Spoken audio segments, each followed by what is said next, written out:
Dragon's Captive, written by Cassie Alexander and Kara Lockhart. Narrated by Matthew Holland and Bunny Warren. Rax managed to finish an entire night at the casino, probably the first since Samantha had woken up at his place. He'd spent more time with Siku, which had forced him to mingle with the rest of the patrons, and she'd given him another stern look before he left, telling him he'd better check in with her again within a month or else. But it wasn't like she'd left him her phone number or anything. When you lived as long as they had, you trusted in time to bring you back together rather than intent. And then, he'd gotten home. Normally, he'd eat dinner and play piano until his mind was calm enough to go to sleep, but he couldn't. She was sleeping downstairs, and there were little touches of her everywhere. Small marks she'd made on his table for some reason. A little bit more of the pie he'd made her was missing. And everything was suffused with her smell, her spicy cinnamon aroma. He cleaned it off himself before he went into work each night, but that meant that his nose was entirely unprepared for it when he came home. It hit him like a wall, and it didn't matter what he did, what he ate, or how he washed because they shared a bathroom. It was always there. It had been bad enough when it had impregnated his sheets that he still hadn't changed earlier. But now, it was unavoidable. He ran through his ritual and went into his bathroom. Her washcloth was on the edge of his sink, still damp. Her purple toothbrush was on the same ledge where his razor was. She was so close, just 2 floors away from him, and still so far in that she'd rather be literally anywhere else. He brushed his own teeth, took off his clothes, and crawled naked into his bed like he always did. The sheet brushing up against him, the way his pillow still smelled like her hair, the way she'd stood in front of him earlier, and the memory of the way she'd looked at him when he'd pulled away from her. Frightened, but also turned on. Within moments, he was painfully, achingly hard. And he didn't have it as easy as Siku seemed to. He didn't want just any human. They were not interchangeable to him, as he mostly loathed their kind. No. He wanted the one he shouldn't have most. The one sleeping just 20 feet down, the one who was going to pretend to want him too, until she realized she'd never be free. Unless he could make her somehow understand. Could he? If he took her to the sea and told her everything, maybe, at the least, she wouldn't hate him as much. Hi all, author Cassie here. Sorry, but I've had to delete some spicier scenes from this book so I wouldn't get into trouble with YouTube. If you'd like to listen to them, please consider purchasing the full audiobook from any audiobook store, including my own website linked below, or otherwise keep listening on. Thanks. He wiped himself clean. Tomorrow, he would change his sheets and tell her the truth. He had to. Chapter 13. Red, wake up. Samantha blinked. She felt really rested for the first time in ages. Red, Janvier called to her again from the landing up above. What? She asked, sitting up. I have a surprise for you. Would you say it was good or bad if you were me? She called up, and she heard him chuckle before answering. Get dressed. I'm taking you outside. She went up on her knees in her nest. Why? Only good reasons, I swear. You already know my feelings about your promises, she said, but she had a leg over the couch's edge and was running for the pile of clothing she was working through. She ran back to grab the knife she'd made a sheath for from her nest, and then took everything she might need upstairs, not looking at the living level or him as she raced up for his bathroom. It occurred to her while she was getting dressed that there was a chance it was for her own funeral. But if so, fuck it. As long as it was outdoors, she'd take it. She came back downstairs, completely dressed, and found him standing by the door holding both boots and a coat for her, looking surprisingly gallant. She put her hand to her mouth, then danced up to take the boots from him, taking them back to tug onto her feet from a safe distance. They were nice new Fries, black leather booties with motorcycle buckles on the side. "I guessed at your size," he said, watching her. He was already dressed to go out, wearing a wool peacoat instead of a suit jacket. With the coat and his dramatic features, he looked like a perfume ad model, ready to go on an expensive adventure. "You did okay," she said with a half shrug, even though they fit her perfectly. "Did you ask the saleswoman what styles were popular with kidnapping victims this year?" He laughed, a sound she enjoyed, and shook the coat at her. "Come on." He was pleased with himself. Why? "I know it's not winter," she said, stepping hesitantly closer. "True, but it is windy where we're going." He held it open for her, and she realized it was one of his. She stepped close enough to put one arm into a sleeve and let him help her with the other. It was too big for her, but warm. "Wait, did you want to eat first?" he asked as she turned around. She looked between him and the door, feeling like a dog waiting to be walked. "No." "All right," he said, opening the door like it was nothing, letting her into his garage, the first bit of freedom she'd had in days. Sammy wanted to run to his car, but then she saw hers, parked beside it. "What's my Subi doing here?" "I didn't want you to get any tickets." More like you didn't want to get caught. If my car's gone, people will assume I left town rather than being abducted." "Is that so?" he asked her. She caught him trying not to grin. Bastard. She peered in through the windows. All of Yumi's bloodstains in the back seat were gone. "You had it detailed?"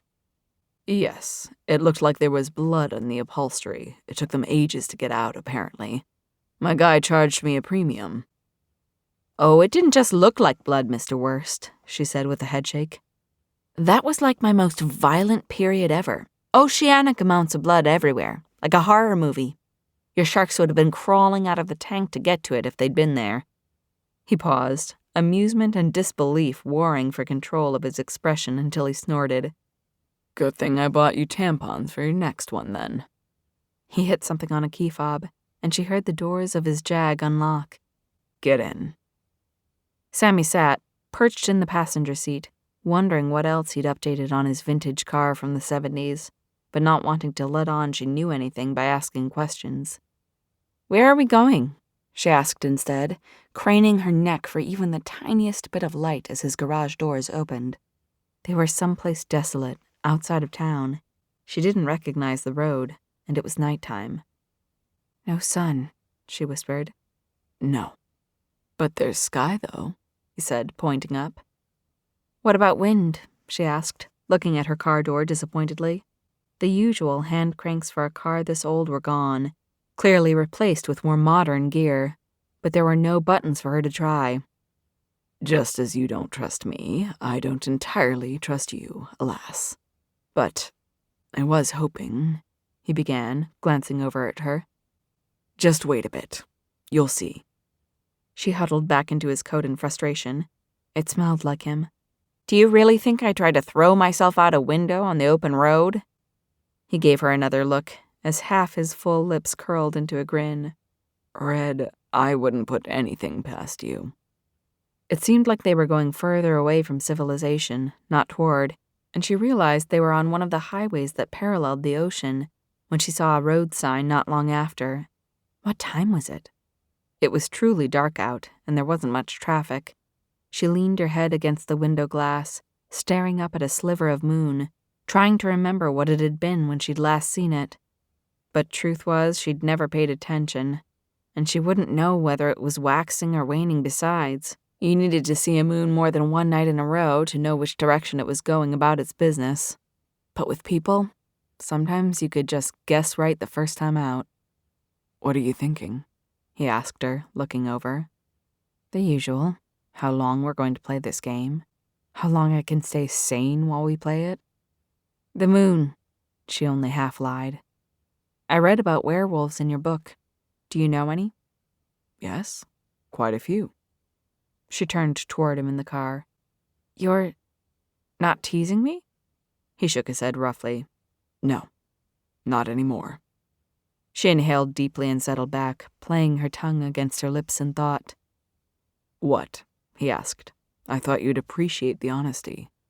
Not really, because if you start telling me things now, it means something's changed. I'm just surprised, is all. I could tell you about them if you wanted. More than what the books say, at least. Sammy snorted softly. Maybe she could pull a reverse Scheherazade and stay alive by asking the right questions. Like what? He glanced over at her again, his eyes somehow bright in the night. Like most of them drink too much, and they're very live by the sword, die by the sword types. And dragons aren't? She asked him, trying to sound like she was teasing. We can be, he admitted. Though I like to think we're better at long-term planning. How many dragons do you know? She asked him. How many dragons have I known, might be the better question. She watched his strong hands tighten on the steering wheel as he took an exit toward the ocean. He was driving fast, and she liked that, but only because he wasn't reckless. He was maintaining complete control. He changed gears, working the Jag's pedals fluidly. It made her jealous of the car, as she felt it respond to his touch. There are more of us back where I came from. She tucked a lock of her hair behind her ear, all the better to look at him. The same place the books came from? Yes. Where is that? The books always called where they were from the realms, which wasn't very helpful. It was like calling Earth, Earth. There's a particular realm where I come from, but there's more than one of them. They're all magical, obviously. It's rather hard to explain. But, she realized, he wanted to. She leaned closer to him in encouragement, desperate for even the smallest crumb. Tell me about yours, then. He took his eyes off the road long enough to stare at her, and she realized how close they were in the car, trapped together beneath its small roof. I'd actually really like that. Hold on. He took another side road at speed, and then another, and Sammy realized they were driving right out onto the beach at night. Driving on sand's a magical prerogative, he said, as the car bounced up and down dunes until it was at the water's edge, in front of a receding tide. Sammy stared out at the moonlit ocean in the dark. The closest she'd gotten to the ocean since her parents died was that childhood trip to the aquarium, another reason why she'd only sat in front of the octopus tank. Why are we here, Mr. Worst? She whispered, feeling her throat close up. I wanted to talk to you is all, and I thought you'd want to get out of the house. I know it's not daylight, but if you truly wanted to feel the wind, we can get out and walk. Sammy swiveled her head back and forth quickly. I don't like beaches. Why not? Because, she said, looking away, repeating the answer he'd so often given her. But the truth was, she could tell him about her parents, if she wanted to. There would never be a better segue. And maybe if he found out she was an orphan, he'd want to kill her slightly less. She brought her hands to her face. Samantha? He asked, with what sounded like genuine worry in his voice. The car suddenly shook. She screamed in terror. She couldn't help it, and he lunged over her, shielding her with his body. The shaking stopped, but her screaming didn't, and then the rocking started again, the car shifting back and forth. It's okay, he told her, carefully holding himself over her without touching her. But it felt like he took all the space in the car up. She felt his chin over her head, strands of her hair catching on his stubble, as she panted for air near his chest. She closed her eyes and tried to concentrate on his oiled leather scent instead of her rising panic. It's just an earthquake is all, he said, sounding less thrilled about that. Are you sure? She whispered with next to no sound. Yes, he reassured her, sinking back into his own seat, taking her in again and totally misreading her fear. I shouldn't have lunged at you. Obviously nothing's going to fall on us outside. Sammy didn't know whether she wanted to look through the windows or not. What would she do if she did see a siren out there? What would happen if she did and he didn't believe her? She took long, deep breaths, trying to get a hold of herself. There was an earthquake the other day, back when I was in my apartment, whenever that was. He made a thoughtful sound, then looked outside the car himself. I do want to have this talk, but I need to check on something first. He pulled himself out of his coat, and then his hands went for his collar. You'll have to excuse me, he said, as he started unbuttoning his shirt. Her eyes followed his hands down his chest in disbelief. What? I think I need to go out for a bit. Out there? Her voice rose in pitch and volume as she looked at the blackness all around them. Just for a fast swim. I want to check on something, he said, pulling his shirt off. She saw him kicking his shoes off as his hands dropped for the belt of his slacks. No, she commanded him, watching him unzip his slacks in horror. Why? I spend most of my time in magical environments. I didn't know there had been earthquakes recently. So? She watched him rise up in his seat and tug his slacks off, kicking his way out of them. So, it's probably nothing, but I'm going to go out and check on something. I'll be right back, and then we can finish our conversation, I promise. He put his hand on his door, and she grabbed for his other one. I don't believe you, she told him. He looked between her hand on his arm and her. It's a real promise, Samantha. It's not that, it's... She began, but he was already pulling free of her, stepping outside faster than she could access the part of her that could say those words, that people died on the beach, in horrible ways, all the time, and please don't leave her.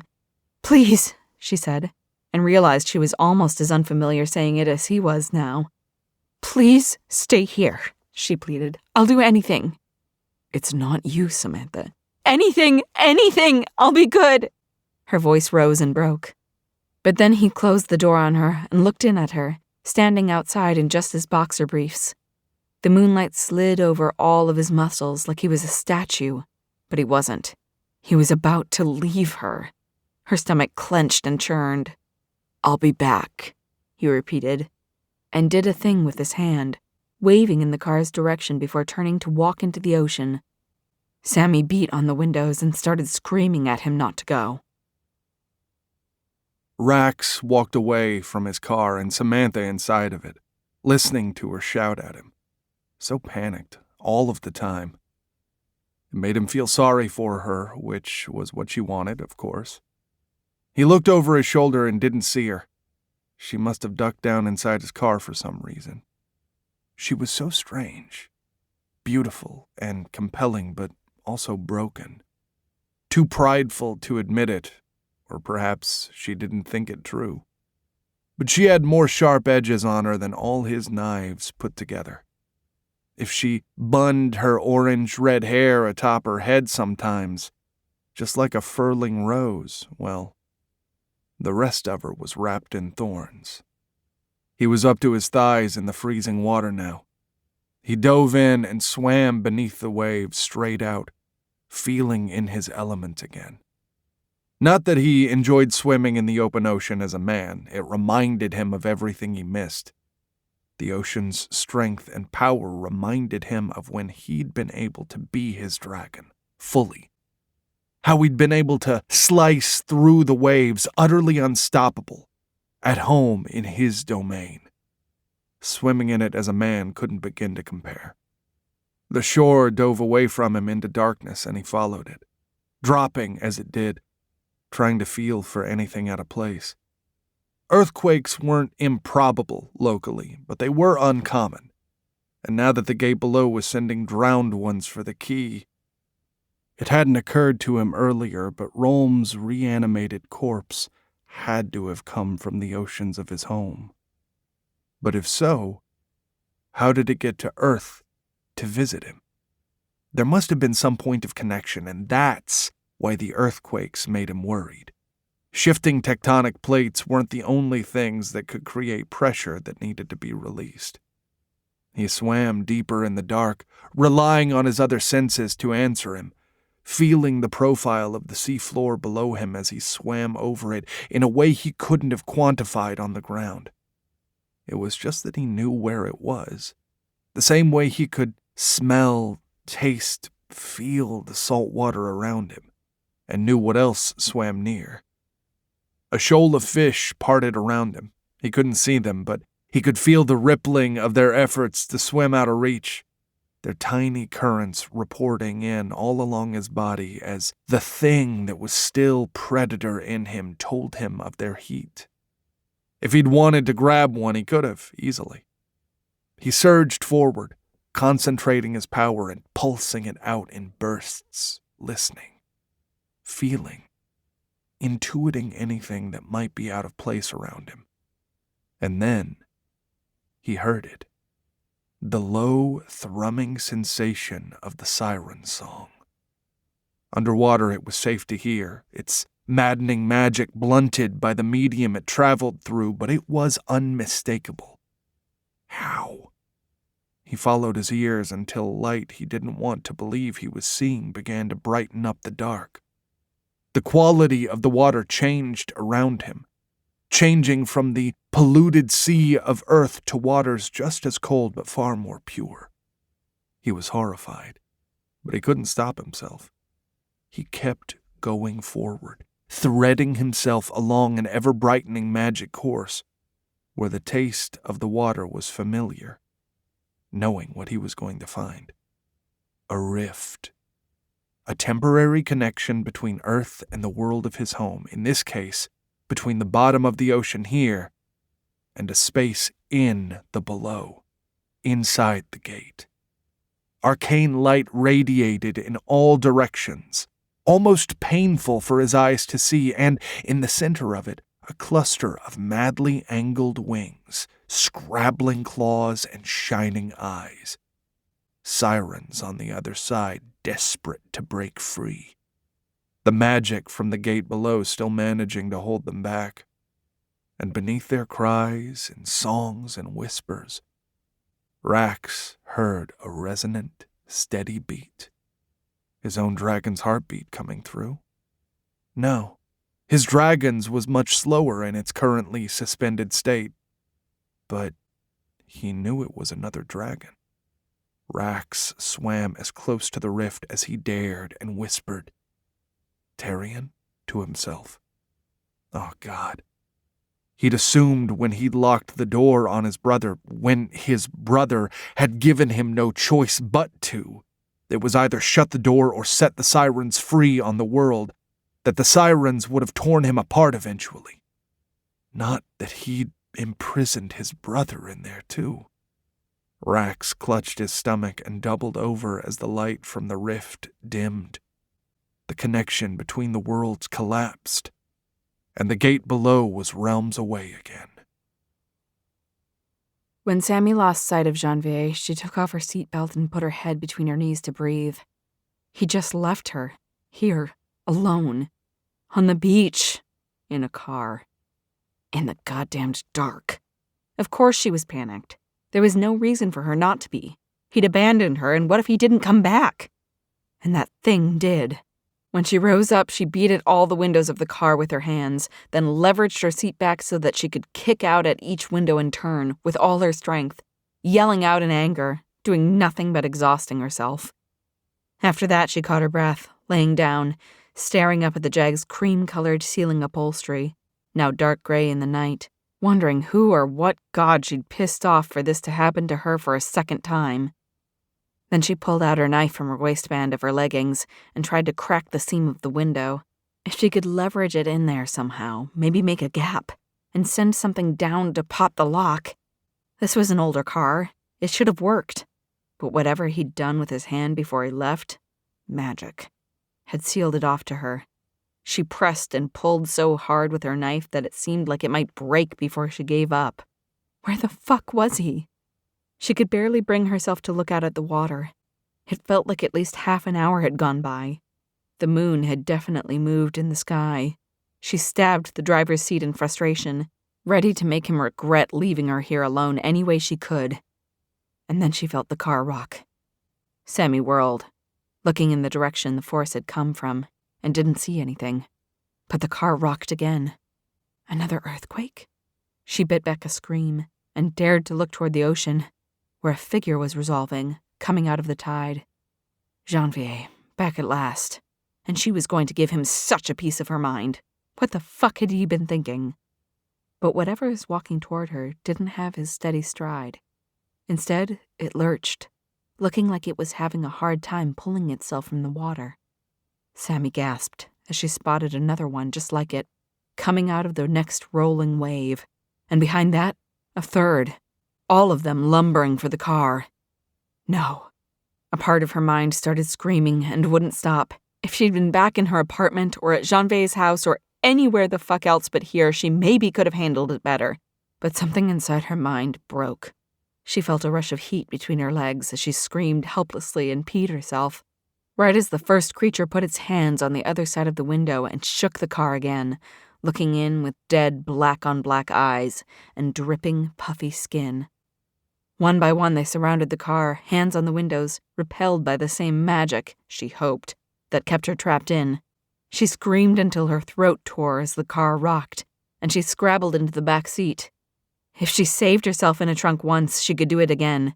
She slashed the small chairs to pieces, looking for a latch, plunging her hands into the stuffing to pull chunks of it out, trying to climb through to freedom, as if the leather interior was hiding a path to Narnia, but she couldn't find shit behind the wads or stuffing except a smooth metal panel. She'd been focused on working despite their rocking the car, hammering their sickly fists against the window glass, ignoring the way everything around her smelled like piss and terror. But now as she was forced to give up, she looked over and saw all their horrible eyes staring in, blackness seeping from them, their jaws hanging open as more foulness poured out, gurgling things she couldn't understand with soft, floppy tongues. And they were making progress. Because every time they hit the car with their overly large hands, she saw something outside shimmer, until there were so many of them hitting it that it wouldn't stop shimmering, like the moonlight on ocean waves, and she knew exactly what was happening from the books she'd read. It meant that Janvier's magic was about to break. Then it would just be her alone, trapped in here with them. She threw up, dry heaving into the driver's seat, just air and bile, because there was nothing in her stomach. When the drowned ones finally broke in, would she have a chance? They always made it look so easy in zombie movies, but in real life, fuck no. If there were people around your car 20 feet deep, you weren't coming back. But these weren't people, or zombies, and she'd read about them. According to his stupid books, drowned ones weren't strong individually. Their strength was in their numbers, and if she could just start popping them like the books said would work, before they got hold of her and held her down, or worse yet, took her out to sea to join them. The shimmering on the passenger side increased until it shattered, and there was nothing protecting that side of the car anymore. She screamed and scrambled over to the driver's side as they pried the passenger window down from the outside and shoved it open a few inches. Then she recovered herself enough to lunge over and stab at their fingers. Just the slightest prick, and the creatures outside exploded, blacking out the window with she didn't know what, but it smelled foul, and now she couldn't see out anymore. She kept stabbing anything that reached in by the light of the interior light above, and she was screaming.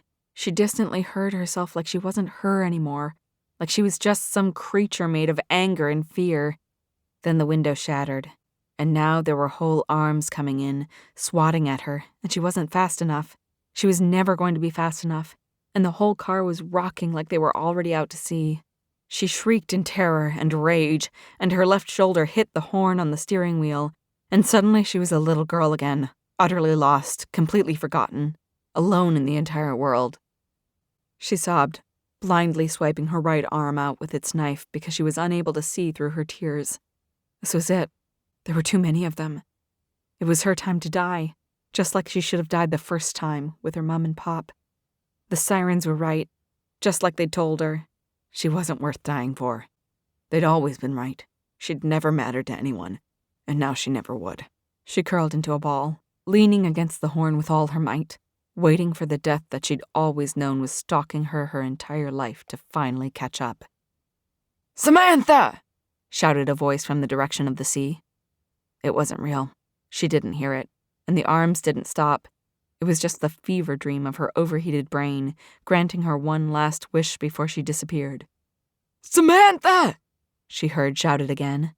She blinked her eyes open and looked up, snorting back tears, as the entire car rocked again, only this time with blue light, and the wall of drowned ones in front of her exploded and disappeared. She could see through the empty space where the window had been. It showed her the waves of the ocean, and someone running out of them. A man, not a drowned one, and he was screaming her name. "Samantha!" But the other drowned ones clambered back in, blocking him from view, and the sound of the horn now felt like her own heartbeat, beating so fast it was just one continuous flat line. All she hailed was terror. There was no room for hope. "Samantha!" The voice was a growl now, and the blue light hit the jaguar over and over until all the drowned ones fell apart. And then the window framed Janvier again. He had an unholy glow about him, like he had harnessed the moon to his cause. His muscular chest was heaving, and he'd slowed now, walking up to the side of the car with a hand out, approaching it like she was a beast caged inside. But there was still ocean visible all around him. Anything could come out of it, at any time. She dove through the broken window, feeling the glass there cut against her hands and scrape against her coat until she was outside. And then she ran, not toward him, but away from the water, away, away, away, until he tackled her, catching her leg with one hand, making her fall down against the sand. The wind knocked out of her as she landed, leaving her gasping, just like she might if she'd drowned. But she made it up to her forearms and turned to look at him. He was getting to his knees behind her, his hands still locked around her ankle, his eyes alive with flame and his expression full of a humbling concern. He cared about her. A little. Maybe the sirens were wrong. "Samantha?" he asked, at a much more reasonable volume, and she doubled back over herself to crawl into his arms and press herself against his naked chest, feeling sand and salt grind between her cheek and his hot skin. She clung to him, trying and failing not to cry. And then she reached down to grab hold of his wrist that held her ankle and pulled it up around her, and then his other arm, too, and he let her, stiffly, either unaccustomed to the motion of hugging another being or because he was afraid. She didn't care which was true. She fucking needed to be held. And as his arms finally cinched around her of their own accord, she started to feel safe again, which set off a whole new wave of tears. It was okay. Everything was going to be okay. She knew she was whispering to herself and didn't care if he heard her. For right now, as long as he was between her and the open ocean, it would be all right. Rax swam back to the shore as quickly as he could, chased by his own horror, following the same path out as he'd taken in, and when he breached the waves, the first thing he heard was his car's horn. He cursed. He hadn't even thought of silencing it. She was too smart for her own good. Of course she was trying to get help. But then, as he knocked the water from his face with a hand, he saw why. His Jaguar was surrounded by 70 drowned ones, picking up his car with their ineffectual fingers, trying to take his damn Jag out to sea, with Samantha trapped inside of it.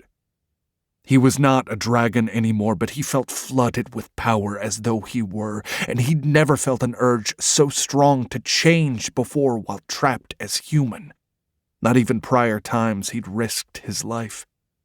It was one thing for him to be attacked. It happened with surprising frequency, so much so that he was casual about it. But at the thought of one bad thing happening to her, magic leaped into his hands to cast as he tore his way up the sand, running as fast as he could while shouting her name so she'd know that he was coming for her.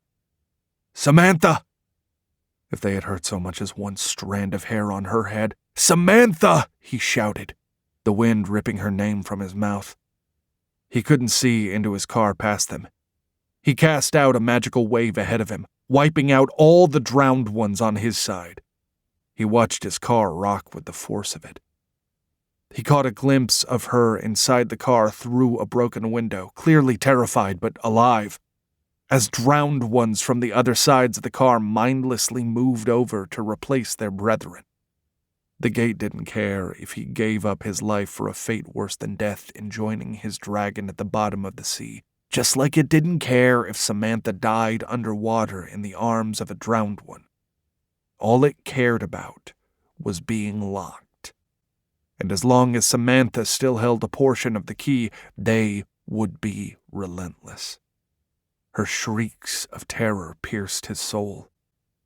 "Samantha!" he called for her with a growl, and shoved wall after wall of magic forward, until all of the drowned ones were obliterated and he was nearly at his car's side. She hadn't stopped screaming or pressing the horn. Her hair was wild, as were her eyes, and he wasn't entirely sure she was there anymore. He slowed down so as not to scare her further, putting out a hand, willing her to remember who he was. The man who'd left her alone on the beach like she had begged him not to. And then, before he could react, she jumped through the open window. He could scent her blood in the air. And what the fuck did it say about him that he knew what her blood smelled like? As she ran around the front of the car and back toward the road, he lunged after her, grabbing her ankle and catching himself on his knees, bringing her tumbling down with a dull thud in the muck-covered sand. He had to catch her. He couldn't let her go. It was for her own safety. Surely now she'd get that. But he still expected her to kick him or slip her foot out of the boot to escape. Then she looked back at him, breathless and terrified, and crawled into his arms, pressing her shivering form against him, the scent of her blood and cinnamon mixed equally with her tears. He froze. He wanted to hold her with all his might, but if she didn't want that, hadn't he already done enough to her? He grit his teeth and bowed his head, and then her hands were finding his, wrapping his arms around her, making him hold her as though he were a human-sized doll. At that moment, it felt like his heart stopped. And when it restarted several seconds later, he was a different man. For the first time in 800 years, he felt whole, even without his dragon, like something long lost to him had been returned. Some icy part of his soul cracked and thawed as he cinched his arms around her, pulling her to him, letting him feel the slight line of her body against his beneath her coat. He ran his cheek against her hair as she started whispering to herself, telling herself that it was going to be okay as she kept crying, which only made him hold her tighter. "It is going to be okay," he swore, echoing her. "I promise, and I mean it, I swear." "Liar," she sobbed from the vicinity of his chest. He could feel her lips brush against his skin as she spoke. No matter how tough she was still human, and he had almost broken her on accident. He dared to stroke his thumb where he held her in his arms against wool, wishing it were skin. "Not this time," he said, shaking his head, worrying his chin against her. "Samantha, I never would have left if I had known." How long had he been gone? He could see the path the drowned ones had dragged the car along, 500 feet closer to the ocean than they'd been when he'd parked. No wonder she'd nearly lost her mind. "Please, believe me." She pulled her head away from his chest and sniffled. "I don't know if I can." And then she seemed to come to her senses, pushing away from him, and he let her go. "You left me to die, worst." "I did not," he refuted her. "Samantha, He began to... what? Tell her everything he'd meant to when he'd first brought her out here? And what he'd just discovered below about his brother? When she was still breathing hard and halfway shattered? Now was not the fucking time. "I would never," he repeated softly. "Please believe me." She shook her head and stood up, dusting herself off as she stared at the ground. "Thank you for rescuing me. Please take me home," she said, utterly devoid of emotion. And that hurt him almost as badly as her terrified screams had earlier, or the scent of her fresh blood. He stood and looked at her, illuminated by the door light behind her, watching her stare bleakly forward, thinking only the worst of him. Anything that he thought he'd crushed from her soul before. No. That had all been for show. This was her at her lowest. This was, through his carelessness and cruelty, the Samantha that he'd made of her. The version of her that he'd earned. He'd given so much of himself to his cold and sleeping dragon over the years that some nights he'd wondered how much of his human heart was left. Now he knew its measure because he could feel it breaking on her behalf. And it was only the knowledge that him falling to his knees in the sand would be self-indulgent in the extreme that stopped him from doing it. Because he certainly fucking wanted to. He hurt from hurting his brother, he knew. He'd swam back with that horrific knowledge echoing in his soul. It was like his discovery had ripped off a scar on a very old wound. It was an awful, yet somewhat familiar ache. But now, watching her, he hurt like someone had reached in with both hands to grasp his heart and were prying it apart at its folds with their thumbs. It was a crushing agony that made it hard to breathe. Why? Get in the car, Red, he commanded her, and then watched her do it without question. Janvier pulled on his clothes, then drove them away. He could only stand the first 5 miles in silence. After that, he wanted to know if there was anything he could do, or if she was okay, or, "Please, Samantha, say something." But she didn't honor any of his attempts at conversation with a response. Everything he did had the subtext of, "Come back to life for me." But she wasn't a child, nor was she his toy, and she didn't owe him a goddamned thing. "Are you cut badly?" he pressed her. She shrugged one shoulder and deigned to answer. "I've been cut worse." He hauled the car over to the side of the road. Sammy heard its tires grind over gravel as he waved his fingers, and the cabin was illuminated with light. "Fucking show me," he demanded, even as she curled her hands into fists and shoved them in her pockets. "Why are you so stubborn?" he snapped. "Probably for the same reason that you're an asshole. It's an innate state," he growled at her. "Show me where you hurt."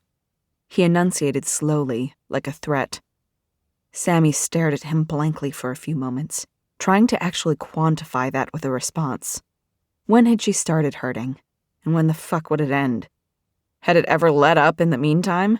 Or was there a part of her, inside herself, that was going to be screaming on a beach for the rest of her life? She yanked her hands out of her pockets and grabbed the neckline of her sweater beneath her coat, hauling it down, not to flash him her chest, but to show him the space filled by her broken heart. "I hurt all over," she screamed at him, biting back fresh sobs. "Are you fucking happy now?" She let go of her neckline and felt it rebound as she twisted away from him, staring out her broken window. All she heard was the sound of the wind outside rushing by and the roughness of his breath. "No," he said softly, and pulled his car back on the road. 20 minutes later, they were inside his garage. He'd pulled over on a side road, and then it was like they'd pierced a magic veil. She knew which direction the town was now, at least, if she ever got to leave here and not be chased by half-dead things. He took a moment to survey all the destruction she'd caused inside his very expensive vehicle before turning to her, and she shrugged herself down, expecting him to yell. But instead, his voice was low and calm. "I know you're pissed at me, Samantha, and you have every right to be." He didn't know. He had no idea what he'd done to her. She'd been willing to tell him her truth if he'd only waited, but he couldn't be bothered, and now she was full of jagged pieces she'd have to put away again, and it was all his fault. "But for what it's worth, which I know right now is not much to you," he said, raising his hands to run them through his hair. "I'm sorry." He twisted toward her in his seat, and he still hadn't buttoned his shirt up, so she could see the outline of each and every one of his abdominal muscles, because she had no interest in meeting his eyes. "If I could take all this back, undo it somehow, figure out a way to fix it, I would. You have no idea how badly I wish I possessed some ability to time travel, truly." He made a quiet noise then. "I only wish," he began, and then stopped himself. "No, what I wish is not worth troubling you with. Just know that I will never not listen to you again. From here on out." Sammy hugged herself in his coat in the garage's dim light. Her throat hurt, her hands hurt, her heart hurt. But the worst thing was almost as bad as everything else she'd gone through tonight. That a traitorous part of herself wanted to believe him, to cling to any shred of hope he dangled out. Especially, she thought, as she raised her gaze to meet his and found his expression soft and open, when he looked at her like that. Like for once he valued her, and not what was on her necklace's chain. Tears she was ashamed of sprang to her eyes at the thought of his kindness, and she cursed herself for being weak. "Can you?" she asked, waving him out of the car, asking for privacy, before putting her head in her hands to hide. He inhaled, clearly worried about leaving her alone versus doing as she'd asked. "The garage is magically locked, so please don't waste your energy. Just, when you're ready, come in." She felt the car shift as he exited it, and the door close as he left her alone to sob. She curled up in a ball in the passenger seat, closed her eyes, and let herself cry until she was utterly exhausted, and there were no more tears inside of her. She was so tired. Of being in danger, of trying to be in control and failing, of fighting, of not knowing if there was a way out, of being alone and being lonely. She stared down at the lines of cuts in her palms, feeling the glass she knew she needed to take out grind. That would be easy enough to do. But what about the glass inside the rest of her? The glass that had been lodged inside her soul since she was 8 years old. She bowed her face into her hands and sobbed. She could put herself together again. She'd done it before. She was good at it, truly. She just needed time. She was strong. She could fight. It was the only reason she'd ever made it this far in her short, sad life. Sometimes it felt like fighting was all she knew. But what if it wasn't serving her? What if she did just give up? She swallowed to think on it. It was clear Janvier wanted to be kind to her, at least for now. If he was offering, shouldn't she take him up on it? She pressed a sandy fist to her lips. Because, God, how nice would it be to pretend that things were normal, for even just one night? So what if she knew it was pretend? Who would care? Who the hell was keeping score? She could just go along with whatever he wanted instead of fighting on the inside all the time, because fighting and not winning was breaking her. So what if she lost herself in doing it? What was so great about being her anyway? Sammy put her head down between her knees again to breathe, trying to calm herself down so she could attempt to be logical. But why? Logic hadn't done shit for her here yet. She took a shuddering inhale and swallowed a fresh wave of panic down. First things first. She knew she was disgusting, so she'd take a shower and brush her teeth. It would make her more human, and then she could just go downstairs, and he could wait for a day or 3 until she had a little more resiliency. But then what? "I don't know," she howled, hammering her open hands on the Jaguar's dashboard. She hissed in pain afterward, but at least the pain made her mind crisp, and she was eye level with the glove box. She reached for it without thinking, ready to pilfer anything that was there, just like when she'd once worked at the chop shop. Her hand paused on the lever. Maybe that was why this was happening to her.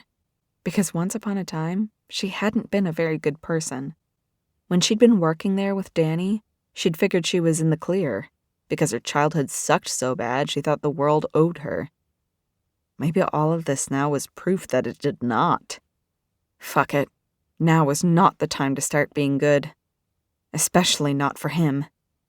She wiped her running nose with the back of one hand, opened the glove box up, and found her phone inside. Seeing it was like getting hit with lightning. Her eyes flickered to the door and back. She really was alone. She turned it on and watched it boot up, her intent crystallizing around it, her prior panic shoved aside. It only had a smidge of battery left and absolutely no signal. She didn't know if that was because he lived in the boonies or due to magic, too. But she'd gotten texts. She went into her app instantly, praying to see that Andy was coming back, only to find that she'd sent a text of her own to Andy not long ago. "I'm so sorry. I was busy and then I lost my phone for days. I'm not mad, don't worry. We'll talk when you get back. Janvier." He'd written it, pretending to be her, throwing the only other person on the planet who currently cared if she lived or died off the trail. "I know we need to talk, Sammy," Andy had written back, 12 hours after she'd gotten the text from him. "Just know that I miss you and I think about you every day, okay?" And then Janvier hadn't texted back, nor had Andy texted her again. She could still be in Italy for all Sammy knew, which meant Sammy was on her own. Just like always. No one else was getting her out of here but her. Her eyes turned toward the door again, narrowed, and then she ever so quietly got out of his car. Janvier was waiting for her when she eventually came inside. He stood as she entered, and he hadn't yet buttoned up his shirt. "Do you need help with your hands?" She shook her head silently as he looked at her with concern. "You should shower. Or take a bath if you like," he said, backing out of her route to the stairs. "I don't know that I feel comfortable with that," she whispered. She did her best to sound frail, like it was hard to keep hold of herself. "Understandable," he granted. "I can go. How much time would you like?" She made a show of swallowing. "An hour? 2? It takes me a long time to blow dry my hair." He nodded and picked up his keys, making a wide arc around her for the door. "Mr. Worst?" she called after him when he was halfway out. "Yes, Red?" he asked her, pausing. "Can you come back with vanilla ice cream? For what's left of the pie?" She darted a glance at him, like she could barely bring herself to look at him, and saw him sink back. "Certainly," he said, and turned. "Actually," she added, stopping him a second time, "maybe you could come back with it fast? I'm not sure what I need more, a shower or pie." "Of course," he said, and then gave her another look of his own, hesitant, as though he didn't want to trust himself to look at her with his eyes. Probably scared to look at the mess she'd made of herself. Because of him. Sammy nodded encouragement as she gave him a meek smile, and then he shut the door. She waited until she heard his car leave. He would have to drive north into town, which would take him over several overpasses, and she knew now how fast he drove, like a man who'd never been pulled over in his life. The tiny nicks she'd made on his brake lines were so infinitesimally small they wouldn't make a difference in the straightaways. But the second he tried to turn and feather the brakes to shift, as he took one of the big swooping curves, she stared at the door, imagining his beautiful car flying off of one at speed, taking him down with it. The image wasn't as satisfying as it had been a moment ago, or the moment before that. In fact, now that he was gone, all she could really remember was the way he'd looked at her right before he'd left. What if he wasn't scared to look at her for her sake, but for his? Why would anything about her ever make him avert his eyes? But it didn't matter now. It was too late, and he was getting what he deserved because it was his fault she was still trapped here. Smoke trotted up to her, made a show at growling, then sniffed her and sat back casually. "Rough night?" he asked her. She looked down at him. "Oh, it's just starting." Chapter 14. Rax extricated himself from the wreckage of his vehicle. It was easier than it might have otherwise been because he was slicked with his own blood. One of his legs was healing the most magnificent break he'd had in centuries, and it was a toss-up of what would have killed a normal man. The decapitation that had nearly missed him, or getting hit/stabbed in the chest with the remnants of his steering column. Luckily, his phone was still in his pocket, intact. He texted Namir with one hand while casting magic out with his other to send the driver of the semi-truck his Jag had slid under to sleep. "Oh my God, you're all—" the man started and collapsed. Rax snapped his fingers and hid the wreckage from the road so that no one else would feel compelled to be a good Samaritan, like he had been. trying to ignore thinking about his brother's fate, imprisonment amongst the sirens for 800 years and off getting her fucking ice cream. The depths to that woman. He stood there panting, his free hand straining in and out of fists like it was imagining strangling her. His beautiful car, of which he was the original owner, had slid right beneath the Mack truck coming the other direction. His brakes had failed him during an emergency lane change when someone tried to cut him off. At first, he'd been all too willing to believe it was caused by driving on sand or the drowned ones. But then he remembered her sending him off, urging him to speed, and that the first job on her resume, because she'd skipped Bellissimas, was at an auto shop. He assumed she'd worked the counter, and he'd assumed fucking wrong. Namir pierced the veil of magic easily, driving in like a man possessed, stopping just before he hit the Mac himself. "What the fuck?" the tiger shifter asked, hopping out of his own truck's cab. "Jesus Christ. Rax, did you make an enemy and forget to tell me?" "You could say that," Rex said. He pointed at the sleeping driver. "Tell him he fell asleep on the road, but you pretend you were my car's driver miraculously unscathed. Pay him for his silence, I don't care how much." "Jesus," Namir repeated. "And you're bleeding." "I'm healing," Rax corrected him. "Give me your keys, I need to go." Namir reluctantly handed them over. "Do you need backup?" Rax laughed harshly. "No. I'm handling this alone." Rax hit the button to open Namir's truck up and hopped inside, driving back the way he'd come, seething with anger at having been taken advantage of. He had been about to tell her everything, if he hadn't fucked it up, and then he had actually felt bad for her, felt sorry, felt like he himself was to blame. For his brother, yes, maybe, but not for anything about Samantha. She was wearing his necklace. Fuck that. And she had just tried to kill him. Same as she had that first night with the knife. Any moment of weakness she'd ever shown him since was untrue. If he was half dragon, she was half snake. He parked Namir's truck outside the garage lest she hear him coming, and then quietly entered his domain. Any small doubt he might have had that his accident wasn't intentional was erased by the fact that she'd barricaded the stairs down to her level with his dining room table. Fuck her. "Red!"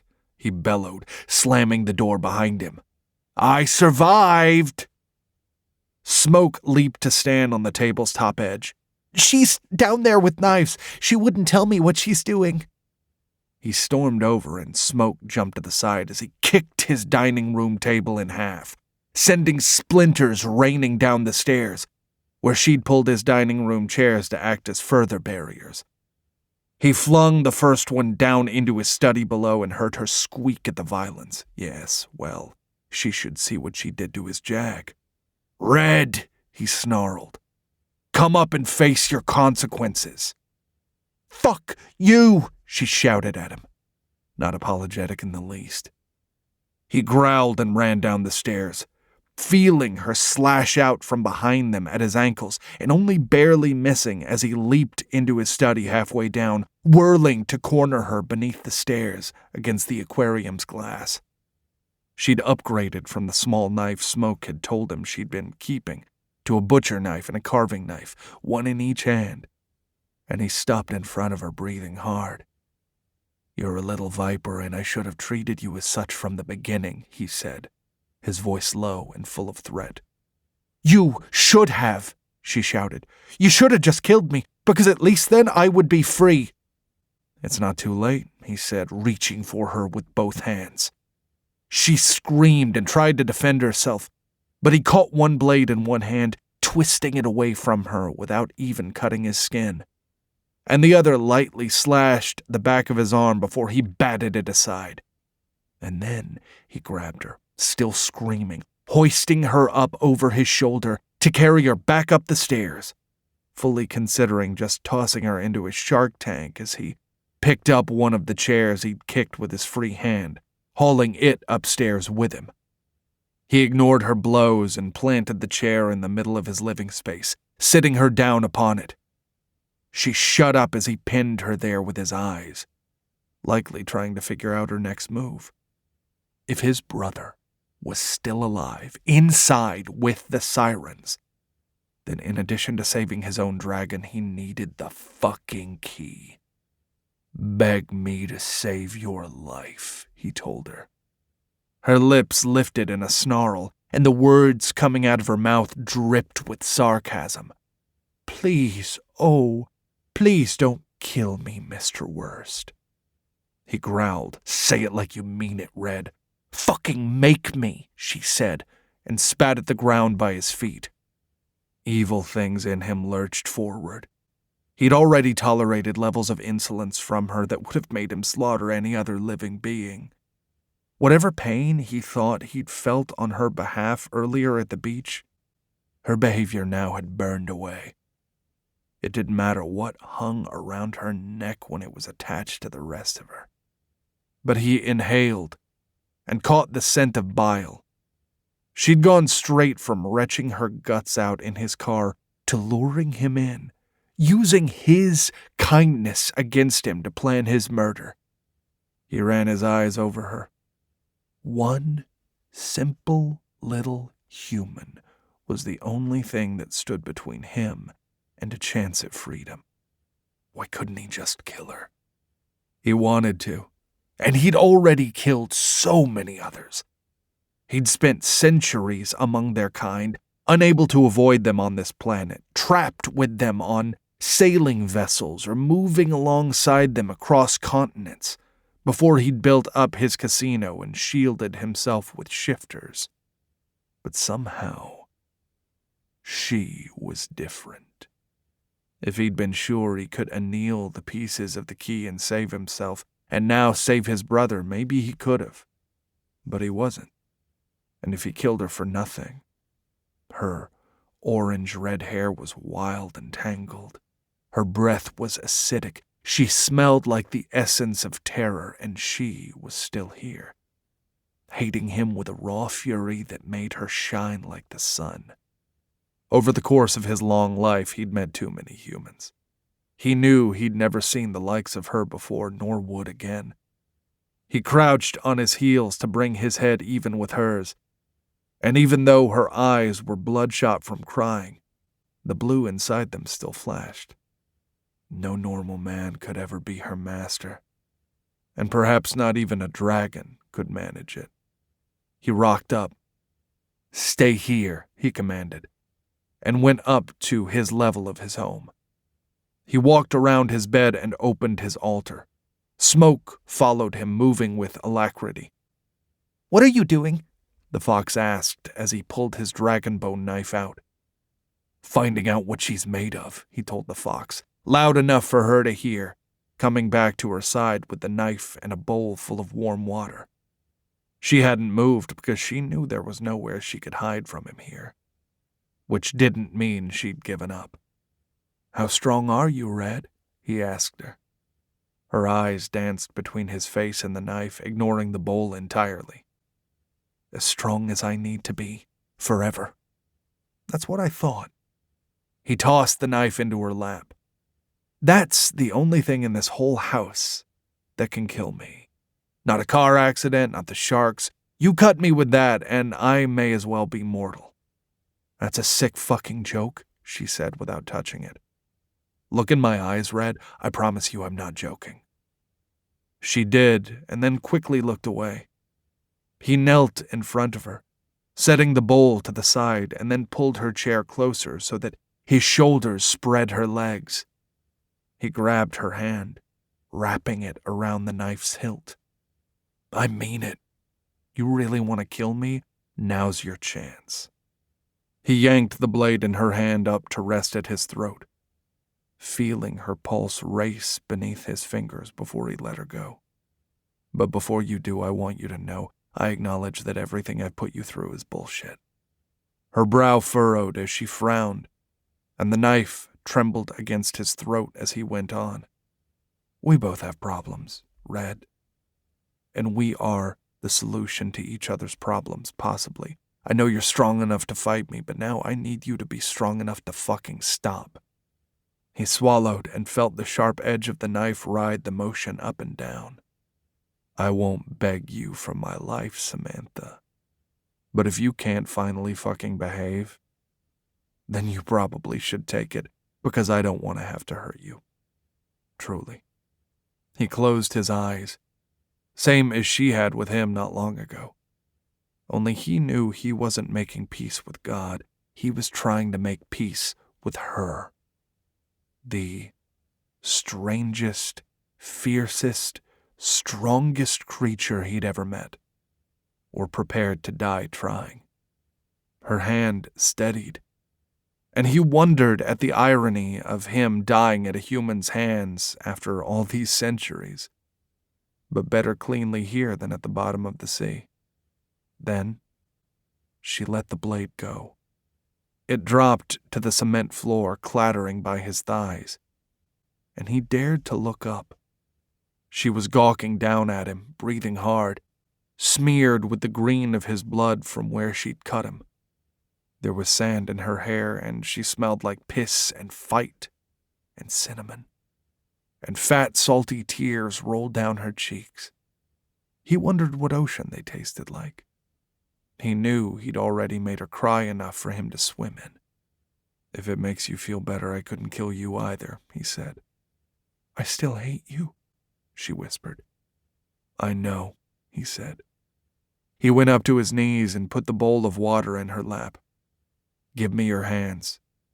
She did so reluctantly, and he took them and dunked them, feeling her pulse bound as he carefully stroked the flakes of glass out of her wounds with his thumbs, using magic. And when he was sure they were clean and they'd heal well, he set the bowl aside before grabbing hold of her knees to rock himself up to standing. He picked her up without comment, and she didn't fight as he carried her up the stairs to his own level, opening the bathroom door to take her to the empty tub and set her inside of it. Take your time, Red, he told her, and then left her there. As she bathed, he cleaned things up. He went downstairs and removed the chunks of wood out of his study while leaving whatever strange things she'd done with his books intact, collecting clothing for her. He heard her splash away as he put a fresh outfit in the bathroom for her, cotton underwear, tube socks and all, laying them on the counter without looking. His knife he returned to his altar, said his ritual, and then reached into the bottom of the thing, pulling a thick sheaf of papers out. It was everything he'd torn from the books below, anything any historian had written about him or his family. The stories they told were priceless to him. But at a certain point he realized priceless became worthless if no one else cared. His bathroom door opened and he looked up. Her clean, wet hair was in another of her braids. Her color was better now, and he was oddly relieved. I know you're not currently happy with me. He moved to stand and held the papers out. That's an understatement, she said as she crossed her arms. It's just that you like to read, so here, he said, shaking the papers at her. It's everything that's missing from the books. She licked her lips and looked at him, eyeing him for tricks. I want you to know why you're here. It's only fair. She took a quick step forward, grabbed them, and then took a quick step back as he inhaled, waiting. It was momentous for him, but just another strange thing on an already impossibly strange day for her. I'm not going to thank you or anything, she said. I didn't expect you would, he told her, and closed his eyes. When he opened them again, she was gone. He went and took the longest shower of his life, and then came out half expecting to catch the scent of burned things, seeing as he'd finally given her the chance to damage something of value to him. But no, all he heard was a distant hairdryer running. He changed his sheets with a towel wrapped around his waist, and afterward dropped the towel to get beneath them. He wasn't tired in the least, but this was where he belonged right now. Not down a level closer to her, pacing or playing the piano, interrupting her as she read. If she'd read anything at all. He resisted the urge to ask Smoke or Hachiro to spy on her, although he knew Smoke would be doing so regardless. And eventually he wore himself down into a fitful slumber, which he woke from when he heard her socked feet below him on the stair. "What is it, Red?" he called down to her. "Is everything in these real?" she called up. He put his hands behind his head and stared at the ceiling. Unfortunately. Samantha let the hairdryer run to cover her reading as she hurriedly flipped through the pages, looking for the reason she was here and how the hell she could escape. But he hadn't been lying. Her necklace was a key from a dead woman. A dead human who'd gotten Janvier's brother killed, apparently. And if she couldn't get it off, and he wasn't willing to slip it off of her dead body, then he would have to choose between joining his dragon at the bottom of the sea or losing it forever as the gate opened up. At the back of all the papers, she'd found a portrait of his beast. On torn-out page 474, it was a dark black monster that the artist had made occupy almost the entire page in an intricate knot of shadow. The dragon she didn't recognize, of course, but the eyes she did. Some gemstones had been crushed up in the paint to capture them. They were amber coals of red gold, staring out at her, just like they'd burned at her tonight when he'd come home. And the reason half of him was at the bottom of the sea to begin with really was to stop the sirens, the same things that had killed her mom and dad. But how had they gotten here, when his dragon and the gate it guarded were at the bottom of a different ocean on another world? Had he let them out? Was it his fault they'd escaped? Were his prayers to assuage a guilty conscience? She'd gotten so good at hating him, she didn't really want to stop. But as she reassembled the books he destroyed, going by page numbers and matched torn edges, she wasn't sure she still could. But if he was innocent, why hadn't he just told her everything in the beginning? If she was going to talk to him again, give him the benefit of any doubt, considering all he'd done to her, she had to be sure. She cleared her head and went back to the beginning of the books. Over the next few days, several things happened. Janvier left for several hours in the morning and again at night. She didn't know where he went, but he made an extraordinary amount of noise when he did it, both so she'd know she was alone and that he was coming back in so she could hide. A pumpkin pie appeared in the fridge, and vanilla ice cream in the freezer. It turned out Smoke did like pie, but what he really liked were the pickles she'd made Janvier get her. He joined her for most of her meals on the kitchen counter, seeing as the dining table hadn't been replaced yet. Janvier's knives appeared and disappeared on the kitchen counter, too. Glass, gold, and rose petal along with a note that said, "Don't cut yourself. R." She tried them out on the chain without comment every day. And a television as wide as her outstretched arms appeared on his coffee table. She ran to this when she first realized it was there and turned it on. The remote control had been left out on his couch. It booted up and the time and a date appeared in the corner. 3 a.m.? She'd thought it was noon. And she'd been here for almost 2 weeks? Wasn't Andy home yet? The television wasn't connected to Wi-Fi, so she only had a few channels it could pick up out here. She imagined a TV antenna on top of the random hill outside with a snort. God, if only she could have gotten to Netflix. She and Andy still shared an account. There'd have been no surer way to tell her best friend she was in trouble than leaving some rom-com on the resume watching screen. If Andy saw that, she would know Sammy'd been kidnapped. Or possessed. But there was nothing on except for infomercials right now, because it was 3 a.m. She looked at the lunch she'd made herself and clicked the TV off as Smoke jumped up to the counter. "Are there any more pickles?" he asked her. "Sure. Sammy said, opening up the jar. Sammy moved through those days otherwise unaccosted, albeit alone. She'd read the whole story of Janvier's tragic family after figuring out which sections belonged to which books, and probably could have made a decent map of his whole family tree.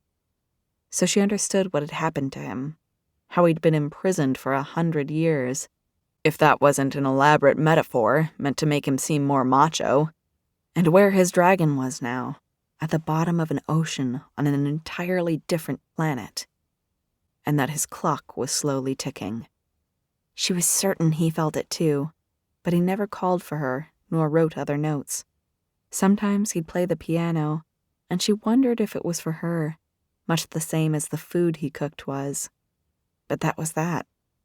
And every day she didn't talk to him, the heavier her tongue felt in her mouth. Because if it wasn't his fault that her parents had died, which it didn't seem to be, although she knew she still needed to ask, then the only thing standing between him and his freedom was her. If she'd never put the necklace on, he might have been able to lock the gate and free his dragon. Or if she could ever figure out how to get it off. But she couldn't. She tried, she really did, sawing at it with the knives he left her with all her might. But the chain never budged. She looked at herself in the mirror one night, that she was alone, and felt like the red gemstone was an anchor. Would she have to wear it for the rest of her life? If Janvier chose to rejoin his dragon and keep the sirens locked up, the choice she selfishly wanted him to make, would it sit around her neck, a morbid reminder of his imprisonment for the rest of her days? And what was it like for him to see her and be reminded that he was going to either lose his dragon or himself, because ironically, of all things, he was too kind, for all that he had kidnapped her to begin with. So maybe it was for the best they didn't talk now, seeing as they couldn't help one another. She couldn't free him, and he wouldn't let her be free, even if he did sometimes stare in. She knew he was keeping an eye on her, and she supposed after cutting herself and stabbing him, she couldn't blame him. When he swam by, which he did once or twice a day, she was sure he looked in on her. And when he didn't, Comet was there, drifting by occasionally, shifting colors and pleasing patterns. She always waved to the octopus. And Smoke was almost always, very quietly, around. "Why do you have to tell him about the knives?" she asked the fox the first day when Janvier was out. Smoke tilted his head to look at her like she was daft. "Because he's my friend." "Yes, but it's not like I can actually hurt him," she said, frowning. Smoke did a twisting shake that started at his nose and ended at his tail. "Trust me," he said afterward. "You have." Sammy was perched in her nest between the couches the next day reading, with the stone in her mouth. She'd switched back to stories from Janvier's day to much, much older ones, fantastically courtly tales, when he swam by again, running the same wall-to-wall pattern he always did. She'd noticed that he was always wearing swim trunks now. A shame, really. She watched him through her lashes, careful not to tilt her head and let him see. And she knew what he'd do immediately after swimming. Go take a shower, maybe play the piano some, and cook a meal before leaving, making sure he rattled the door for her. He wouldn't let her go, but at least her being here made some small amount of sense now. And then Comet drifted by, chasing after him. She did watch that, because the octopus was moving with a sense of purpose. Chapter 15. Rax wasn't sure what else to do without talking to her. At first, he'd relished the silence, to deal with the knowledge that his brother might not be dead. He'd wanted to be alone, laying on his bed or swimming endlessly, meditating on his tragic thoughts. Because if 100 years of imprisonment had almost broken him, what would almost 1,000 do to his brother in the below, listening to nothing but siren song? If he chose to rejoin his dragon rather than lose it, what would it be like to be trapped outside the gate, knowing his brother was still inside? And now he and the girl had a strange new routine. He would take the knives away, empower them up for hours at a time, and then leave them downstairs for her and go. Smoke said she was trying them, but other than his fox's testimony, for 3 days the only way he knew she was in the house were her dishes, her washcloth, and her scent. He would go swimming to get it off of him, limiting himself to the areas of his tank that didn't look in on her level, swimming quickly below or quickly above any time he had to cross her possible line of sight. If she ever saw him, she never let it on. Sometimes she was sleeping, but if not, she was always absorbed in a book at the desk or on the couch. One time, the worst time, she had had her back against the tank, so it was like if he could just reach out far enough, he could touch her hair. She kept the stone tucked in her mouth, the golden chain hanging down like loose reins, eyes focused on the page. Was she reading with intent? Just to pass the time? To learn more about him or forget him entirely? And to think, all this time I thought you were a creature of the air, Hachiro told him on the 4th day, on his 2nd time in the tank. Or was it his 3rd? Swimming calms me, he told his friend. Ah, yes. Swimming in circles in a place you cannot get free from, Hachiro agreed with sarcasm. Rax twisted himself to float in the mid-water column. You've never complained about it before. Oh, no, I wasn't talking about me, Hachiro explained. I have lived a long life. I enjoy being someplace where the delicate ends of my tentacles do not get nibbled on.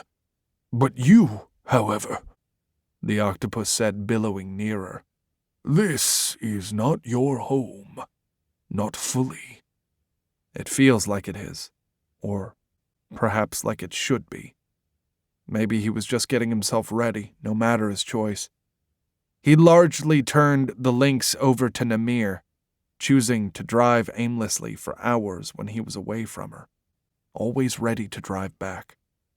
Can you read her mind? He asked. No. She would have to want to bridge the gap, and she doesn't, although she also doesn't know that she can. But I can read her enough through the glass dragon. And I think telling you anything would be rude, Hachiro informed him. What? Why? Rax frowned. Wait, do you really like her better? He snorted. Hachiro laughed, sinking, and Rax swam after him.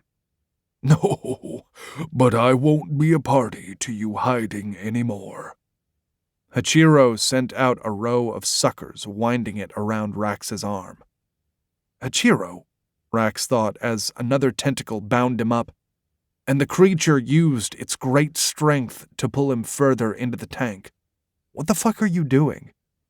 What I, as a friend, should have done a long time ago. Stopping this nonsense, the octopus said, winding about him more. Rax didn't know what to do. Hachiro had never attacked him before, and he didn't want to hurt the beast. He struggled with it, trying to detach himself as Hachiro wound him further. See? He said, twisting Rax toward the glass where Samantha was now standing, looking at the two of them with her eyes wide and her jaw dropped. She cares. No, she's horrified. That's different, Rax thought. But then she beat her hand against the glass as Hachiro slid a muscular tentacle around his throat. Rax pretended to try to get it off, catching her gaze with his, and he saw her laughing. She cheers for me, Hachiro chortled. And sure enough, Rax could hear the vibration of a faint comet, comet from outside the glass in time with her lips moving. Is that how it is? He mouthed out at her, letting Hachiro momentarily win, letting him take him down further in the water column while she peered in, both of them play wrestling now for her benefit. He freed himself from Hachiro's arms and was kicking away when the octopus grabbed him again, hauling him back, and he heard her distant, delighted squeal. Then he kicked both of them lower. "Come here, and don't bite me," he said, grabbing Hachiro's mantle. "Do you remember the battle for Hageland?" Like it was yesterday. "Then let me shoot you like an arrow." The creature laughed at that and let Rax draw him up and aim, shooting him to the tank's far side, where the octopus made a dramatic splat shape for Samantha's benefit, and then squirted out ink as an afterthought. Rax laughed at the creature's poor comedic timing, and then looked back at her and saw that she was laughing too. He swam up to her on his side of the glass. "Come up?" he asked, mouthing the words to her, pointing up to his level. She gave him a soft nod and mouthed, "Okay." Sammy ran up to wait for him, kneeling on the platform he dove in from, just a few inches above the water, in a dark sweater and warm leggings and 3 pairs of socks. When he resurfaced, he took a deep gulp of air, and so did she. She hadn't even realized how lonely she'd been until seeing him again. His eyes burned even hotter in real life, and it was like she could feel his gaze upon her. "Samantha, about the beach. I'm sorry," he said, in time with his strokes, swimming toward the platform. "I believe you now," she said. After reading all his books, she had to. "Thank you for giving me time." Her voice was thick with disuse. "Thank you for not setting anything on fire."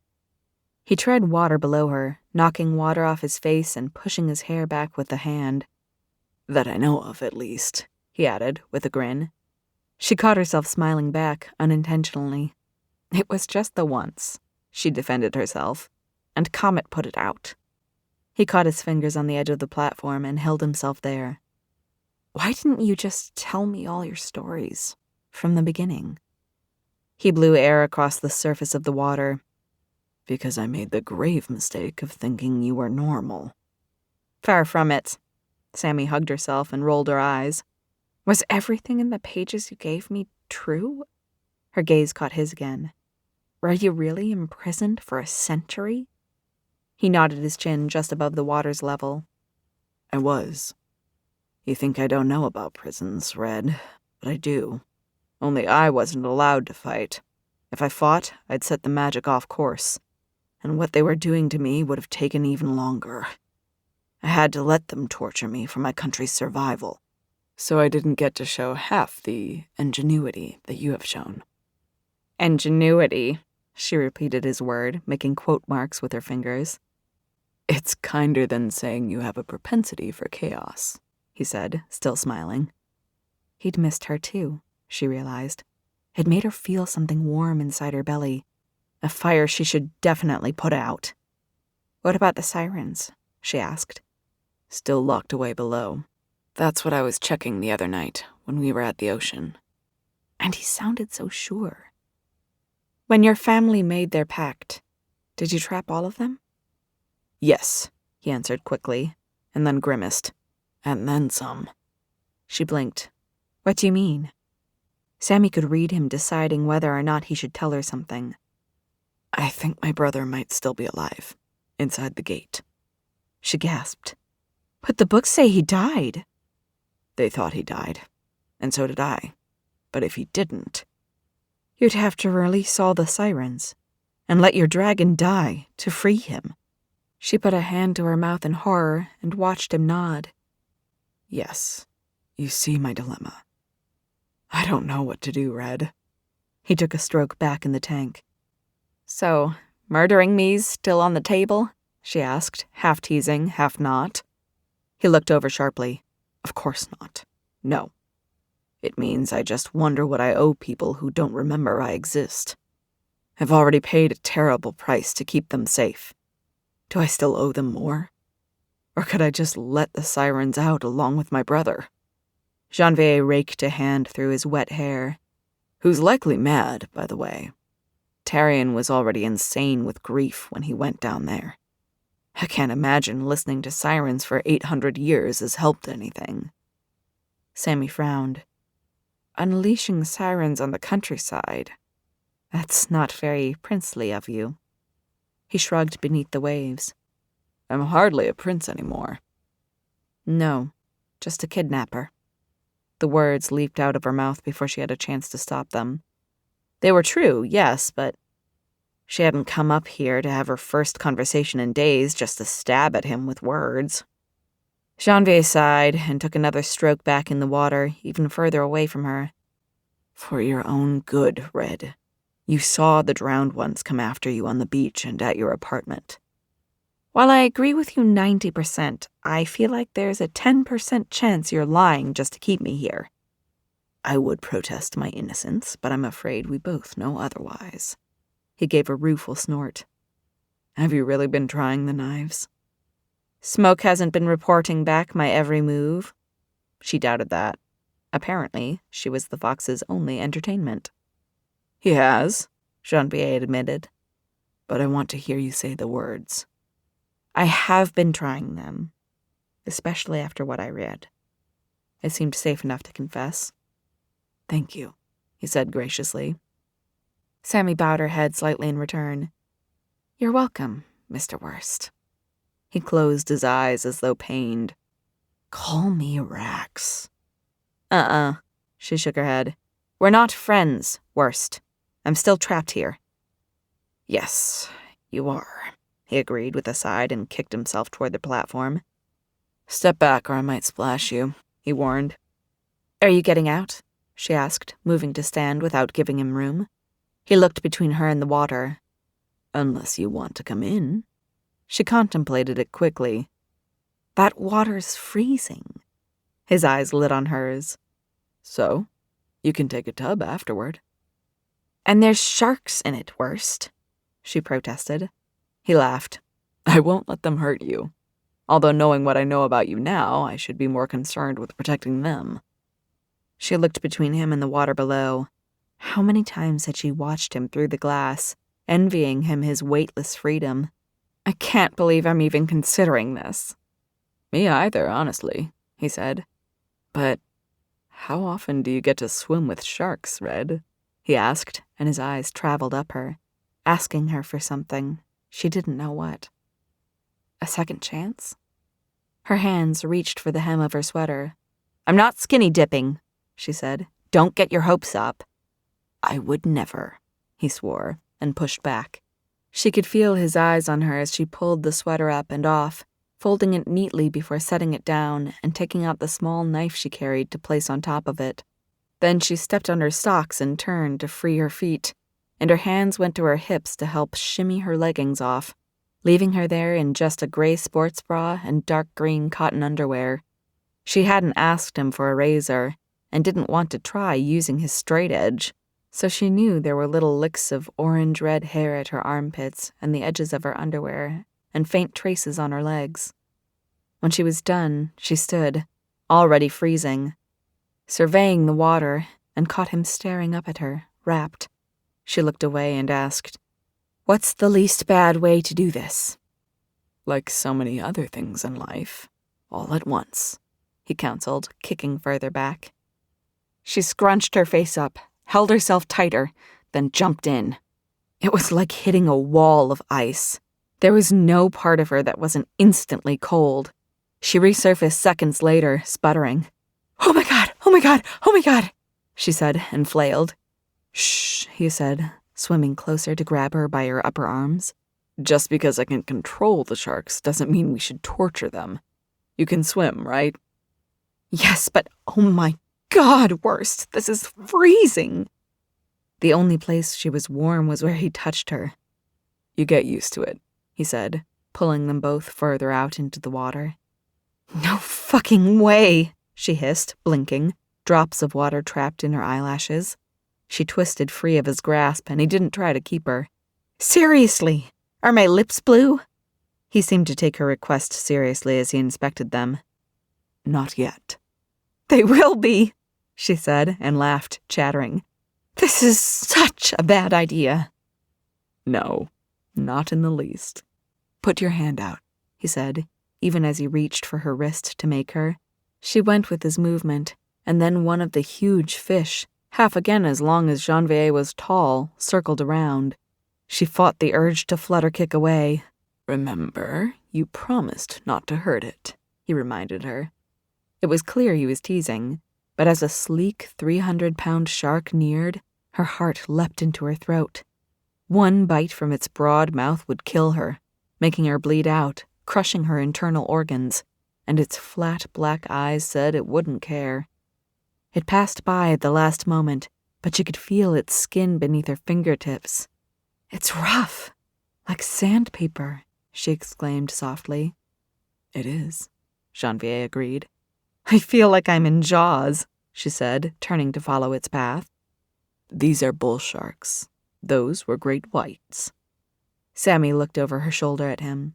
He was closer than she thought he'd been. "You know what the least attractive thing in the world is worst? Shark pedantry." He looked affronted, and then he laughed. "Sorry," he apologized, and she grinned. "What's his name?"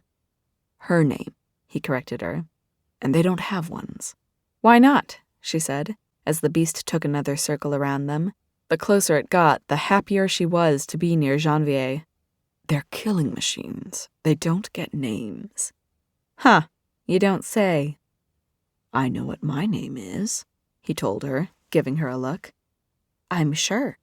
But I suspect, much like the sharks, you don't come when you're called." The water made them both the same height, and it felt like they were on even ground for once, even though she was far colder. "True," he said. "But, like the sharks here illustrate, not everything that can kill you wants to. At least not all the time."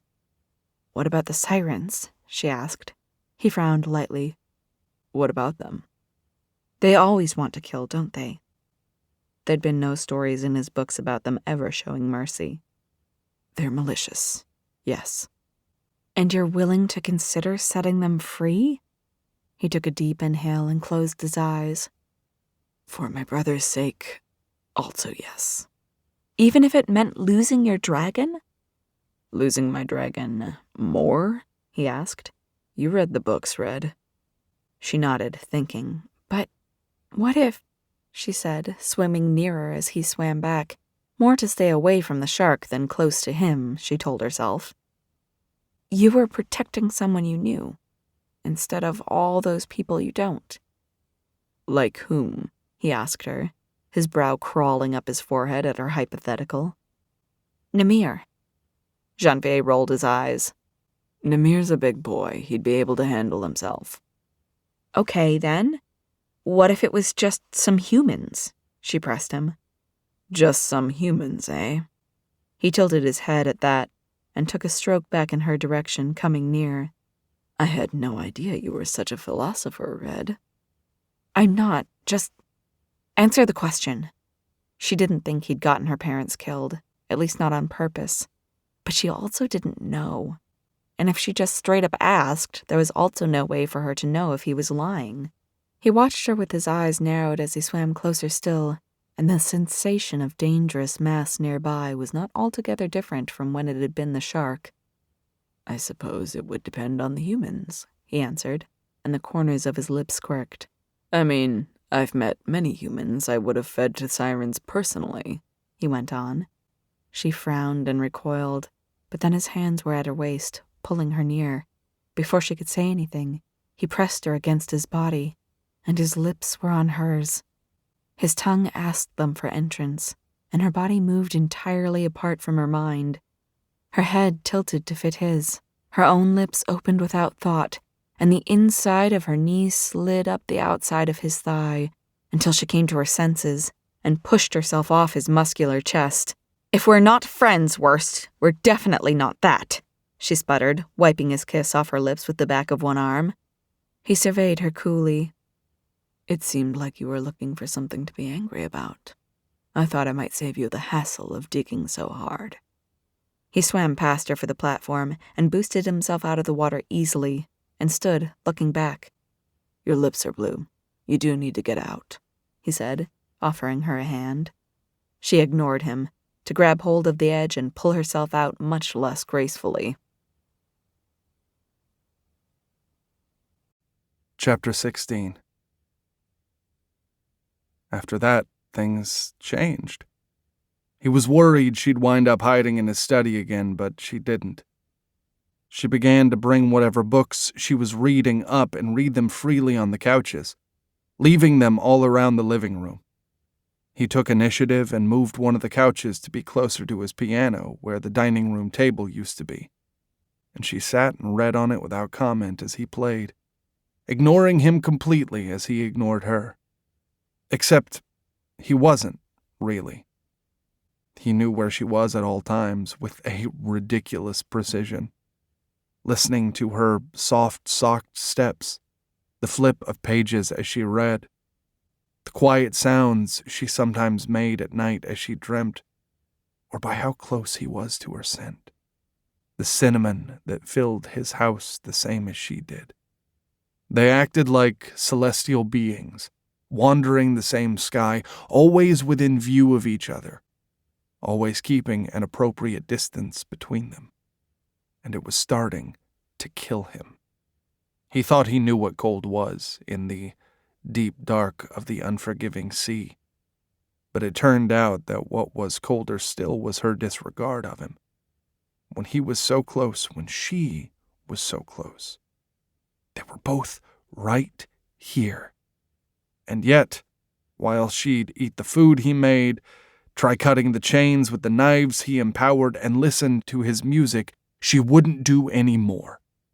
He couldn't have told anyone else what more was, but he was starved for it.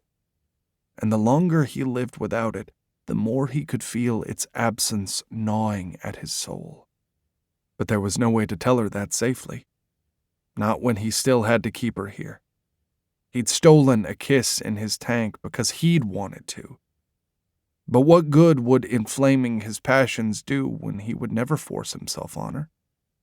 And when every day she made it clear that while physically present, she would rather be anywhere else.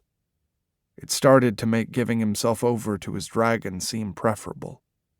At least, at the bottom of the sea, he wouldn't suffer from hope. Samantha knew that freezing Janvier out wasn't going to get her free. It was just that things were easier when she could count on his disdain, when any advance on his part was just to taunt or scare her. But his lips on hers, in the tank, it had felt real. He'd recovered quickly, but when she'd first pushed back, she could see the heat in his eyes, and she remembered the growing outline of his hard-on against her stomach. So she'd gone quiet again. Quiet was safer. But it was stagnant, too. It was one thing out in the real world to play this game with a stupid boy where she could have had an exit in any direction. It was entirely another thing to try to play with a man, here, trapped in his lair. It would require Bond girl levels of cool, which, frankly, Sammy knew she did not possess. And part of the reason she couldn't fake it was him. She liked him? And she wasn't sure if that was because she'd read so much about him, which was vastly cheating, him giving her several hundred pages of stories about him, so she had no choice but to think of him as at least a partially fictional character who'd stepped off a page, or because she'd run out of options, mentally and physically. Mentally, it seemed like if she wanted to get out of here, the only way was through. And when they did talk, she liked talking to him. They were the same level of sarcastic, which she enjoyed, and he thought she was smart enough to be worried about, which she enjoyed even more. She'd been taken for granted a lot in her life. It was nice to be treated like an equal. Physically, it had been one thing to be lonely in her apartment. It made sense there. But here, when he was so fucking gorgeous, and so close, and apparently willing, she'd talked Smoke into sleeping with her at night. Each evening, he said he'd probably bite her in the morning, although he hadn't yet. But snuggling the fox was not enough. Not when Janvier was right there. Sammy set her book down the next time he was cooking and came over to the kitchen, picking up the magical knives from her side of the kitchen counter to try them out in front of him. He ignored her, chopping vegetables with his plain steel ones on the counter's other side. "What are you making?" she asked him after none of the magical knives worked. He paused in his chopping, said, "She speaks," then continued. She put her elbows on the counter and her chin in her hands. "Oh, an ironic dinner. I can't wait. I've heard those are very filling." The corners of his lips lifted, although he didn't look up. "If you must know, beef bourguignon." "Did I forget to tell you I'm vegan?" He set the knife down, wiped his hands on a towel, and looked over at her. "It won't work." She squinted at him. "What?" "Being nice to me. There's nothing you can say that would induce me to free you, for as long as it's unsafe for you outside these walls." Sammy rocked back. "I can't keep living down here like this, Worst. I'm not some kind of mushroom." "No, you're not, but I have to treat you like one, alas." He took the knife back up and pointed at her with the tip. "Talk to me if you wish or don't, but don't expect it to have some result for you." She pouted. "You took me out once. You could take me out again." "That was before you tried to kill me." "And failed," she said, defending herself slightly. "All the same," he chuckled. "I wouldn't trust you for as far as I could throw you, Red." "I don't know. You look like you hit arm day pretty hard," she muttered. "Thank you. I think." He paused in chopping again. "How long have you been a vegan?" She waited for him to look up at her. "About 30 seconds, she said, and he laughed. In many ways, compliant Samantha was worse than the version that hated him. Rax knew she knew what she was doing. He should never have kissed her in the tank. At the time, it had felt like it had given him the upper hand, but in reality, it had only given her a point of leverage against him. Because he wanted her around, and all she wanted was out. She'd stretch out on the couch he'd put by his piano and curve her body just so, licking the tip of a finger to stroke through a book's pages, watching him through half-lidded eyes, not even reading. She'd ask him questions about his life during their now-shared meals, and because she actually had read so many books about him, she knew what she was talking about, but he hardly ever got anything out of her. She wouldn't tell him about her childhood or her family, except for strange bursts sometimes. A fondly remembered meal, a trip once taken cross-country, a teacher she particularly liked. But nothing he could lace together into a past for her, nor anything that would explain why his necklace was still around her neck. It didn't matter, though. When he woke up, she was the first thing he wanted to see, and any time spent away from her felt wasted. "Boss, there's someone here to see you," Namir told him via his intercom one evening as he was packing things up. Namir was basically running the links these days, all the better to prepare for a possible eventuality. "Tell them to come back," Rax growled, reaching for his suit jacket. He'd been thinking about Samantha for the last 3 hours. All his time here had felt perfunctory, like he was a ghost of himself just going through the motions. "He's not going to take no for an answer." Rax paused. There were only a handful of men in the world who could impose on him, and only one locally was likely. He tossed his suit jacket across the back of his chair. "Send him in," he said as he sat back down. Sure enough, Damien Blackwood filled his door moments later. The other dragon gave his office a contemptuous look before sitting down across from Rax roughly. "You've got 5 minutes to tell me what you've done with Samantha O'Connor before things go poorly." Rax blinked, letting his genuine confusion work on his behalf. "Excuse me?" "Sammy, she was working here, but I've already interrogated enough of your staff to know she hasn't been seen in weeks. Seeing as people have a penchant for disappearing from your premises, I'm going to need some answers, now." Damien knew Samantha. Rax recovered quickly and continued to look baffled. "The Lynx is a bar, a nightclub, and a casino," Rax said. rocking back to blow air through pursed lips. You can only imagine the sketchy type of people it draws, both for leisure and employment. I have no interest in keeping track of my employees off premises, nor would I be able to unless I were willing to tag them like wildlife, so be reasonable. I don't have to be, Damien cut him off. We both know what I am and what I can do. Indeed, but that doesn't change anything, Damien, when I have no idea what's become of her. He steepled his fingers. What's your interest in the girl? She's supposed to be my fiancée's maid of honor at my wedding. Damien's voice fell into a low growl. And if you think disappointing me might come with consequences, consider what I would do to stop from disappointing Andy. Ah, Rax said simply with a deep nod.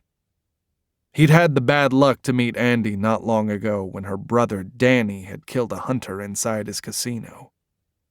And Samantha knew her. It explained so much. While your plight is poignant, and congratulations on your upcoming nuptials, by the way, I cannot produce what I do not have. He shrugged casually. Damien's eyes met and measured his. If I find out you have anything to do with her disappearance. Didn't Andy's brother disappear and then reappear? Rax asked, cutting him off. Perhaps this will be like that. Rax moved to standing.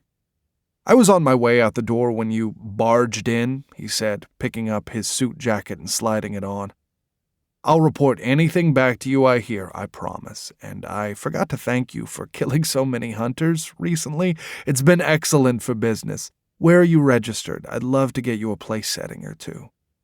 Rax gave the other man a placid smile that did not reach his eyes. Like he might were he meeting any of the other distasteful individuals that usually came into his office. Damien's eyes narrowed. Fuck you, Rax. Likewise, Damien, Rax said, gesturing for the door with one arm. After you. Damien hesitated, though, turning back to give Rax a piercing look near his collar.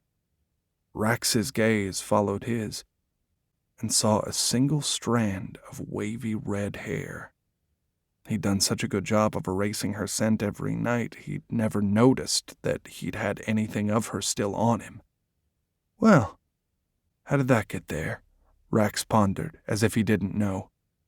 Damien took a step up to him, everything about him threatening violence. It was all Rax could do not to roll his eyes. Uh-huh. If you kill me, you'll never know where she is, and she'll starve to death alone. Damien's nostrils flared.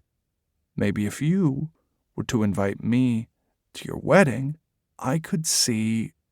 Rax began. Damien punched a hole into the wall beside his head. Rax didn't flinch, though. 3 place settings? 4? You drive a hard bargain. What the fuck, Rax? Damien growled. The fuck is that she's mine. Rax lost his cool and snarled. I own her, I claim her. She belongs to me. Once the words were out of his mouth, he heard the truth in them. And so did Damien. Damien tried to read his eyes, breathing heavy. Does she agree? Why hasn't she said as much to Andy? None of your fucking business. You were gone, having fun in Italy, right? Rax pressed with the illicit knowledge he'd gained from using Samantha's phone. I'll pass on your woman's regard when I see her tonight and see if Samantha deigns to contact her. I don't believe you, Damien said. What would she see in you? Rax laughed in his face. One could ask your woman the same thing. Damien glowered. Fine. But what on earth would you see in her? I actually like humanity. You just like to steal from them. You don't actually know anything about me, Dragon, Rax told him. In fact, Samantha was the only one that did. Damien took his measure. I'll follow you home and talk to her myself. The fuck you will, Damien. I'm not leaving until I see her, Damien growled. I know you're a dragon somehow, I sense it, but I don't feel it. I can and I will overpower you. You think everything needs to be about brute strength? Rax stared him down and summoned to himself the power of every magical object in his office, locked inside his desk and that decorated his walls, millions of dollars of artifacts drained dry in an instant. Sleep, he commanded the other dragon. Damien's eyes widened as Rax's hand went for his throat. Rax set Namir up with the unenviable task of returning Damien to his compound up in the Briars, after carrying him through the casino in a fireman's hold to deposit in the back of Namir's truck. He was fairly sure Damien wouldn't wake up until Namir was there.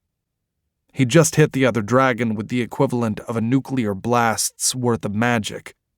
But even if he did, he felt certain he could count on Damien's inherent civility to not murder Namir.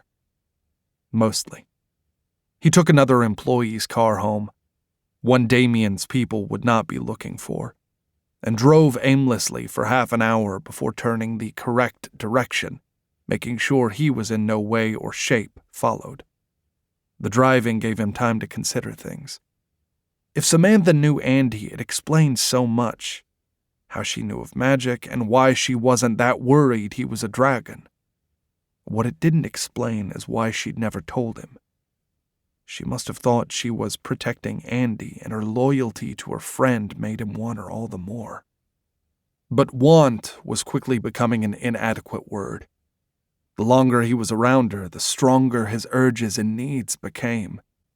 It had started with the necklace, yes, but now, just like he'd told Damien, it was her. And the thought of another man touching her, taking her, made him want to destroy things on a level he'd never felt before.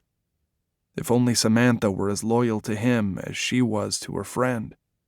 What a pair they would make. He allowed himself 1 second to dream of it. Her by his side, leaning her body against his as she whispered something into his ear. Them ruling his underground empire together. Before reality intervened as he parked in his garage. He wasn't an emperor, but a man who had lost half himself below the sea, who might yet lose his whole self, and she was still the irrepressibly fierce woman who hated him. He forgot to make his usual fanfare entering his own home to warn her, closing the door quietly behind him. And he heard Smoke growling from below as Samantha sounded unhappy. He went for the stairs and trotted down them, finding Smoke standing on the edge of one of her couches looking down at her. She was fighting with a sheet clearly in the throes of a nightmare. "She's been like this for a while. Should I bite her?" Smoke asked, sounding concerned. "Just a little, to wake her?" "No, Smoke," he said, reaching in and hesitating. Her nest was surrounded by books all opened up to the sirens. He didn't understand why she was so obsessed with them, unless she was hoping they'd kill him. "Samantha," he whispered, shaking her shoulders gently. She fought him back, shoving his hand away. "Samantha," he said a little louder. Her eyes snapped open and she was panting. Her hand scrabbled for something at her waist, her little knife, he realized. "You're okay. You were having a nightmare, but you're all right," he told her, watching her slowly remember where she was and who he was to her, putting the knife down. She put a hand to her head, sitting up. "Not really, worst. How can I be? I'm still here." He was glad it was dim in the room so she couldn't see how badly her words hurt him. "I told you not to read these things, especially not before bed," he said, reaching in to close the books one by one. "You're not the boss of me," she muttered, but didn't stop him. "Don't I know it," he muttered back at her. She looked up at him then, her eyes still dark with dreams. There was something tortured there, more so than usual. "Good night, Samantha," he told her, and stood straight to walk back up a level. He would ask her about Andy tomorrow. Now was not the time. "Can you wait?" She called after him. so quietly he wasn't sure he'd heard it. Maybe? He paused and swallowed. That bad, eh? He asked, turning. She wiped a hand across her face and looked ashamed. You have no idea. He sat down on the stairs themselves, putting his elbows on his knees. I can stay till you're asleep again. She looked around her little nest and frowned. I don't know if I can. Now or ever? He asked lightly. She gave him a sad smile and ran her hands through her hair, making it even wilder than it had been. What was your dream about? She shook her head. You'll only make fun of me. Sirens for sure, then. Come upstairs, he told her, putting out his hand. She looked between him and it, and he wondered if she'd refuse him. But then she climbed over the back of a couch and padded over in her socks and flannel pajamas. Why? She asked, without taking his hand. I'll show you, he said, leading her up to his level. He turned toward his bed and then walked beyond it, to the clear space with his altar. He opened its wards and pulled out the chalice, the dish of salt, and the dragon bone knife. He knelt in front of it while she sat with her back against the side of his bed. See, he told her, watching her watch him intently as he performed his ritual in front of her. He knew that she'd heard him say the words so often by now she might also have them memorized. But she still gasped as he cut himself because she'd never seen that part before. I've made this pact for almost 1,000 years, Samantha. So I promise you, no sirens will get to you tonight. He looked at the dark concoction in the chalice and felt her presence nearby. I won't let that happen to you. Not now, nor ever. If there was anyone worth going to the bottom of the sea to protect. She made a small, sad sound, and he looked over quickly. Her arms were wrapped around her knees. Her head was bowed, and there was salt in the air that wasn't from his ritual or his shark tank. Samantha, what's wrong? What's wrong is you pretend to care, but you don't, worst, she said, and then sobbed. Samantha, he said, trying to soothe her without moving in her direction. It was as if he could feel the thorns around her growing, like her tears watered them. There was a slight possibility she could be playing him, he knew, but he doubted it when she was crying like that. The scent of her tears in the air was too true. You know I can't let you go. And wasn't that a perverted form of caring? It's not about that, she said, sniffling, rubbing her face against her knees. I mean, it is, but, she said, sounding lost. Then what? He asked her. My parents, worst. You let my parents die, she said without looking up. How am I supposed to believe you'd save me when you didn't save them? Her voice went higher as she spoke until it broke, and her whole body shivered, holding back another sob. What on earth are you talking about, Samantha? Unless her parents were secretly magical object dealers, which would make an awful amount of sense, he had no idea. She took a deep breath, raised her head and stared into his altar like it had answers for her. A siren killed my parents. Her voice was flat, and it was like he could feel her drifting away, while he would increasingly give anything to keep her safe right here. It rose out of the ocean, worst. I remember the water dripping from its wings. I was just a little girl. Samantha, he whispered. No wonder the creatures mesmerized her. And he had a sudden sinking feeling inside his soul, as though part of him were being anchored down to the bottom of the sea already. All her panic, that night at the ocean, even before she'd seen the drowned ones. So it was on the beach, he guessed, and she nodded violently. Oh, Red, how did you survive? He asked gently. I crawled into the trunk of our car and hid, which was why she'd practically dissected his poor jaguar. "Smart, brave girl," he murmured, and she shook her head. "Not smart enough to save them, or brave enough to tell anyone the truth after a while." She took another long inhale, and he watched her pull herself back together like she was refolding an old map, falling back into herself. He wondered how often she had to do that, and if it got harder and harder for her to find herself after each time she pulled away.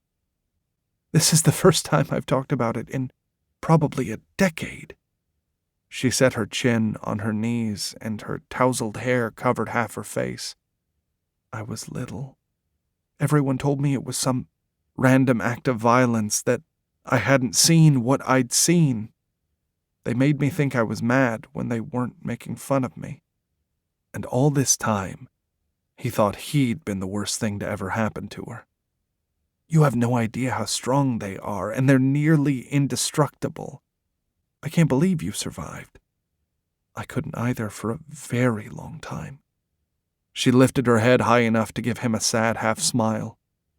"But if they're all trapped under the sea, held back by the lock and your dragon, how did one get out to attack my family? On Earth, no less." He raked a hand through his hair, considering. "I saw a rift down there the other night, a small portal in between worlds. It's possible that in the past 1 or 2 got through. More than 1 or 2. She corrected him softly. "The Sand Castle Killer. Because that's what they call them, since no one knows what they truly are except me and you. Has killed 7 people. And I'm the only one who's ever survived. Sandcastles, like the ones in your bedroom. So there was something of her family there after all." She nodded. "Yeah. I'm not going to ask what you were doing in my room, though." She held her knees to her chest more tightly as he watched her curl up into a little ball. "Whatever they told you was a lie, you know that, right?" he asked her, and saw her nod into her knees. "That's what your books tell me, but it doesn't feel like a lie, though," she whispered to herself. It killed him that he had no right to touch her. "I don't know what to say, Samantha." He watched her take another gulp of air. "I don't think there's anything to say. You were trying, I know. It's just hard being here, is all. For so long, I thought you were going to kill me, and then I figured things out, and I wanted to be mad at you, but then I couldn't even get that right, could I?" He knew she was asking herself, not him. But he still said the next thing that came to his mind aloud. "No wonder you hate me." She looked over at him, and her shoulders fell. "You really are an idiot sometimes, Mr. Worst." He frowned at her in confusion, trying to trace her mercurial moods. "I don't hate you. You just make me hate myself is all, because the longer I'm here," she began, and then looked at him, pushing a wave of red hair behind her shoulder. "Why do you think I'm nice to you now?" He continued to frown. "Lack of better things to do, or you're trying to trick me?" She glared at him. "You really think that's why, that's all?" "I can't risk hoping that it's not," he answered truthfully. But he did. He so fucking did. Only that well had been tainted. He'd kept her here too long. There was no way to extricate fiction from reality or for him to believe anything she told him. "What if I told you you were wrong?" she asked him. "What if—" "Don't," he said low and closed his eyes. "Go back downstairs, Samantha." He didn't hear her move a millimeter. "Why?" "Because." "No," she protested. "You can't boss me around anymore. You don't get to. Tell me." "Because," he snapped and finally looked at her. "You're not the only one being tortured here," he said, then took a deep breath in. "Not anymore." She frowned and she pouted, and he thought she might cry, but then she recovered and went to all fours, crawling over to him. He braced for whatever that would bring, but all she did was kneel at his side and lean against him. It was such a simple, quiet, human thing, and it unarmed him utterly. more than her kissing him or her offering herself might have. Because both of those things would have made sense, but this, as she nuzzled her face into his shoulder, using his shirt to blot her tears, he wanted to pull her to him, to unfurl wings he no longer had, to shelter her and protect her from utterly everything else. Her past, his future, him now. And then she pulled his hand into her lap with both of hers, lacing her fingers through it as her breathing trembled. "Don't be scared," he whispered, and felt her nod. He twisted his hand in hers, and he could feel how delicate her fingers were in comparison to his as he brought the back of her hand up for him to kiss. She gasped lightly as he did so. He bowed his head and smoothed the soft skin of the back of her hand against his cheek, and she sniffled before giggling. "What?" he asked.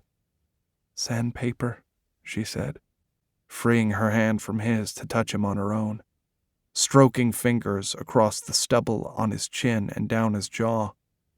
"Just like the sharks." He smiled and closed his eyes under her ministrations as she traced the outline of his lips and the edge of his cheekbone, breathing slowly and deliberately, staying completely still, giving her any chance she wanted to feel safe or run away. But it was hard. He could have pinpointed the distance between them now with any part of his body. For the first time in his life, he felt like he was drowning, breathless in an ocean of want and desire, and she was the shore he needed to reach to survive. Then, she stopped touching him and pulled back. He opened his eyes and found her fathomless blue ones waiting. "Don't you want me?" she asked. He growled something incoherent as he lunged for her. Chapter 17.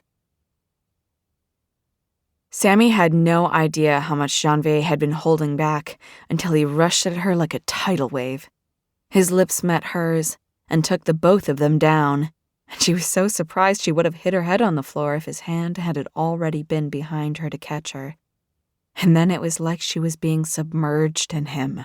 His tongue surged into her mouth again and again, and she let it. Right now she'd rather kiss than breathe, as his body rose over hers and crashed down, covering her completely. She moaned beneath him, running her hands up into his hair as his hips arched into hers, letting her feel the hard length of him rocking between her legs. She wrapped her legs around him, despite the fact that they were both still clothed, all too willing to give him whatever he wanted. Hi all, author Cassie here. Sorry, but I've had to delete some spicier scenes from this book so I wouldn't get into trouble with YouTube. If you'd like to listen to them, please consider purchasing the full audiobook from any audiobook store, including my own website linked below, or otherwise keep listening on. Thanks. He echoed her with a purr, and then trapped her with his arms, the muscles of his biceps bulging. "I'm going to keep you here forever, Red," he promised as he thrust, lacing his fingers together behind her head, bowing his forehead to hers. "You have known the man of me so far, but the dragon of me wants to make you golden chains of rubies and diamonds, and string you to my bed with them." Sammy shuddered at the thought, at both its horror and its beauty, and felt a forbidden tension rising between her legs as he went on. Hi all, author Cassie here. Sorry, but I've had to delete some spicier scenes from this book so I wouldn't get into trouble with YouTube. If you'd like to listen to them, please consider purchasing the full audiobook from any audiobook store, including my own website linked below, or otherwise keep listening on. Thanks. "We shouldn't have done that," he said, moving back. Sammy pushed herself up to kneeling, tugging her pajama shirt down. Why not? "Because it's not real." She blinked at him, gathering her pajama bottoms into her lap to feel slightly less half-naked. It felt real to me. Janvier shook his head. "Only because I've trapped you down here." He was pulling his slacks up and lassoing his belt. There were dark stripes of sweat down the front of his dress shirt, and she knew the back was ruined from her nails. She gave a sharp laugh. I still have some agency, Mr. Worst. Do you? He asked, and lunged for her, pressing her against the side of his bed by her throat. I'm 100 times as strong as you. Even if I wasn't, I'd outweigh you, and I'm keeping you magically trapped. She grit her teeth in frustration, even as her nipples went hard. You didn't shove your dick down my throat. Well, until the part where you did, but I liked that. Still, he said, letting her go. There's just the one thing, really, she told him. What? That fantasies are fantasies and life is not? He asked with a wry snort. Just that one huge thing? No, she said simply while frowning at him. I don't like diamonds. He was momentarily disarmed by her. She could see it in his eyes. She knew he was opening up. She knew they were insane and that this was insane, but maybe, just maybe. Samantha, he said, putting his hand out for her cheek, right before he gave her an apologetic look. She pulled back. Don't you dare, she demanded, right as he commanded her to sleep.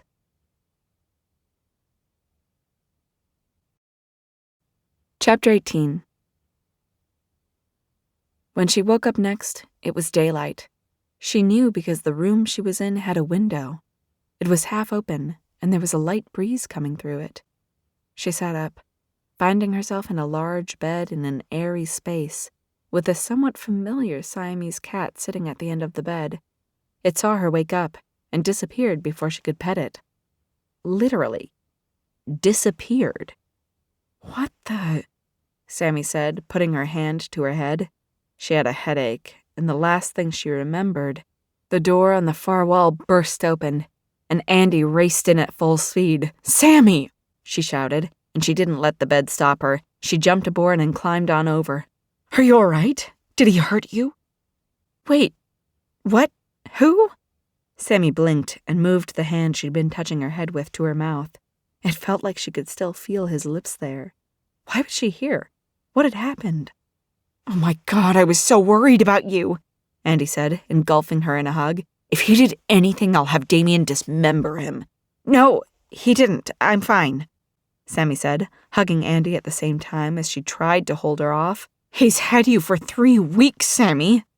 I know," Sammy whispered. "I'm so sorry. If I'd known what was going to happen to you, I never would have left." Andy cupped her chin in her hands and stared into her eyes. "Are you hungry? Thirsty? Where did he keep you? If you were in a cage, so help me God." "No," Sammy said, more definitively, catching Andy's hands in her own to bring them down to her lap and hopefully calm her down. Everything seemed so bright and loud. She'd grown accustomed to her dim solitude. "I love you, but can we take it down a notch?" she asked. Andy nodded, her face crumpling as she tried to hold back tears before she hugged Sammy one more time and squeezed her hard. "I'm just so glad you're all right." Was she? "Yeah," Sammy agreed, because she knew she ought to, hugging her best friend. She caught a glimpse of green on her right hand. Janvier had given her both her freedom and her ring back. "Me too." The rest of that day, Sammy didn't really feel like her feet touched the ground. Not in an "I'm so happy I'm floating away" kind of way. It was more of an "I'm not entirely sure how to interact with the world anymore" situation.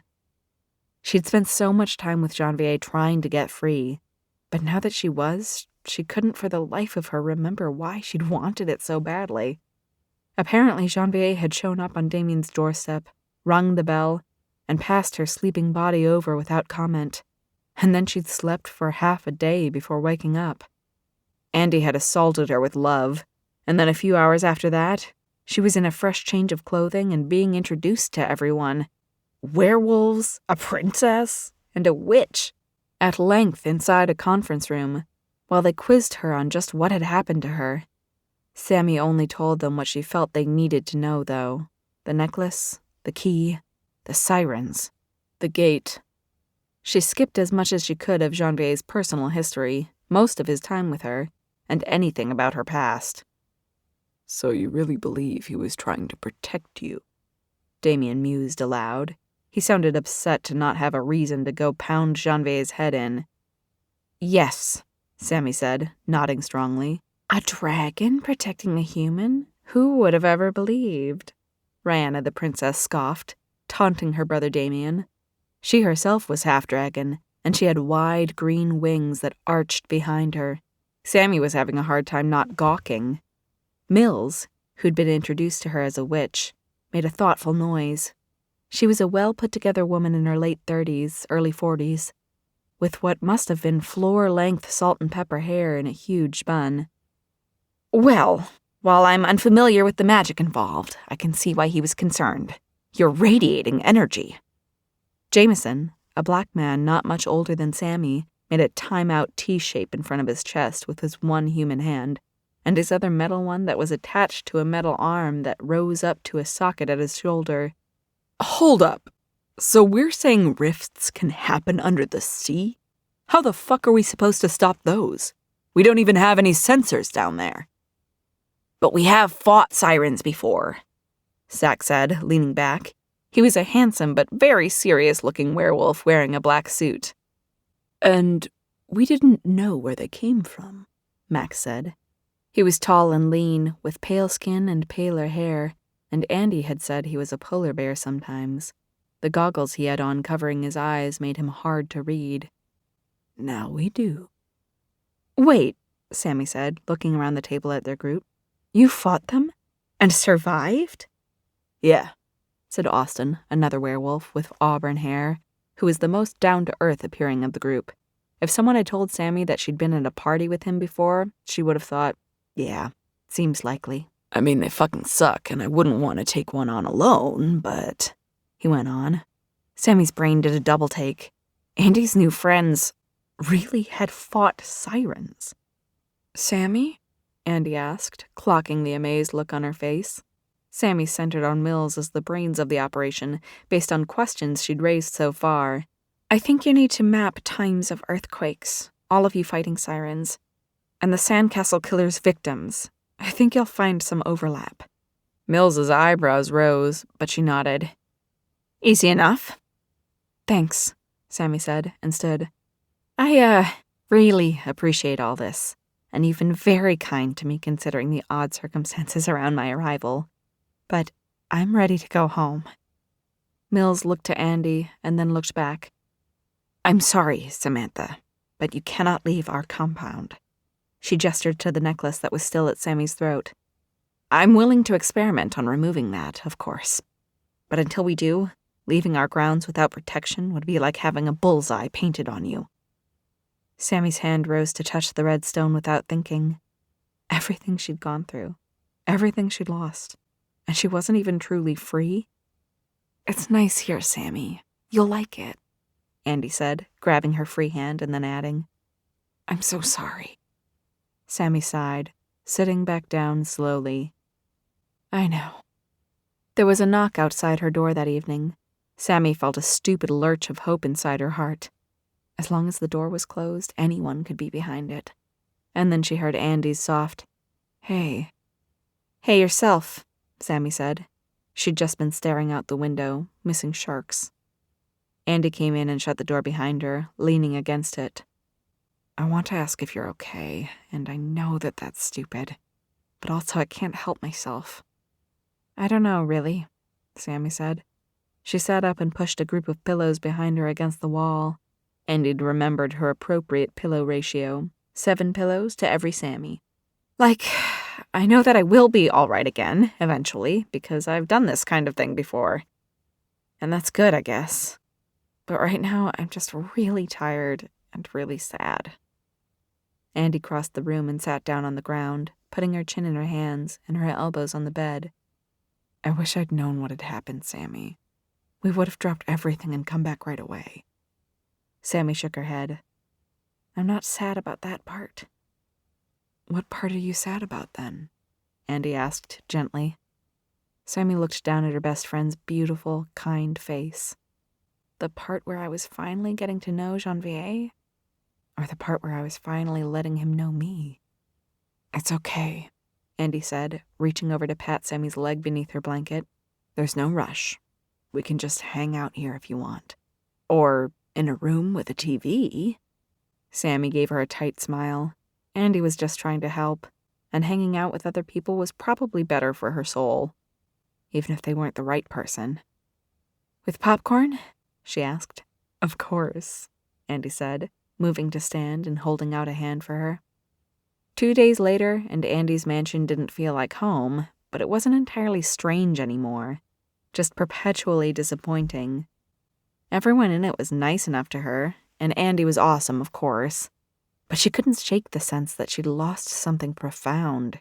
Her time with Janvier seemed to blot out everything before it. She couldn't find her way back to being the person she'd been before. She wasn't even sure she wanted to. Being with Janvier had felt more real to her than any other relationship she'd ever had, but she couldn't disentangle the parts of that had come from her captivity, or, technically worse, her utility to him, from all the maybes of her hopes and dreams. Hopes and dreams that he didn't share, obviously, seeing as he'd abandoned her here. She would spend hours feeling sad and then getting angry, but what caught her and kept her unable to move on was what she'd seen when he'd let her watch his ceremony, inside his altar, the place where he kept his most precious things locked up. The pink triangle of her scarf from that first night. She'd assumed it was lost at Bellissima's, but he'd grabbed it and taken it home. Maybe she had meant something to him, from the beginning, not just at the end after she'd worn him down. "Sammy?" Andy asked her, and Sammy blinked to life. She'd been staring out another open window.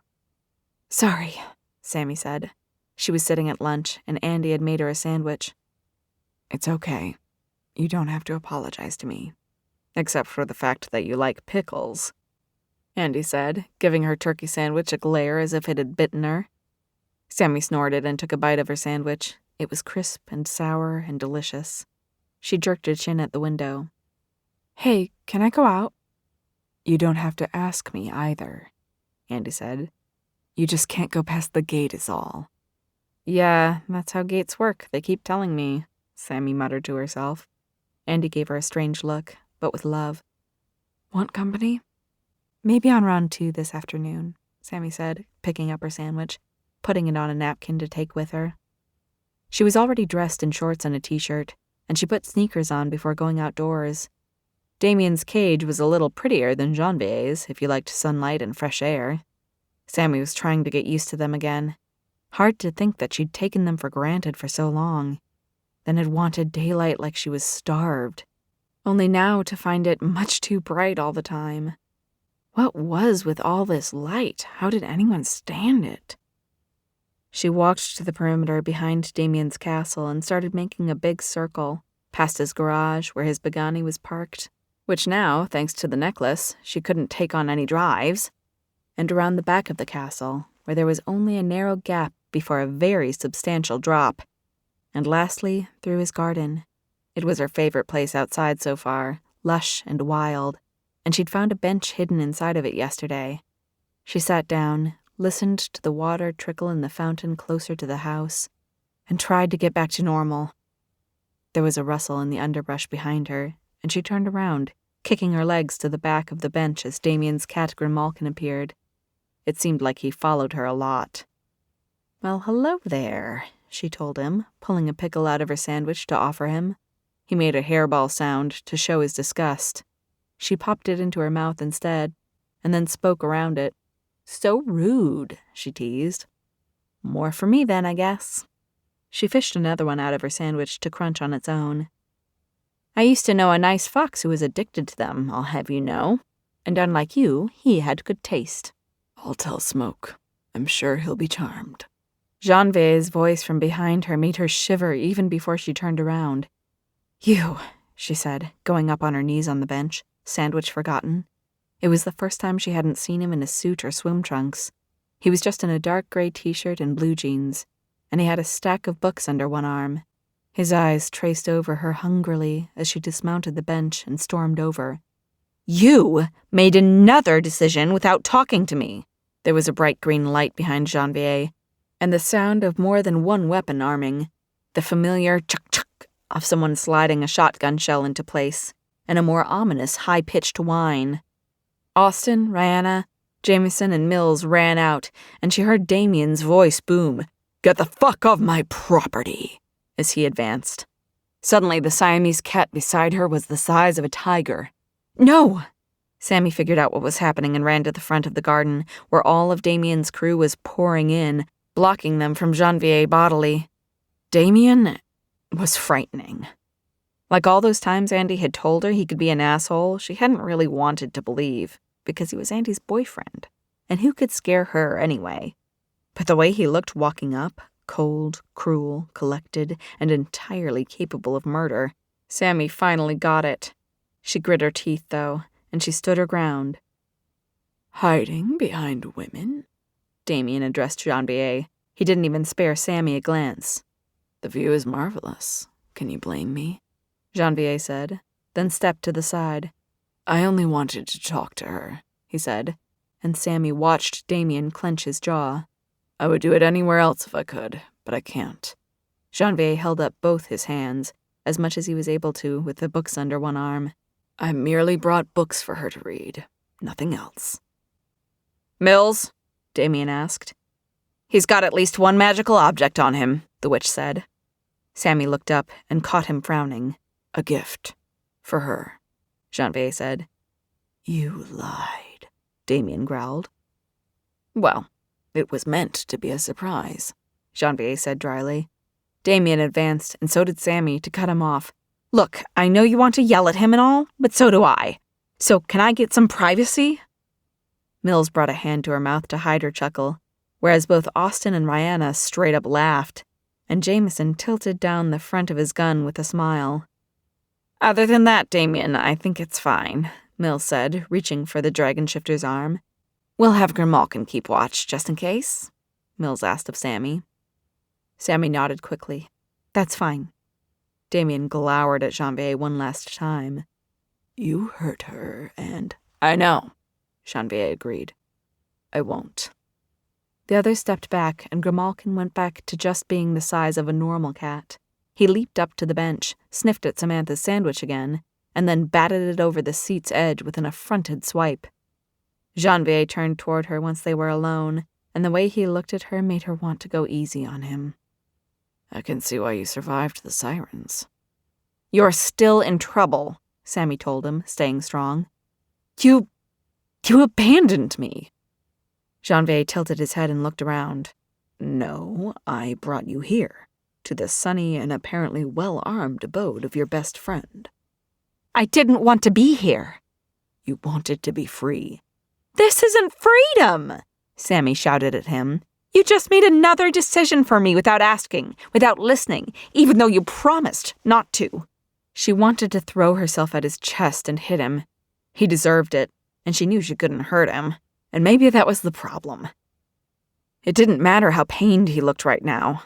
There was nothing she could ever really do to hurt him, ever, and oh, so many things he could do to hurt her. "Why are you even here, Mr. Worst?" He reached into his pocket and pulled out something, another piece of red gemstone, and held it out to her. "It's my part of the key," he said. She looked between him and it and gingerly took it from him. It looked exactly like the stone around her neck, without the setting and the chain. She flipped her necklace over and matched it to her stone's back. It fit, but it didn't feel any different, and it easily fell right off. "Why didn't you show me this already?" she asked, handing it back to him. He looked a little sheepish. "I was worried that it might get stuck to yours, magically, and then you would have 2 pieces of the key rather than just one." "And now?" she wondered. "It's yours, if you want it." She frowned at the bright red stone inside her palm, contemplating what it might mean. "Are you giving up on getting your dragon free?" Janvier shook his head. "My brother still waits on the gate's far side. I haven't decided." "But if you've given me 2 pieces of the key," she said, the new piece in her palm growing heavy. "I'm not saying I have an amazing plan," Janvier said, and laughed darkly as Sammy took him in. What were they to one another, truly? She knew what she wanted them to be.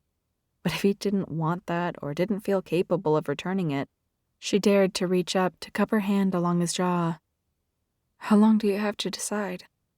He twisted his cheek into her palm and then gently pushed her wrist away. A week or two. Hearing that, it was like getting stabbed.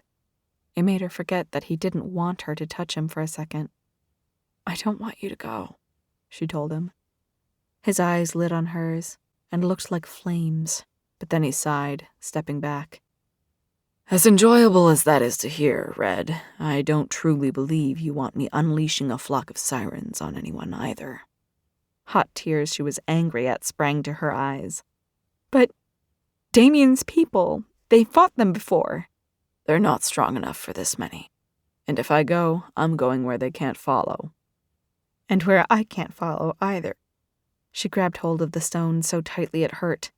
Take it back, she said, offering it out to him. I don't want it. The stone looked like a small pool of blood in her palm, like when she'd cut herself not long ago. Take it back, she demanded, stepping forward. I can't. You can, she said, clenching the stone in her fist and set to throw it at him. He caught her wrist before she could, cupping her fist with his other hand's palm so she couldn't drop it either, pulling her to stand close to him. What would you have me do, Red? He asked, and bowed his head to look at her. Trade my heart for yours and take it to the bottom of the sea with me? How badly do you want this to hurt, Samantha? You've read all the stories in my books. You know these things never work. She tried to blink back tears. But Damien and Andy. They just don't know any better yet, Janvier said softly. What trials have they ever been through, eh? And now there was no stopping it. Tears were streaming down her face. I don't care. I'm just asking you not to leave me. Again. Sammy closed her eyes and begged him softly. Please. He caught her face in both hands, gently stroking her tears off her cheeks with his thumbs, then chastely kissed her forehead. Please, she sobbed.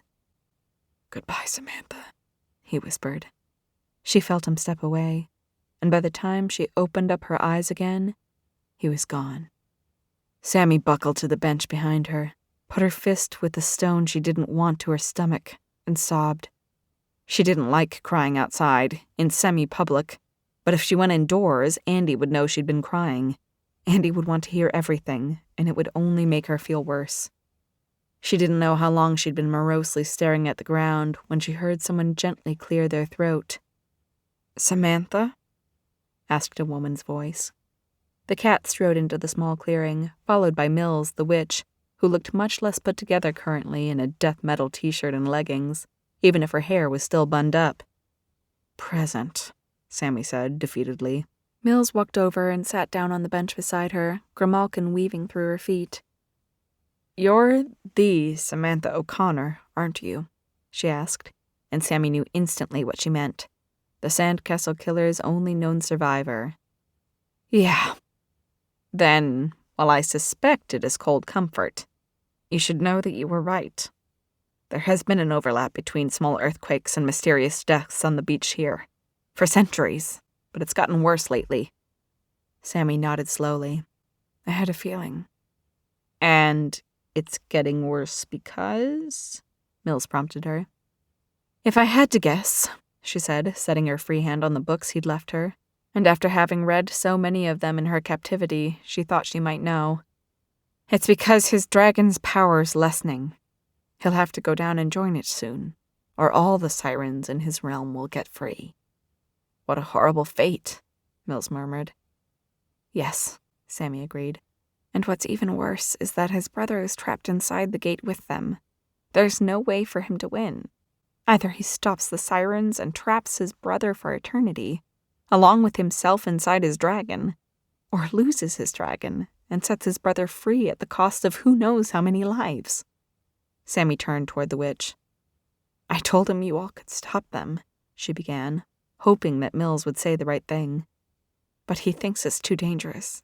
He won't even let you try. In my rudimentary studies between when you were first returned to us and now, Samantha, if he's from the realm I think he is, he's not wrong. Mills winced. We do death-defying things regularly here, but I cannot recommend we go on suicide missions. We can't fight them underwater, and fighting them on boats is untenable. There'd be nowhere to hide from them, and escape opportunities would be impossibly scarce. Sammy bit her tongue to not say what she was thinking loudly. But Damien's a dragon.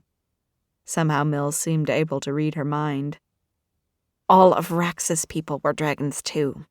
And if this is the solution they came up with, Samantha, they had their reasons. She sighed as Mills reached over to put her hand on hers. I won't give up, the witch went on. But I can only tell you the truth. Whatever he decides, it doesn't look good. Sammy flipped her hand over quickly. Can you do something with this? Maybe? She asked, offering Mills the free portion of the stone. Is it the same as the one around your neck? Mills asked. Yes, she said with a nod. I can certainly try, Mills said, taking it and moving to stand again, resting a hand briefly on Sammy's shoulder. And I won't give up. I mean it. Sammy gave her a sad smile. Hurry then. Sammy leafed through the books Janvier had left her after Mills left. They were ones she hadn't read yet, so they must have not mentioned sirens. She picked them up and walked in to find Andy waiting for her right inside the door. Andy took her in, hugged her tight, and then looked at the tomes. Did that fucker give you homework? She asked. Sammy gave a rueful laugh. No, he just knows I like to read. Read? Came another female voice from somewhere upstairs. And then Rihanna appeared, wings and everything, racing down them. Books from the realms? Her expression was a combination of delight and hunger. She was eyeing the books like they were edible gold. Yeah, Sammy hefted them up and divided the stack in two. Here, we can share, as long as you promise not to hurt them.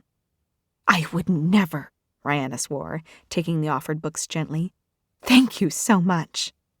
A woman with wings was thanking her. This was her new normal now. You're welcome, Sammy said. What do you want to do now, Sammy? Andy asked, lacing her fingers with Sammy's.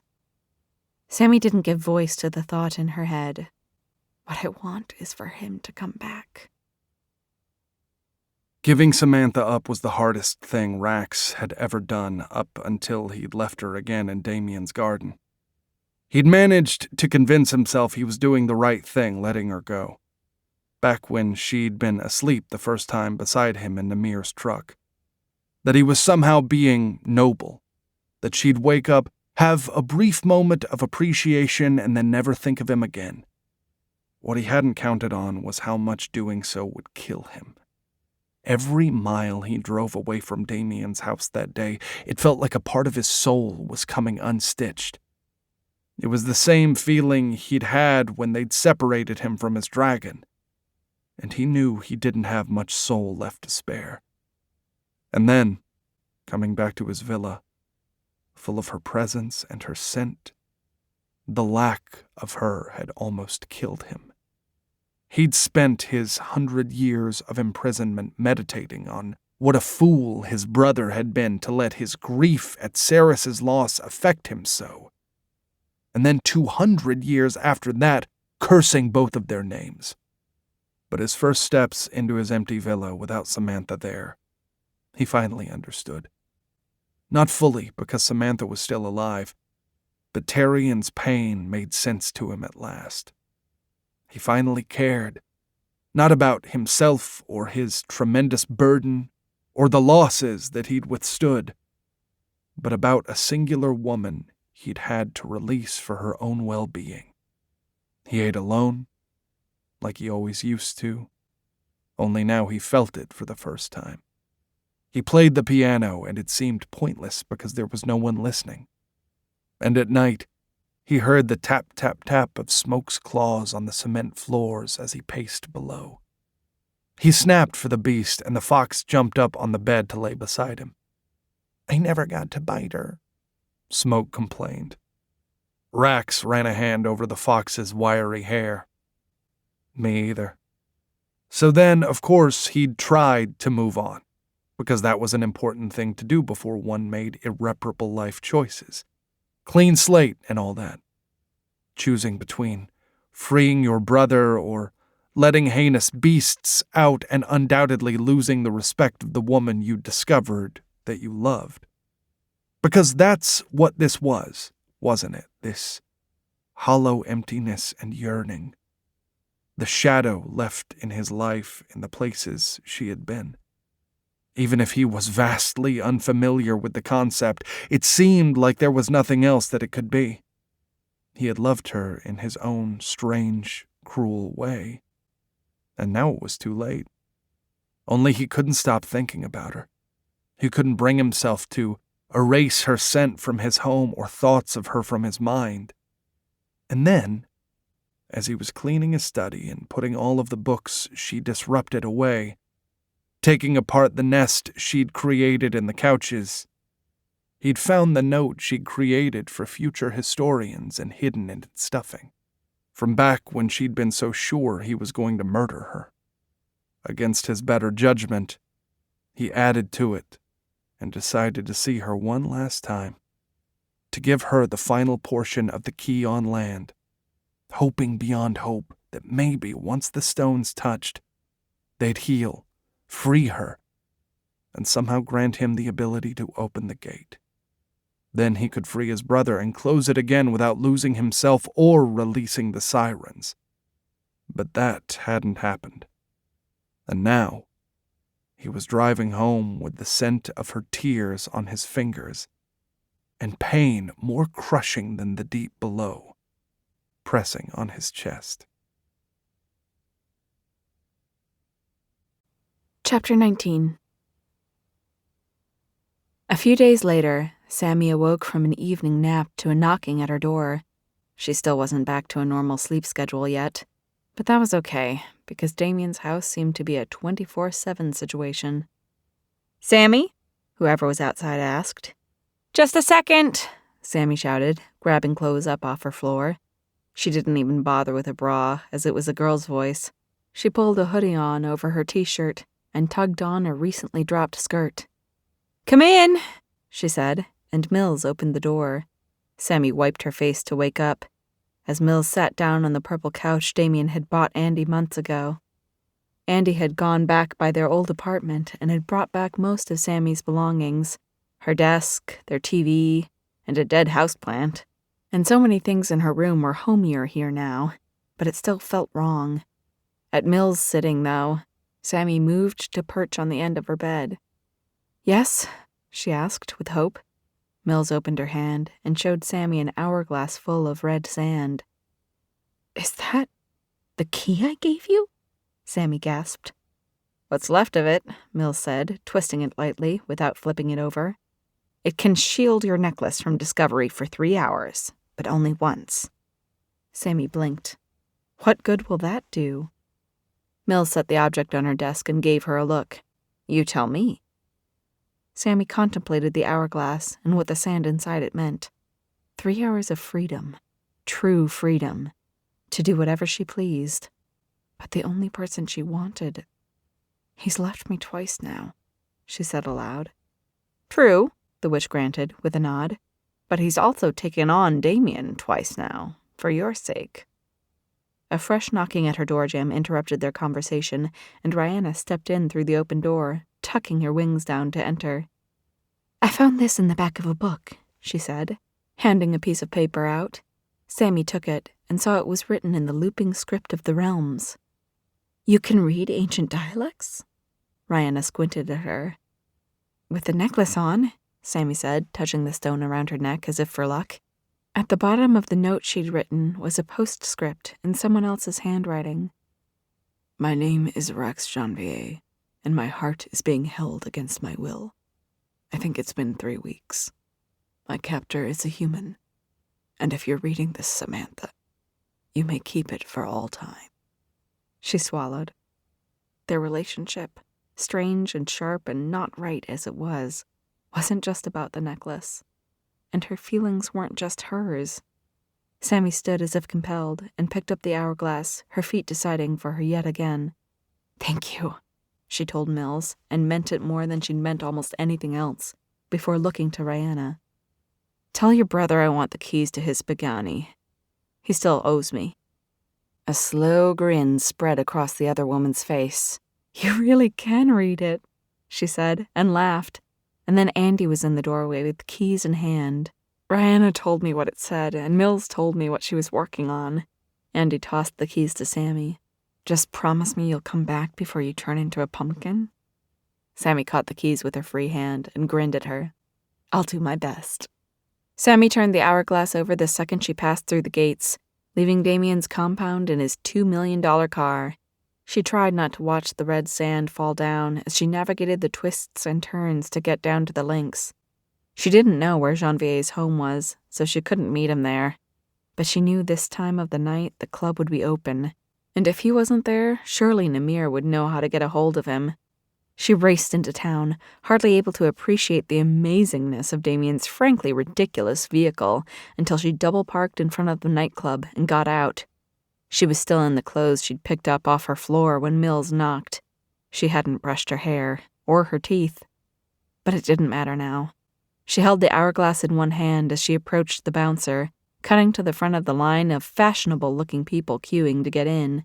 She recognized the bouncer from working there, but it was clear he didn't remember her in her civilian outfit. Yo, Charles, I need you to pass something on to Mr. Janvier. The man gave her an annoyingly blank look and then focused on the Pagani, slightly stunned. She snapped her fingers for his attention. It's about a drug deal, she said, loud enough for the first 5 people in line to hear, which shut them up. Saying that seemed likely to explain her possession of that kind of vehicle and would make whatever she said next worth passing on. I need you to tell him this code phrase precisely, okay? And he'll reward you, I swear. You hearing me? The man frowned, but grunted. Yeah, go on. Tell him it's red. I've never been in a relationship that worked, so why the fuck should this be any different? And that he's got 2 hours and 37 minutes before this spell expires. Charles looked between her and the car again, shrugged, and said, Copy that, before repeating exactly what she said into his earpiece.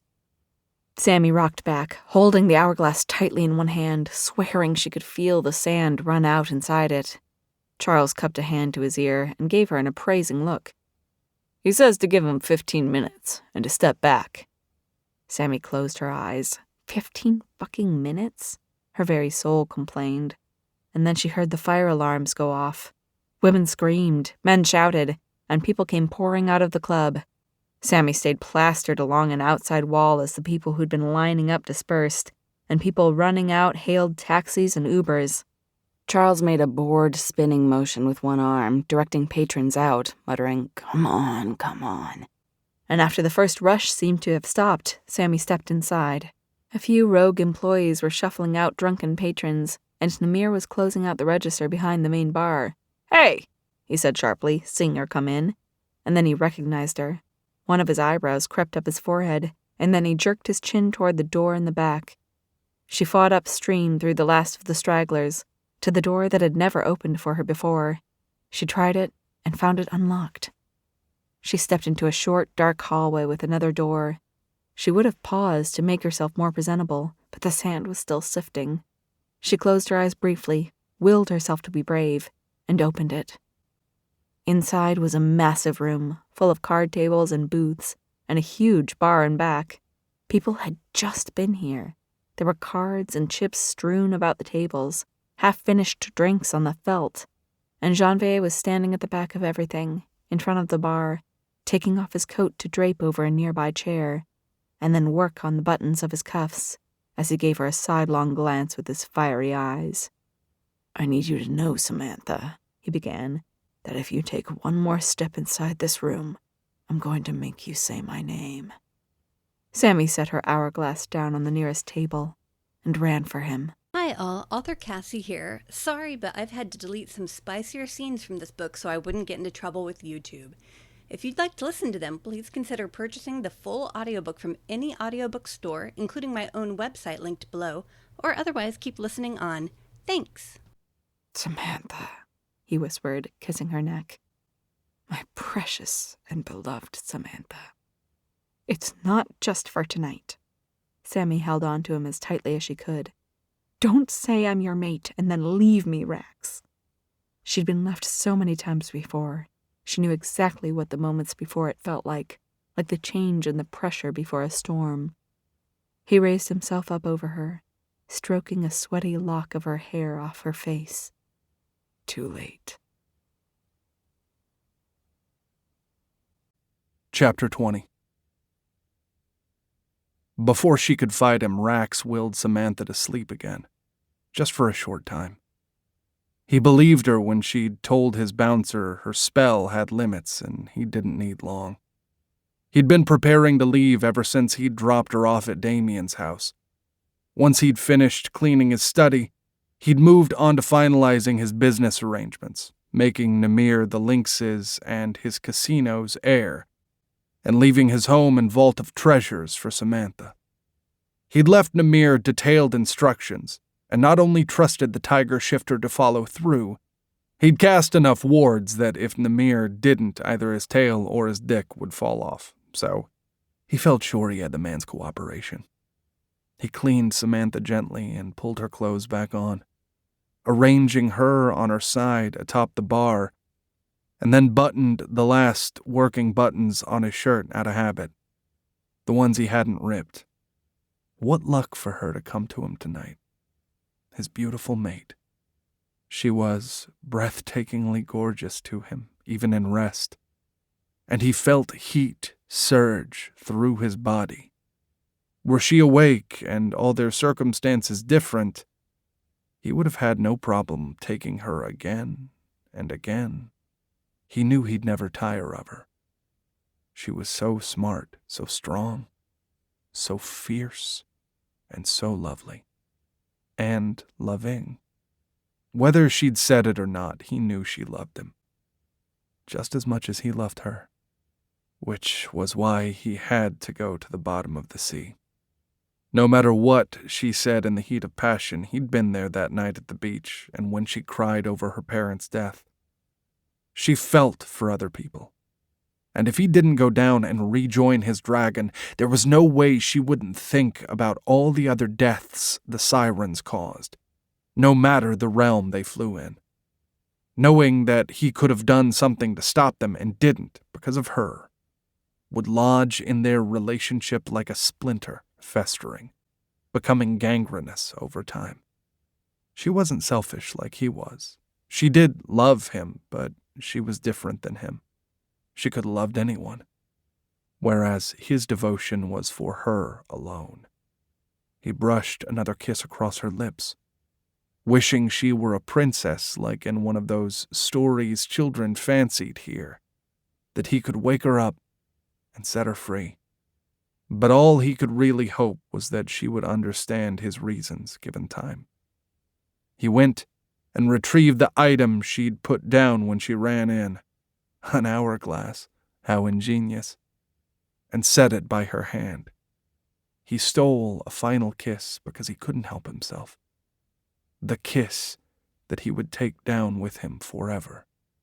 A kiss he hoped would bring him light in the darkness and warmth in the cold. Then walked into his office, where his mirror was waiting. Samantha woke up with a headache on the bar, and it only took her a moment to recall what had happened. "Rax!" she called out, and when he didn't answer, she took in her clothed state and the half-finished hourglass. "Fuck! No!" she shouted and hopped off of the bar, her sneakers crunching on broken glass. "Namir!" she shouted, running through the casino for the door she'd come in through. Hopefully he was still there. "Namir!" She burst into the Lynx's bottom floor and found the man waiting right outside. "Where did he go?" she demanded. Namir gave her a pitying look. "Where neither of us can follow." "No! That's bullshit!" "I agree, and I've spent the past week trying to talk him out of it, but," Namir said, looking her up and down, "he left instructions for you." He handed a set of folded papers over, and Sammy scanned them quickly. But they were all functional instructions, nothing personalized. His house? His vault? She looked between the papers and the man, willing him to have answers for her. "What the fuck, Namir?" "He said he already released the sharks, but that Comet wanted to stay behind for you." "No!" She shrieked at him, like she hadn't gotten to shriek at Rax before he'd gone. "How dare he!" Namir held both his hands up. "Again, we agree, but his mind was made up. Sammy looked at the hourglass she held. She was down to her final hour out here, and then she'd have to go back to Andy's for her own safety.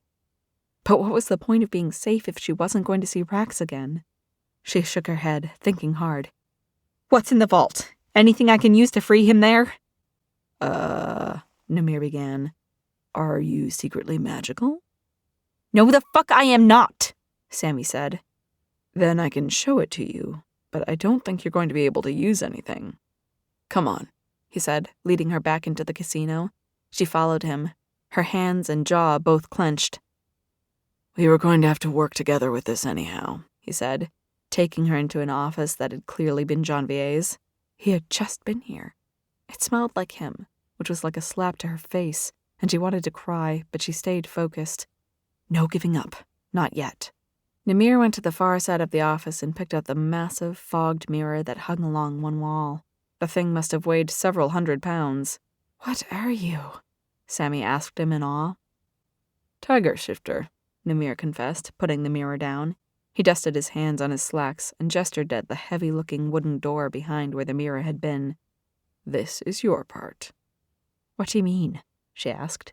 "His vault's just past it. Just like the nightclub's a front for the casino, the casino's just a front for everything past that door. And according to what he told me, everything inside of it is yours." Her eyes ran over the apparently smooth wood. "How do I open it?" "You just do. You're the key." He gave her a bemused look. Sammy thought hard. "Like, all of me or just a hand?" His brow rose. "All of you, to my knowledge." "Willingly? Or could you trap me in a cage just outside?" He blinked. "Jesus, you're dark. But, yeah, no, I don't think so. Rax wouldn't let anyone do that to you."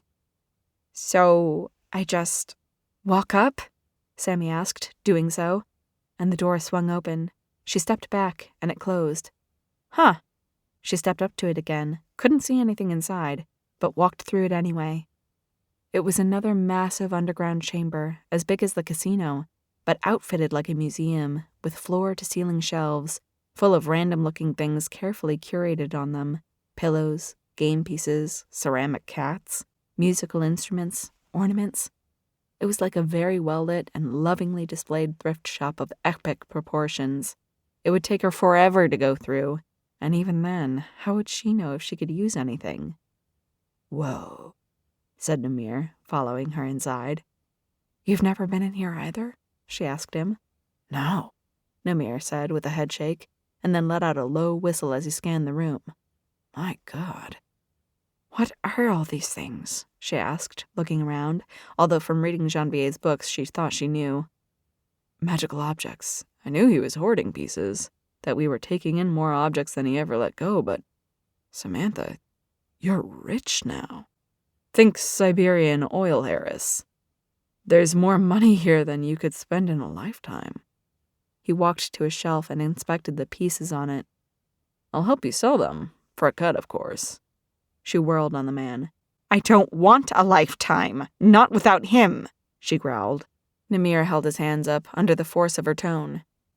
"You're sure you don't have magical abilities?" he said lightly. Samantha turned back to survey her new treasures and hugged herself. Other than being able to get into here? No. She couldn't believe he'd left all these things to her, especially when she would have thrown them all in the ocean if it had meant getting to keep him. She walked down the first aisle, scanning desperately for something, anything. "Hey," Namir said, pleased with himself. He picked up a glass orb and held it. "I knew he'd get this from Delphine." Sammy looked back. Namir was holding up a clear globe, and she knew exactly what it was. People used them all the time in Rax's books. "A sea bubble?" she asked, coming up. "You speak that old-timey shit too?" Namir asked her. Not fluently. Sammy took the globe from him and held it up to one of the shelf's lights, which reflected and refracted inside. But she read it well enough, and she knew how to use the thing. She ran for the door and leaped back into Rax's office. Namir ran after her, barely getting out before the vault door slammed shut behind her. "If you go do something stupid, I'll never be able to get back inside," he said, looking between her and the door. "Namir, truly? I don't care," she said, already running for the office's door, then pausing. "Wait." Do you have a really big bucket here somewhere? Sammy held the hourglass wedged between her thighs as she drove the Pagani at breakneck speeds down to Rax's house, trusting in local police to recognize well-connected Damien's overclocked car and forgive him. She pulled off the road where Rax's note had said his home would be and watched the mileage tick by on the gauge, hoping that she'd find the right lonely hillside, when a garage door appeared out of nowhere as she neared, just for her. It opened as she got closer, and she parked the Pagani inside, grabbing the bucket Namir had given her. "Smoke!" she shouted, running for the door.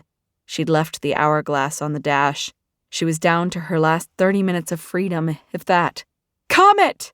She burst into Rax's living room and found Smoke waiting there, ears perked in utter surprise. "Samantha!" he said with a joyful bounce. "You returned!" "I did," she said, swooping down to pet the fox. She saw Comet rising in the aquarium in the background. "I'm about to go make a stunningly bad decision. Are you two with me?" Rax pulled off his clothing when he was on his mirror's far side, in the waters of his home, and the pieces of fabric floated away like a forgotten skin. He wouldn't be needing them again. He kicked himself forward, diving down, sensing the path, listening for the slow beat of his sleeping dragon's heart. The magicians hadn't been entirely clear on how he ought to join himself again, but he knew once he was at his dragon's side he'd figure it out. He found himself scared. Some. It was an awkward and unfamiliar feeling. But who wouldn't be scared of living in the unrelenting darkness alone? He'd lived long enough already to understand a taste of eternity. He knew exactly what he was giving himself over to. But it would be all right. He'd live forever, knowing that Samantha was safe. And that knowledge would comfort him, give him something to think about now and for all of his endless days and nights. He pressed a hand to his lips as he surged on into darkness. Thank goodness she'd come to him. Thank goodness he still held her kiss. Thank goodness she'd called out his name. Rax was meditating on everything that had happened with Samantha when a force buffeted him from the side, sending him spinning into the wall of the canyon he was diving in. He recovered quickly, illuminating the space around him as he sent his senses out. He was almost to the gate, and he knew he still had time. Another blow, this time dodged. He caught the tail of the creature that had swam for him and yanked it back. A seal? In the waters of his home? No, they didn't belong. The creature rebounded and came for him, teeth out, and he avoided it, as other creatures just like it came into viewing range. Delphine's people, the Selkies, swimming below the surface as seals and humans both, 100 of them. She swam into view, and even though he'd never seen her as a seal, he knew it was her. She was massive, sleek, and strong, magically made for swimming at any depth. He spoke into her mind. "Why are you here, Delphine? Your fight was back on Earth." "I saw a rift while swimming months ago, heard singing, and found truth." She bobbed in the water in front of him, matching his movements, not letting him proceed. "They said we could have this whole ocean if only we opened up their gate." Rax hovered in the water with a sick feeling of horror as she went on. "I always knew you wouldn't help us, and the peace the Eclat brokered didn't last." He swam as fast as he could, dodging around her. The gate came into view, looming and ominous, and his dragon's heartbeat was like a slowing drum. He could feel his time running out through the faint connection they still shared. Its time was coming quicker than he thought, though, and he saw more of Delphine's people below, grabbing up fistfuls of sediment from the floor, covering the blackness of his scales. "No!" his mind shouted at hers in panic as he raced lower. She swam after him, biting his ankle and hauling him back. He felt the bones of his foot grind and scented blood in the water before he kicked himself free. "You don't understand, Delphine. Anything the sirens promised you were lies." "No," she shouted back at him. They told me where the stone was and to give it to the girl. You could have stayed above the waves and been happy." He growled at her and swam deeper. "They'll kill countless people on the shore." "So? When was the last time a human helped one of us?" She wove sinuously through the waters and bared her teeth at him. "I know about your brother, Rax. The sirens sang his story. All you have to do to see him again is let them be free." He turned to face her in the waters. "I am a dragon," he warned her. "No," she refuted him. "Your dragons? Down there. This part of you is slightly more man. Strong, yes, but invincible? Not entirely." He ignored her and swam as hard as he could.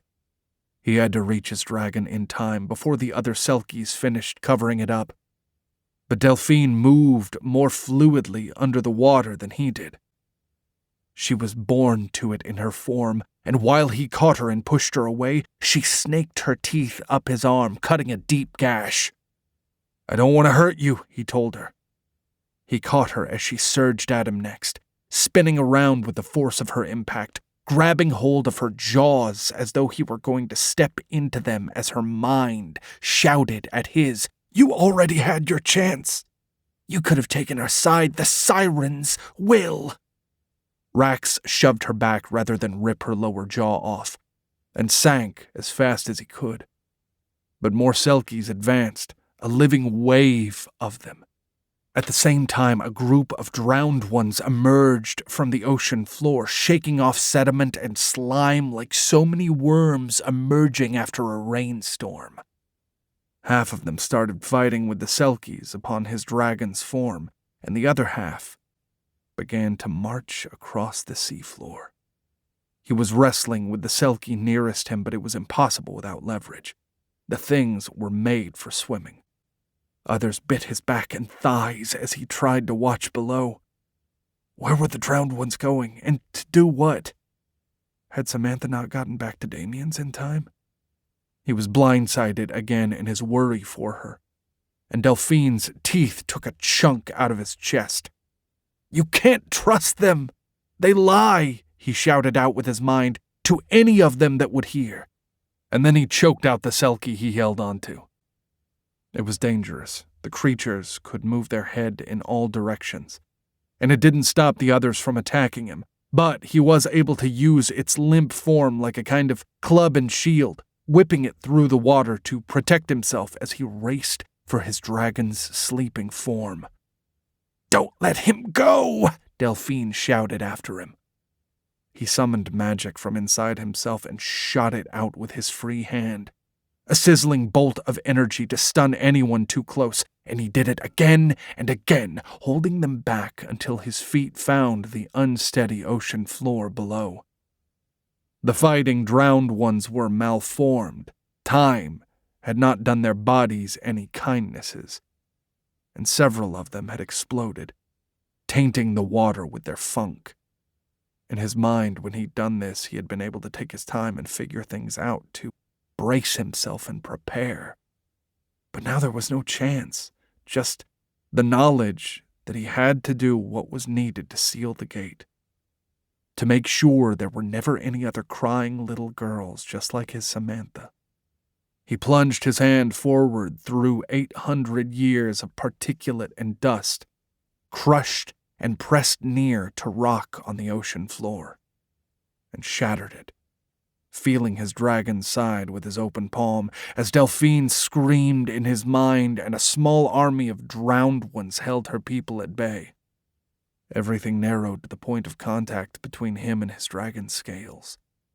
It was like falling home, and his human form was subsumed inside his dragon's larger bulk. His soul felt entwined.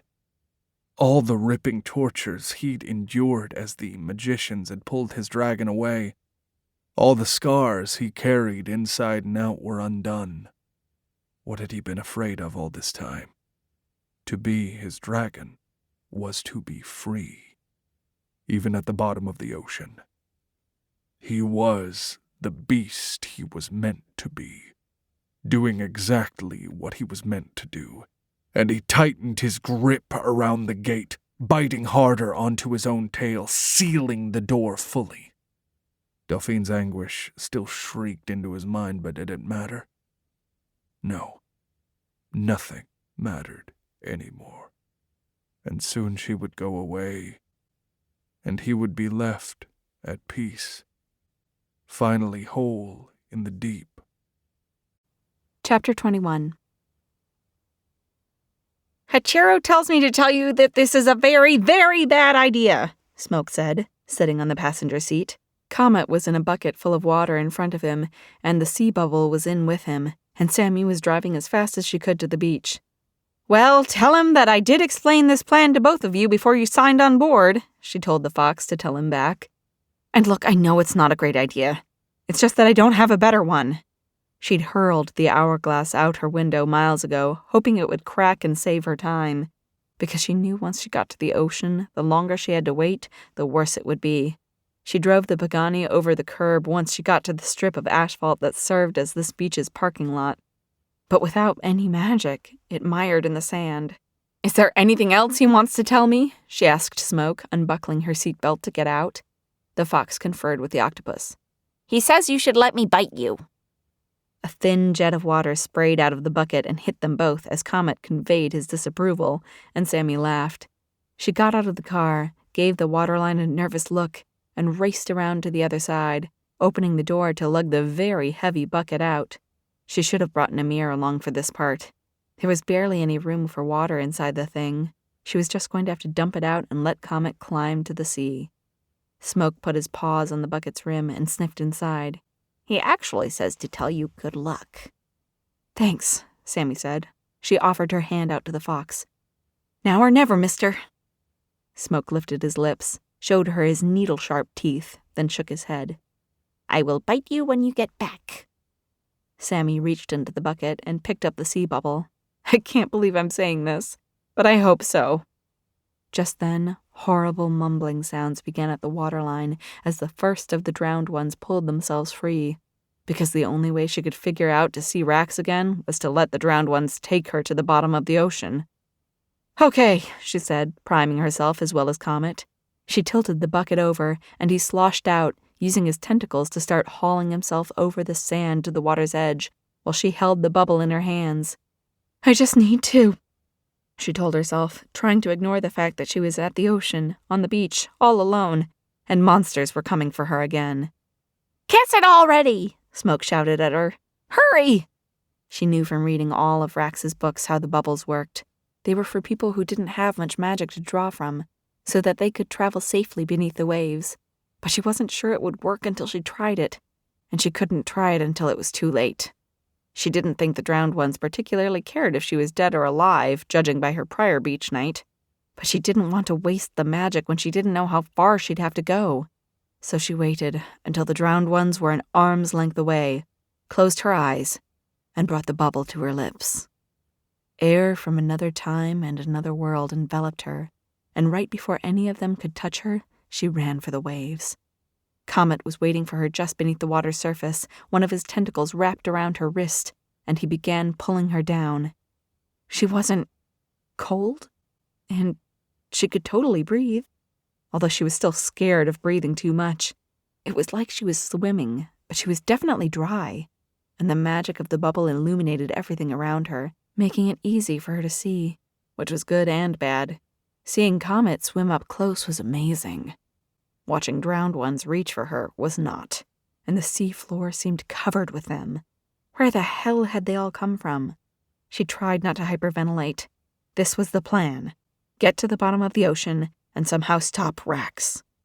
And if she couldn't, because he had a head start, then she was going to fucking yell at him so hard one last time that he'd wish he was dead, instead of just kind of being in purgatory for eternity. She'd already lost so much, she wasn't prepared to lose Rax too, and she was willing to face the things that killed her parents and gave her nightmares to get him back.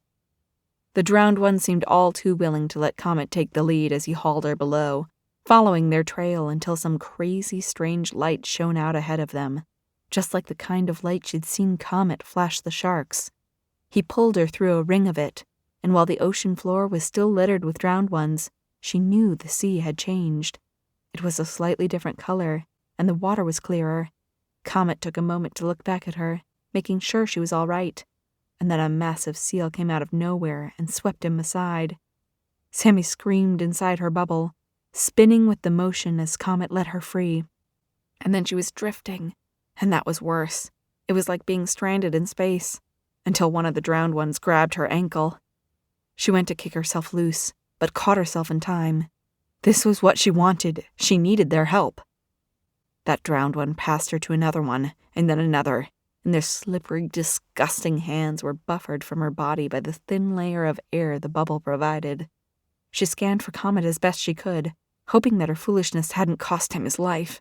And then another seal came, bowling up through the drowned ones, moving her, knocking them every which way and making some of them burst. She screamed again and started swimming, following the direction it had seemed they'd been taking her, unable to see much in the now filthy water. As it cleared, though, she could see more seals attacking other drowned ones. They were having some kind of fight in front of a wall. No, it was the gate below. She'd only seen it in illustrations, and none of them had ever gotten across how huge it was. "Oh my God," she whispered, looking up. She couldn't see where it ended. She could only feel the immensity of the structure, more ominous than the pressure of the ocean all around her. And then she looked down because she knew what she'd find there. "Rax," she whispered, at seeing the sleeping dragon coiled around the gate's base. The illustrations in the books hadn't done a good job of conveying him either. His form was sinuous and long, and his scales weren't shiny black.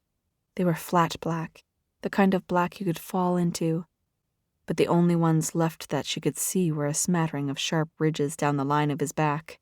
She swam closer, feeling the water around her becoming colder, knowing if she looked up she'd realize how much ocean was above her and lose her mind. And if she looked from side to side, she'd see the strange fighting going on between the drowned ones and the seals. So all she did was keep her eyes on him. Because it was him, wasn't it? And it wasn't too late. Her feet reached the ground, and she put her hands out for the outline of his face beneath the layers and layers of sediment and silt, knowing his eyes would be the same from the pictures, and needing to see them more than anything else, more than breathing, more than life. The edge of the bubble that embraced her brushed him, and he shivered bodily. All of him. Like she'd seen smoke so often do, from nose to tail tip. The world was suddenly made of silt. Someone had shaken a finely ground snow globe, and then two coals appeared in the midst of the dirty cloud to stare at her. "Rax," she whispered, rushing in to envelop any part of him she could get to in a hug, feeling ineffectually small in comparison to his bulk. But he smoothed his cheek alongside hers with a gentleness his great size belied, and she knew that he knew she was there. "Come back to me," she begged him, hanging on. She didn't care how much air was left in her bubble anymore, and she was smart enough to know that she'd die instantly at this depth if it popped. He pushed her back with the tip of his nose and marveled at her. "I love you," she told him, crying freely now inside the bubble. "And you didn't stay long enough for me to say it." He closed his dark eyelids slowly, acknowledging her pain. And then a seal came up and hit her. It buffeted her from the side, knocking her away from Rax's face, sending her to her knees on the silty ground. She heard him make a warning growl behind her, as the same seal came straight for her again. She ducked quickly, barely missing it as it barreled down, and the sound Rax made became louder and more ominous. She could feel the threat of his warning reverberating in her chest. And then another seal raced for her, and he let go of his tail to whip his head toward her, along with the first third of his body, smashing the seal down beneath a paw, as the door behind him shuddered. Chapter 22. Of course, Samantha had figured out a way to come to the bottom of the sea for him. When he'd first felt her touch on his brow, he hadn't wanted to believe. He'd thought he was already hallucinating, because what else would there be to do in the dark? The drowned ones and seals fighting around him felt insignificant. Nothing they could do would change his course. But as he'd realized it was her, and that she'd followed him, she was truly magnificent. Quite possibly insane, and utterly his mate. Whether she knew it or not, nothing else would explain this wild level of devotion, far beyond what any normal human would ever have to give. Oh, Tarian, I understand you now. Then, the seals had begun attacking her. He had no idea why. They weren't her enemy. But if they hurt her, then they were his. As another one came for Samantha, he released his coil on the door and swung out with his paw to catch the creature. The gate swung on its hinges, batting against the broken lock behind him, as Rax growled. Samantha screamed as someone else came for her. Not a seal this time, nor a drowned one, but someone who was somehow down here just like she was, only they also had a knife. Rax swept them away from her, and she shrank back against his side, tucking herself against his paw. All she'd wanted to do was see him again and try to get him back, but it was clear he'd made his fucking choice without her, the asshole. So why was there still so much chaos? And if he was here already as his dragon, why had the drowned ones still wanted her? She couldn't hear them anymore, but she could still see their mouths moving as they kept up their gurgling refrain. What did they need her for?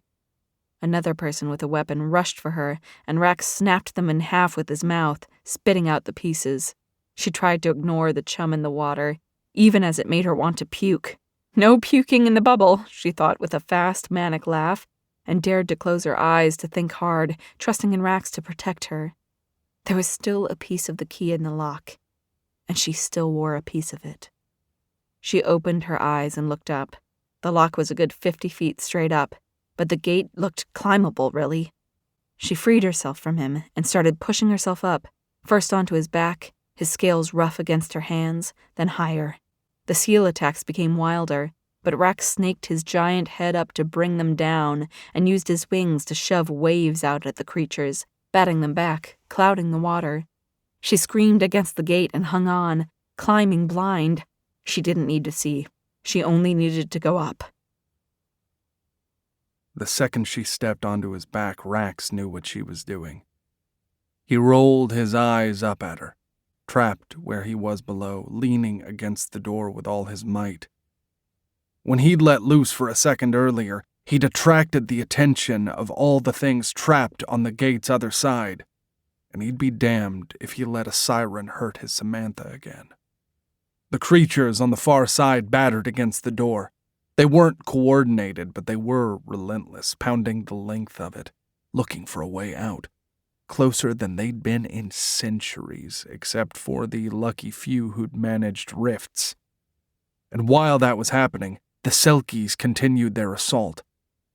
They'd shifted their anger from the drowned ones to Samantha, finally recognizing her for what she was, leverage to distract him. He was sweeping them out of the way with his head and one forepaw, but he couldn't sweep too violently lest he knock her loose. Soon, she'd be higher than he could reach and still keep the door shut safely, and Rax didn't know what he was going to do. He loved her enough to die for her, but he could never watch her die. No matter how keen, she'd always seemed on taking risks with her own life.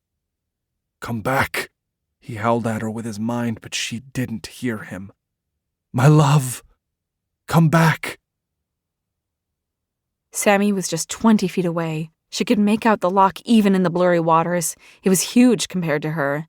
She focused all her strength on making it there, trusting in Rax to handle all the monsters behind her. The seals with their frightening teeth, and men and women with their knives.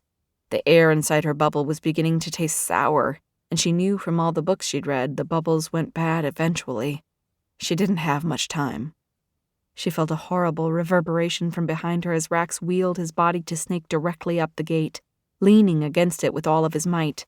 She could see his muscles bunching as he writhed, stretching this way and that to try to keep the seal folk away. She felt the tension behind the gate, like the door was a lid on a pot about to boil over, bouncing and shaking in its hinges. She yanked herself up higher to the next carved ridge as Rax swung back to sweep a massive gray blur away from her. The door rattled, hard, straining the confines of the looped lock, and something horrible burped out. Dark, feathered wings that shuffled like a deck of cards going all directions, and glowing eyes like cats at night. Sammy let go of the door without thinking, because suddenly her fingers didn't work. But then an orange tentacle looped around her wrist and grabbed on. Comet. Tugging her upwards, missing 2 tentacles, but his remaining ones grabbed hold of the lock and pulled her up to its level. She fumbled for the stone around her neck and shoved it into the small and narrow keyhole, praying that it'd do something, as the siren rounded on her and she could hear its horrible voice, same as the day when she was 8. "You're not worth dying for," its mouths whispered, their susurrant voices somehow pushing through the water to her ears. The same thing they'd told her when she was a child, the last words she'd heard right before she knew her parents were dead. She'd spent her whole life so sure they were right, that her parents had helped her save her life for nothing. But then now, looking down at Rax, she knew that they were lying.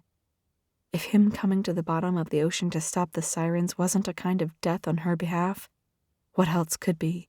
"Not worth dying, or dying for dying," they kept hissing in different iterations, all their mouths opening and closing at different times. She shoved her necklace into the lock again as she felt Rax bellow below her, in fear and pain, and once again her necklace slipped out.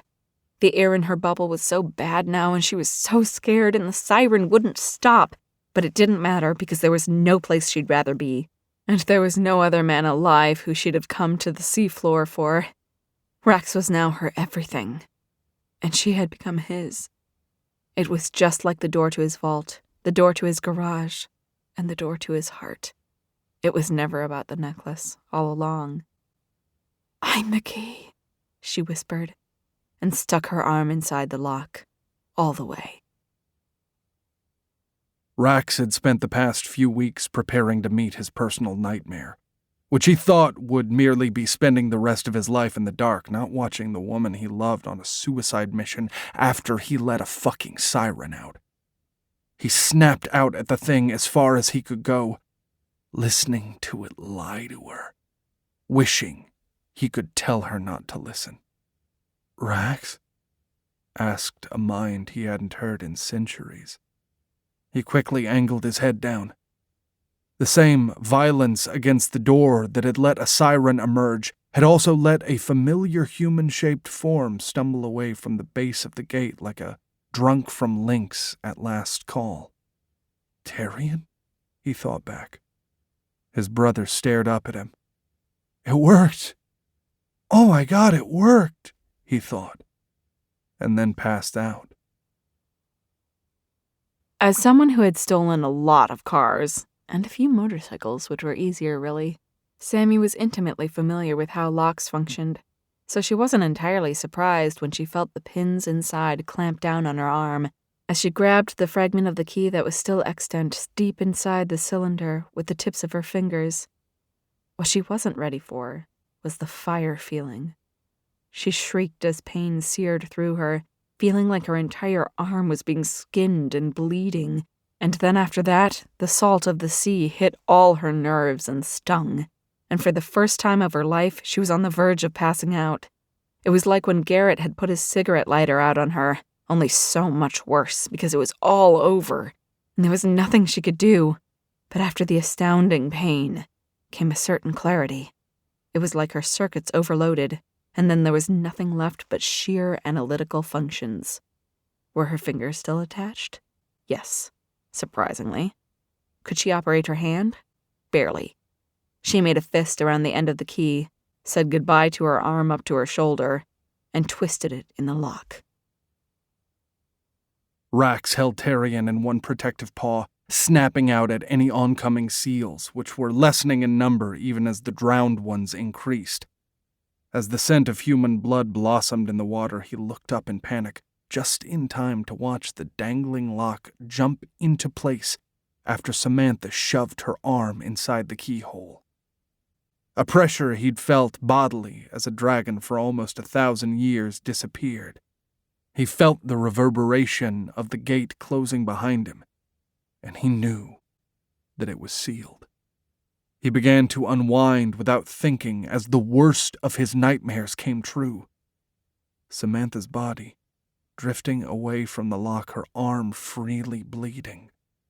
She spun down like a leaf in the wind without any control, and he knew he was losing her. He surged for her, catching her as Hachiro did. The octopus wound himself around her shoulder like a piece of armor, stopping her bleeding, which showed him where the lock had wounded her, biting her to the bone. And now Rax had a person he loved in both forepaws, and he had to get to the surface with them. Samantha had been down here too long, and his brother even longer. He swam like a creature possessed. And behind him, the siren howled. "You can only save one. You'll have to choose. You'll have to choose." 100 different dark mouths sang at him, discordantly. And he knew he couldn't stop it, too. He would be lucky to reach the surface in time as it was. "You'll have to choose. Choose. You'll have to save one. Only choose, choose, choose." "No," he shouted back as he raced through the rift into the earth's water, tasting the pollution and stronger salt. Drowned ones burst as he raced over their corpses with too much force, surging up with the siren right behind him. "Choose," it taunted him, the words echoing through his mind. And it felt like it was right. He could swim faster with just one.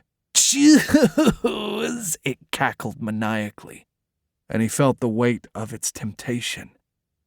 How could he save both Tarion and Samantha from the sirens when he surfaced if both of them were helpless? "Help me!" he shouted out with his mind to any creature that would hear. "Sirens!" he warned. "What the—" "We're almost there," came a masculine presence back. Damien. And from a further distance, "Old man, you owe me!" Siku.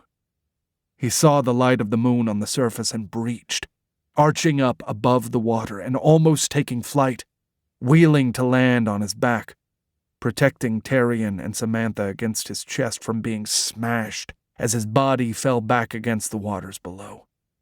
Then he twisted, raising his wings, unused to air for centuries, as he heard the sirens splash out of the waves behind him.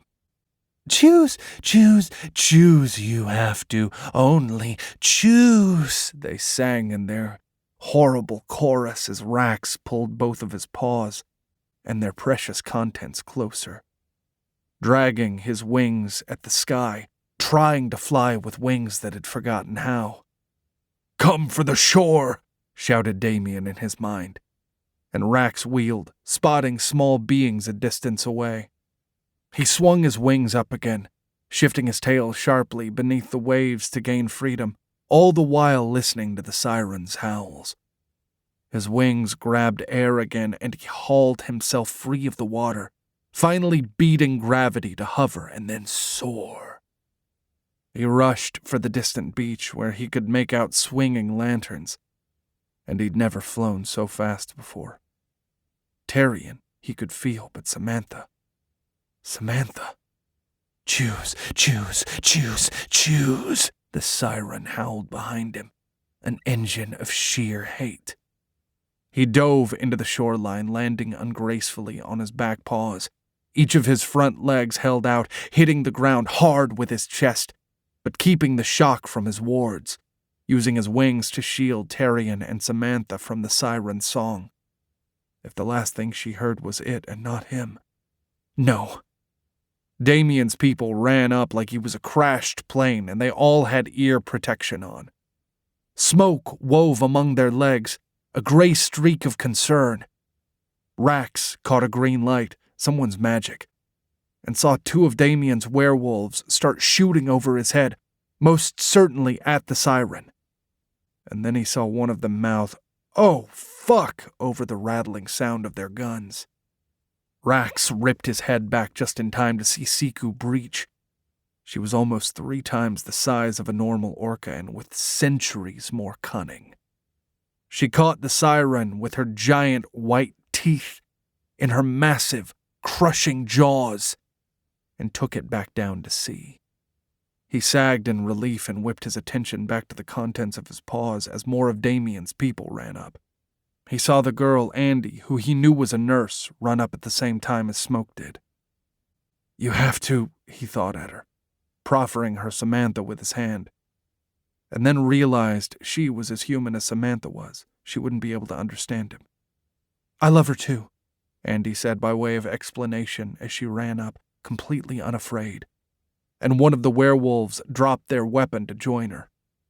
Rax carefully shifted Samantha's body to the sand, then Terrian's, and changed back down to his human form. "Is she all right?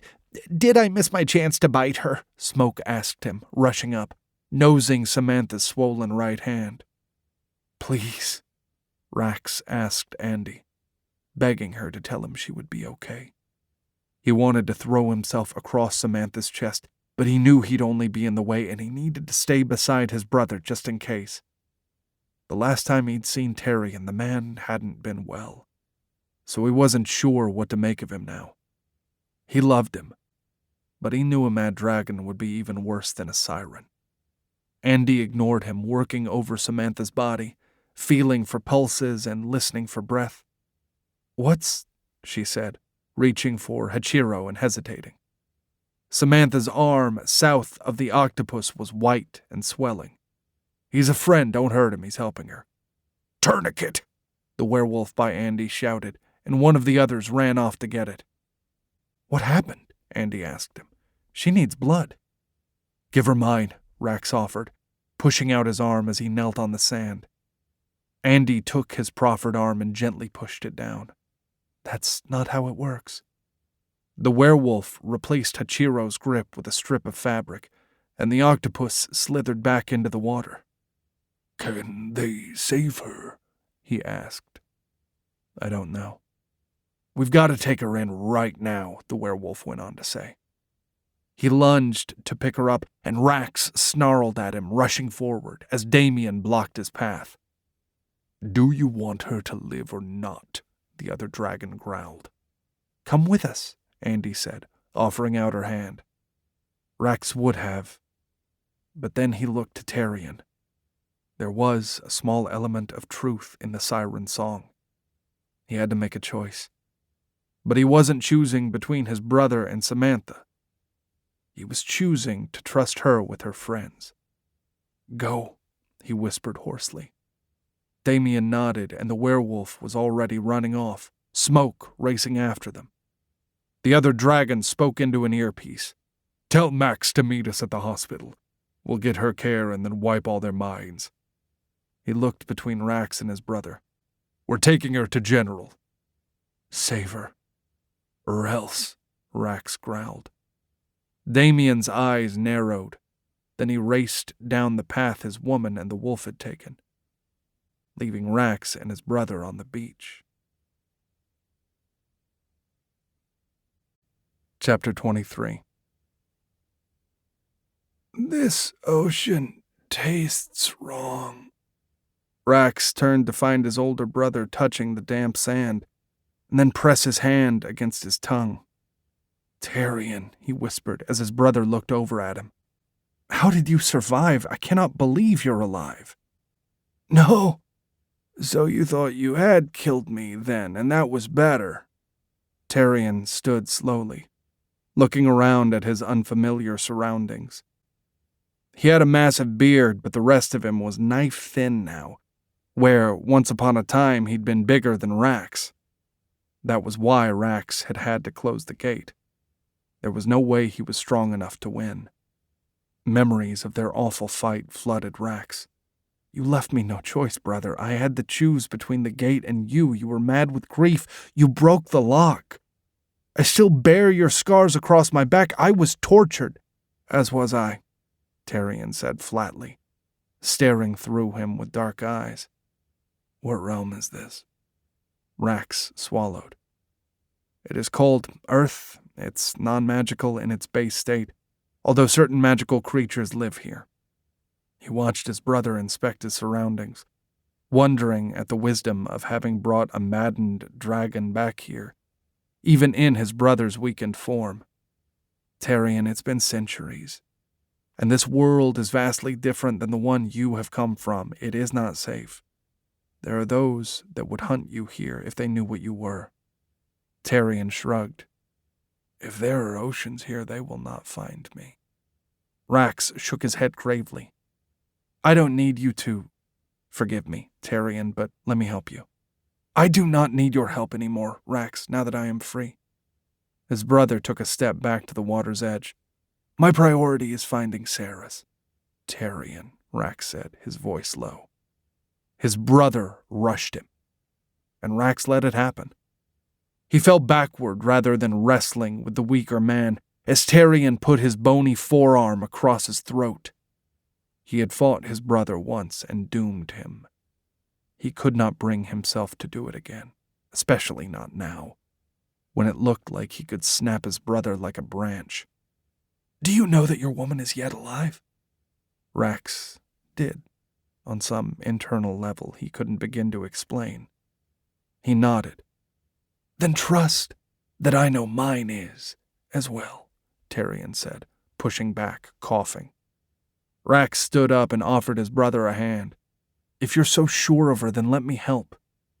Tarion swung his hand away, standing on his own, looking unsteady. You could have. 800 years ago. You were mad with grief, Rax protested. I was looking for answers, Tarion snarled. How do you think the sirens know how to lie to you? With lies that are almost truths. I don't know. Magic? No. They see everything that has occurred, that can occur, that is occurring all at once. Rax's eyes widened. You sound like them. Because the stories I read were right, his brother shouted, his voice currently stronger than he was. I know the truth now. Saris is alive. I just have to find her. Tarion took an unsteady step forward again and fell to his knees. Tarion, I saw them bury her, Rax said, trying to get through. After the gate closed and we thought you lost. No, you saw one of her die, but it wasn't her in her true form. My Saris was taken away from me. Tarion hit his chest with force as his body crumpled forward. Crying or coughing, Rax couldn't tell which. You can hate me later, but I'm taking you home, Rax said, picking his brother up. He cast a veil spell around them both and walked to the road. For once, Sammy woke up in a somewhat familiar location, back in her room at Damien's house. She recognized the ceiling, then her pillow, then the distant purple couch. What the fuck? She murmured, looking down, seeing her arm wound up in gauze and hitched in a sling. It throbbed. 2 paws dented the edge of the bed, and then a gray snout looked over. You're up! Smoke exclaimed. Before she could respond, he pulled himself up on the bed and sat down to report. There is a stupid cat here, and I don't like him very much. Sammy grinned at him. I know. He doesn't even like pickles. She picked up her other arm without complaint and rubbed her hand over his head. Smoke, if you're here... She blinked as her brain caught up with her. Where's Rax? Is he okay? What happened to the siren? And Comet, how is he? Smoke's copper eyes went wide. The siren got chomped by an orca. The fox gnashed his teeth in midair in demonstration. It was the most glorious thing I have ever seen. Okay, Sammy said, bemused. But everyone else? Everyone else is fine, I think, Andy said, coming into the room, back first, holding a glass in one hand and a medicine cup full of pills in the other. How's your arm? How's Rax? Sammy asked, gritting her teeth as she pushed herself up. Andy rolled her eyes. You know how I told you being a nurse to rich people sucked? Your boyfriend takes the cake. My boyfriend? Sammy asked. Boyfriend didn't feel right. Rax wasn't technically a boy, he was a man. And a dragon. And besides, that word didn't feel strong enough. Well, I don't know what you want to call him, but if he's not your boyfriend, you better tell him before he sends another bouquet. We're running out of room for them, and you know how big this house is. Andy handed the medicine cup over, and Sammy popped the pills into her mouth without even asking what they were, swallowing them with water from the glass Andy passed over next. Although when you do talk to him, figure out where the hell he's ordering from, because they're definitely doing the flowers for my wedding. Sammy smiled cluelessly at her, then looked around. How did I end up here? Her best friend sat down on the edge of the bed, nudging aside the fox, who grumbled. There was an earthquake, and Mills said we needed to get to the shoreline just in case. And then Rax came out of the water with you.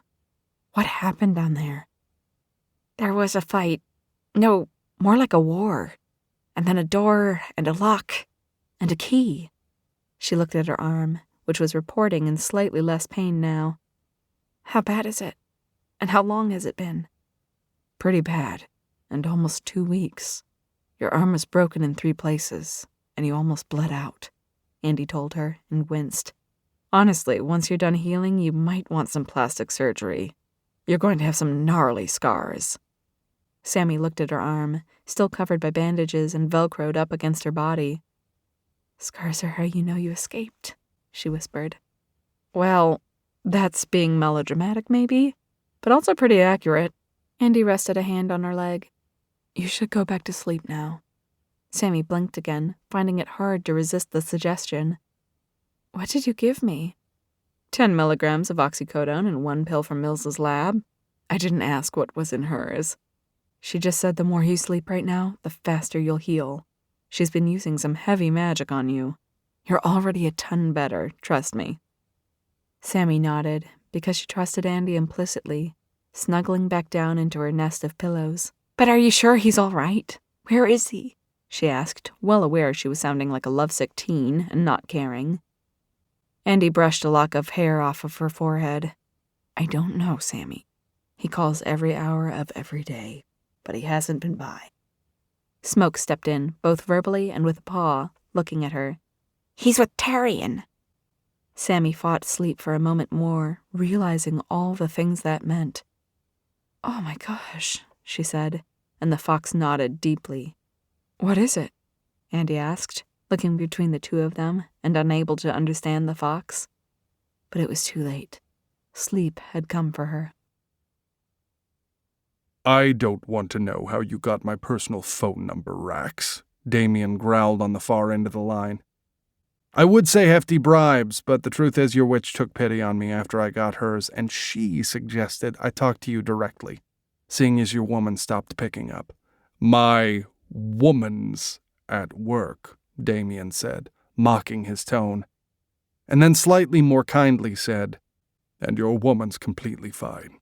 How do you know? Are you in there watching her? Is there human medical equipment on her? If you've left her alone with that werewolf, I will kill him and you, Rax threatened, feeling impotent from so far away. We're not going to let anything happen to her, Rax. I'm hanging up now. Are you sure she's all right? Rax demanded.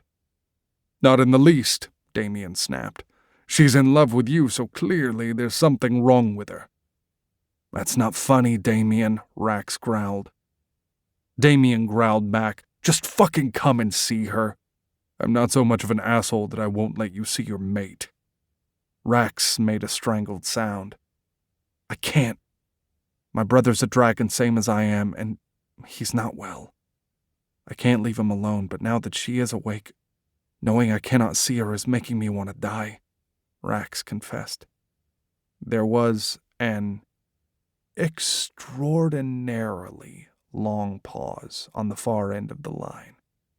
I'm going to regret this, I'm sure, but where the fuck do you live? The next time Sammy blinked her eyes open, it was dark inside her room as well as out, with bright moonlight coming through the window, making a large flower arrangement cast wild shadows on her wall.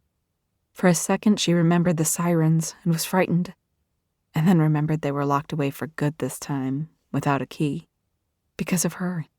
Her broken arm hung heavy across her body, as did... Wait, what? Sammy spun around in bed beneath someone else's arm and found Rax behind her, also waking up from sleep. Andy called me on the way here and threatened my life if I woke you, he apologized, as she set her good hand on his cheek. You took her seriously? She asked him with a spreading grin. He opened his eyes and began to smile back. Honestly, I needed a nap.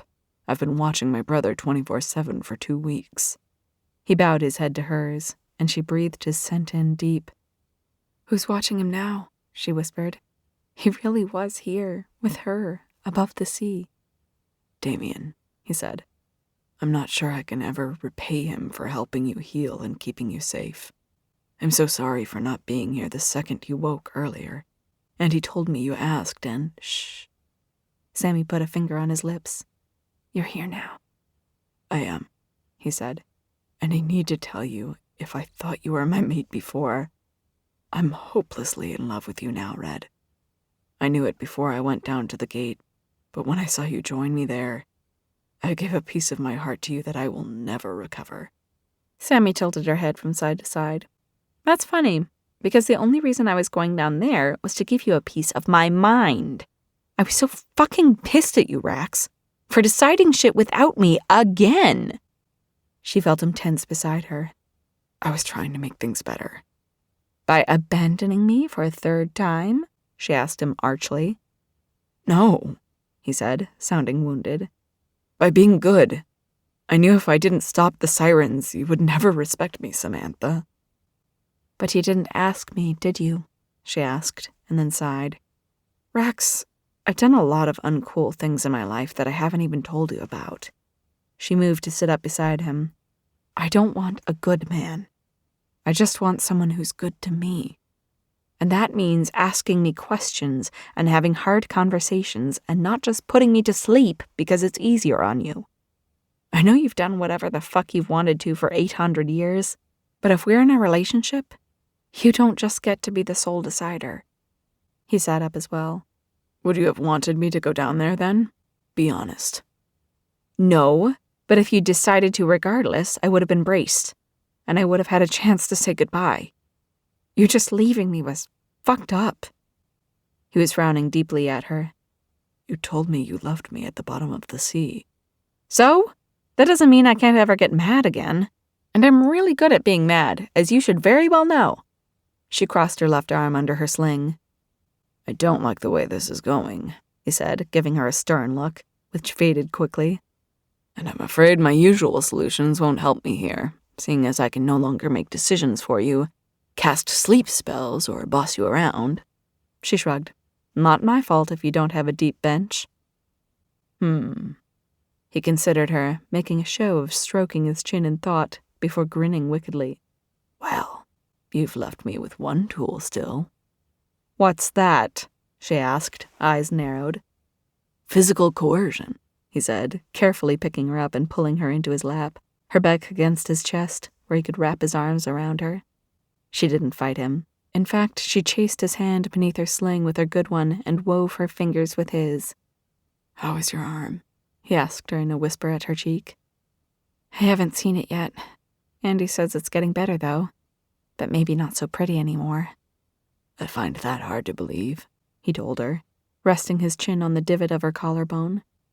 All of you is perfect to me. Sammy nuzzled back against him. He really was here. How's your brother? He sighed and leaned his head against her.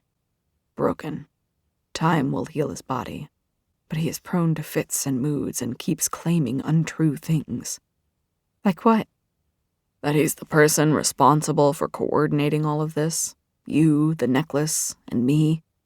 Which I could almost believe if he didn't use the next breath to tell me Ceres was still alive. She made a sad sound and squeezed Rax's hand. Do me a favor? She asked. Anything, beloved. Grant him some grace, she said. After all, people told me I was crazy for a long time, too, about the sirens, and they were wrong. He thought on this, and then nodded against her. I will try. His one arm held her tight as he smoothed his other hand down her leg, like he was touching her just because he could. Samantha, when I think back to how I treated you... Yeah, she agreed. That was pretty fucked up. He held her more tightly. I'm sorry. I know that doesn't make up for it in the least, but I am. The thought that you were scared because of me torments me at night. She leaned her head against his. So it would have been okay if it had been someone else? She could feel the tension in his arms as he admitted. If they had given me what I wanted, yes. He inhaled deeply. I hope you meant what you said about not wanting a good man, because I am not one. I have lied, I have cheated, and I have killed Red, and I cannot promise that that will change, with the exception of me spending the rest of my life making things up to you and only you. Sammy bit her lips and laughed. I'd say I forgive you, but I'm really looking forward to this ongoing groveling. No one said anything about groveling, he said with a sinister chuckle, then held her tightly again. I spent so long thinking Tyrion's grief was melodramatic. How could anyone care so much for a mere human? Then when I saw you in the water, bleeding, it broke me. I would have sold my soul to save you. She said, in intentional imitation of him. How much is a dragon's soul worth? You will have to tell me, as mine is now yours. She felt enveloped by him here, in the quiet dark, as good as if he had wings, and they were wrapped around her.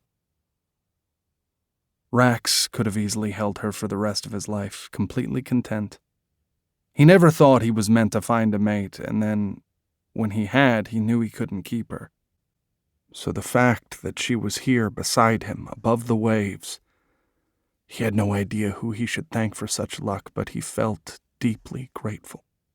And then she shifted in his arms. You know, Mr. Worst, she whispered, only my arm is injured. The rest of me isn't damaged in the least. He nodded softly, and then his hands went for her waist, helping to turn her so that she faced him, straddling him in her tank top and underwear.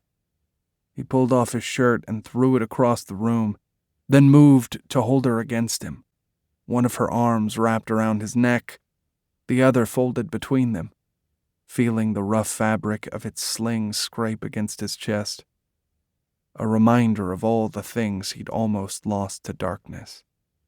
I love you, Samantha, he whispered, breathing hard. Tell me you love me too. I do, she murmured near his neck. I hate the ocean, and you're an asshole for making me go there, and yet, somehow, I still want to be around you more than anything. No, he said, shaking his head slightly. I want to hear you say the words. She pulled her head back to look up at him. I love you, she said slowly. He was too used to her moods now to not hear her hesitance. But, he asked her. I'm scared, she said, giving him a sad smile. Rax tilted his head, inspecting her. The Samantha O'Connor? Scared? Don't make fun of me, she said, pushing lightly on his chest. I'm not, he said, catching her hand to hold it to his heart. What on earth could my Samantha be afraid of? If it's a thing, I'll buy it and crush it. If it's a person, I'll kill them myself. She snorted softly. It's not that easy, because it's me. She freed her hand from his so that she could hug herself, still straddling his lap. He put his hands on her outer thighs and soothed her with his thumb, letting her gather the strength to talk. I've spent so long knowing I was going to die. Ever since I was a kid, you know. I didn't care about myself. I've always been the tough one. I never dared to let myself matter, because what was the point? She pointed up underneath her sling to where he knew her small scars were hidden. Those were from my high school boyfriend, Garrett, Rax. I let him hurt me really badly, just because he could. And I thought it didn't matter, that I didn't matter, because nothing did. His eyes narrowed. 2 R's? 2 T's? Sammy shook her head quickly. Don't kill him, please. He friended me on Facebook a while ago, and his current life is punishment enough. She winced and let her shoulders drop. The point I'm trying to make is that I'm messed up. I've been messed up for a long time now. And now that I know that my childhood wasn't a lie, I probably still need a shit ton of therapy. Rax listened to his impossibly strong yet still delicate mate tell him that she was broken. And it hurt him so badly he leapt to her defense. You're not messed up, the world is... She put a hand across his mouth to shut him up. Shh, I am. I know it. I don't regret anything, because being reckless and ready to die is what gave me the strength to go and save you.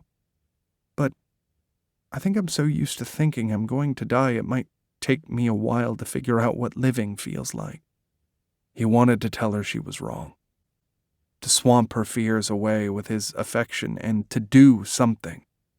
Then he realized all of that was only meant to make him feel better, and not do a goddamn thing for her.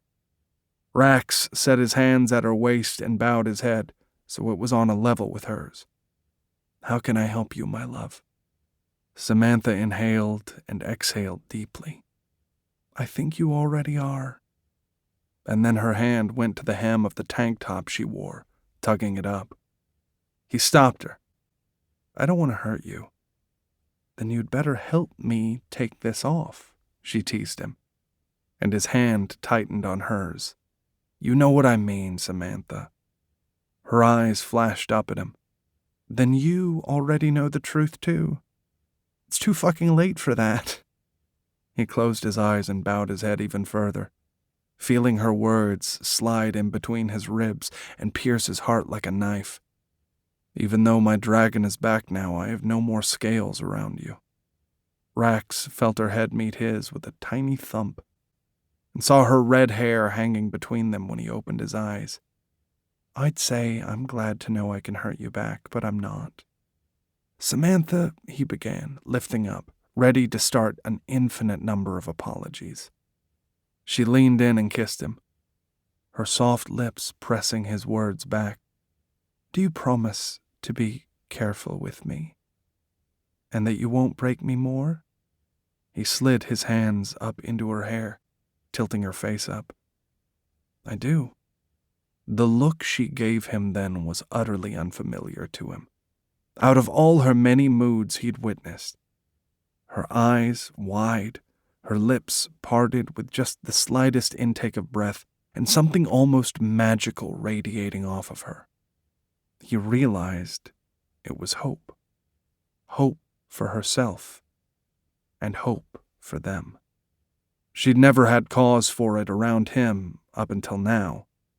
But now that he'd seen the way it looked on her, he never wanted to take it away from her again. She closed her mouth and grinned and laughed, and he could see the wetness shimmering in her eyes. Then can you help me take this stupid shirt off? I think it's Andy's, so I don't want to tear it, but I really want it gone. Fuck yes, he agreed, and started helping. It was harder than it seemed like it would be to get her free, especially because the both of them kept laughing, and it felt like there was some oppressive need to be quiet because this was neither of their houses, which made being loud seem wrong, which made both of them laugh more. But she was mostly naked in front of him shortly, and he could carefully nuzzle his face against her chest if she angled her sling away right. And fuck, he loved her. Hi all, author Cassie here. Sorry, but I've had to delete some spicier scenes from this book so I wouldn't get into trouble with YouTube. If you'd like to listen to them, please consider purchasing the full audiobook from any audiobook store, including my own website linked below, or otherwise keep listening on. Thanks. True, but I loved you before that, and I'll love you forever now too. He let his head fall to the side, staring at her beauty in the dim light, wishing he could stay. He didn't know how long he'd been asleep, though, prior to her waking him. He knew Damien had some sort of sporadic do-gooder job. He reached out to touch her cheek. At least the circumstances around him leaving this time were much less dire. I've got to go, though. I can't impose on Damien much longer. Samantha brought up a pillow to blot at his chest as he sat up. I understand why, but... She flung the pillow across the room. Well, I wouldn't want you to be too happy that I'm going, he chuckled. standing to retrieve his jeans from the bottom of the bed to pull on, getting dressed beneath her watchful gaze. If I thought it was safe to bring you home right now, I would, Red, clothing optional. She sank back on her heels. Is that place really home? She asked him. And he remembered that, while it was his home, it had been her prison. He had been a fool to mention it. He sat back on the bed and pulled his shirt on as she crawled up to be even with him. We can talk about it while Tarian finishes healing. I promise I won't make any more plans for you without your input, and if you want to move, we can. A tank for Hachiro and enough space for smoke are all I ask, he said. And then realized that even that was perhaps assuming. And that's if you want to live with me, which I hope you do, but if you don't, we can make that work too. As long as there's an us. She rested her cheek against his shoulder and caught his hand. How do you feel about small apartments over bakeries? She asked him. If it makes you happy, done. And how do you feel about Damien being your landlord? Rax took a moment to stare at her and caught her trying not to laugh. No, fuck no, he said, as she collapsed into giggles on the bed. Brat. He slid a finger up underneath the elastic of her underwear and made it snap against her ass. She only laughed harder, rolling on her back to stare up at him. Her hair spilled across the bed. How will I know you're not a dream if you're not here when I wake up, Rax? Am I so forgettable? He asked her, leaning over. She shook her head beneath him, and then sighed into his kiss. Good, he said when he was done.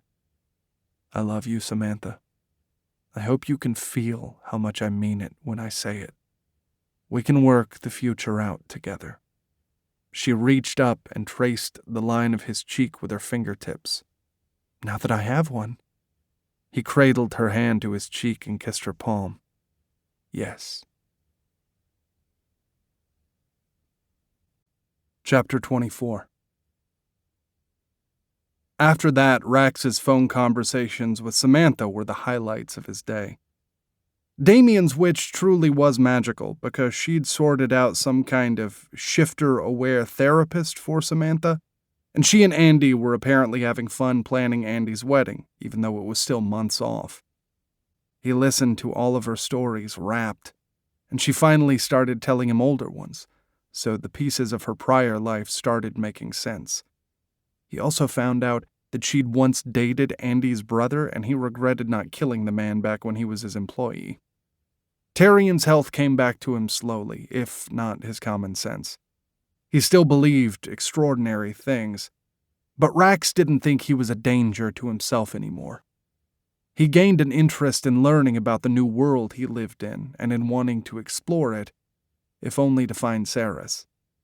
And Rax did as he had promised Samantha and turned all his means towards his brother's cause, doing his best to instruct him how to live life on this new planet.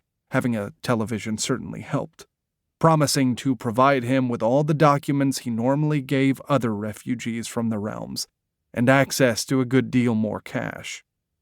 His one new hobby that he indulged in when Tarian was asleep and Samantha was not callable was sorting through real estate listings.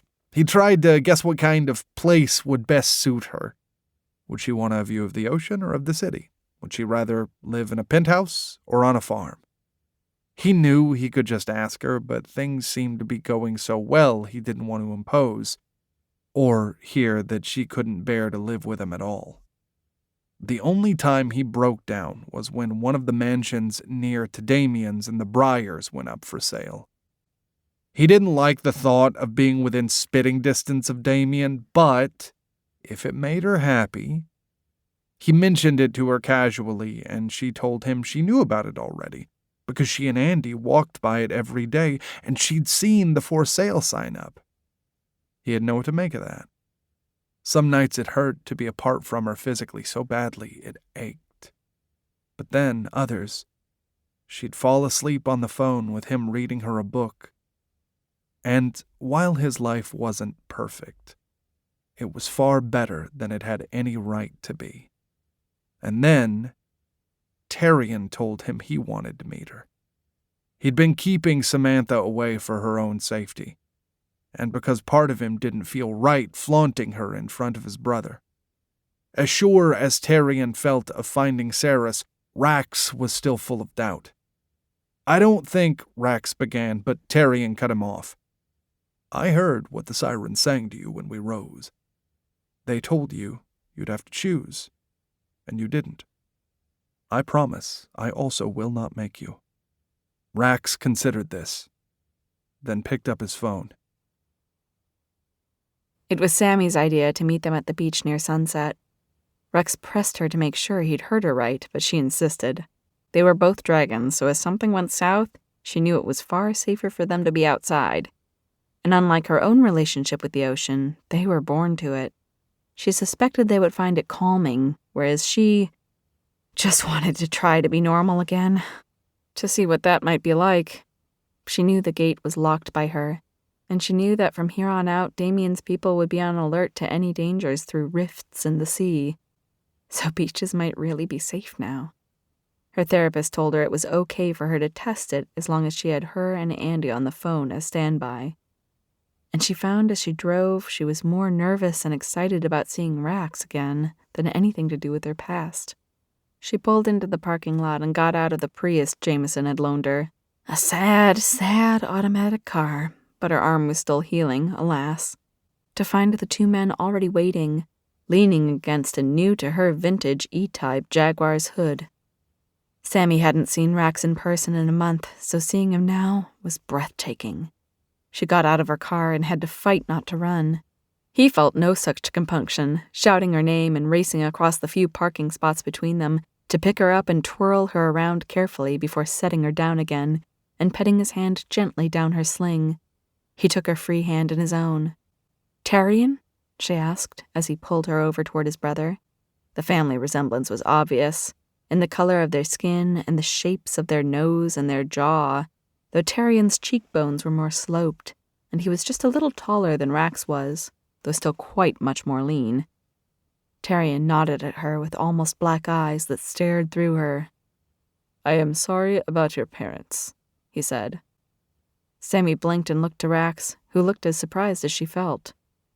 "Thanks," she told him, and he nodded again. "When you do find Saris, this belongs to her," she said, fishing inside her pocket for the key. She'd tried to take it off not long after she'd woken up, and after her night with Rax. She'd asked Andy for help, and the other girl had been able to undo the latch easily, dropping the whole necklace into her lap. Terrian took it. "Thank you," he said gravely. "I wish you luck.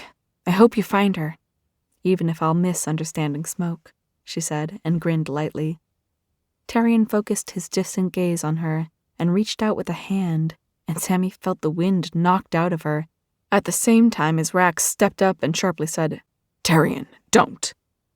"She expressed a desire to understand the fox," Terrian said. "We ask people if they want to be spelled on this planet," Rax muttered, and then more loudly, "For the record, I don't think you leaving is a good idea." "No," Terrian agreed, "but I do. You have your life to return to," he said, looking at Sammy. "I have imposed long enough, and I need to begin my search." Sammy watched Rax consider how best to send his brother off, finally deciding on a handshake, which his brother stiffly returned. She watched the other dragon walk to the Jaguar and drive away. "Wait, that's not yours?" she said, following the car with her eyes. "No. I showed him a picture of mine in its glory days pre-meeting you, Red, and he said he wanted one, so," Rex said and shrugged. "But that's all he had to say?" Her eyes followed the car until it took a turn behind some dunes. "Because here I was thinking maybe after my first 200 blowjobs." Rex laughed, and she loved the sound of it.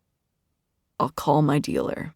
Quality vintage ones can take a while to find, but we can investigate this new currency of blowjobs in the meantime. I'm very interested in figuring out their exchange rate."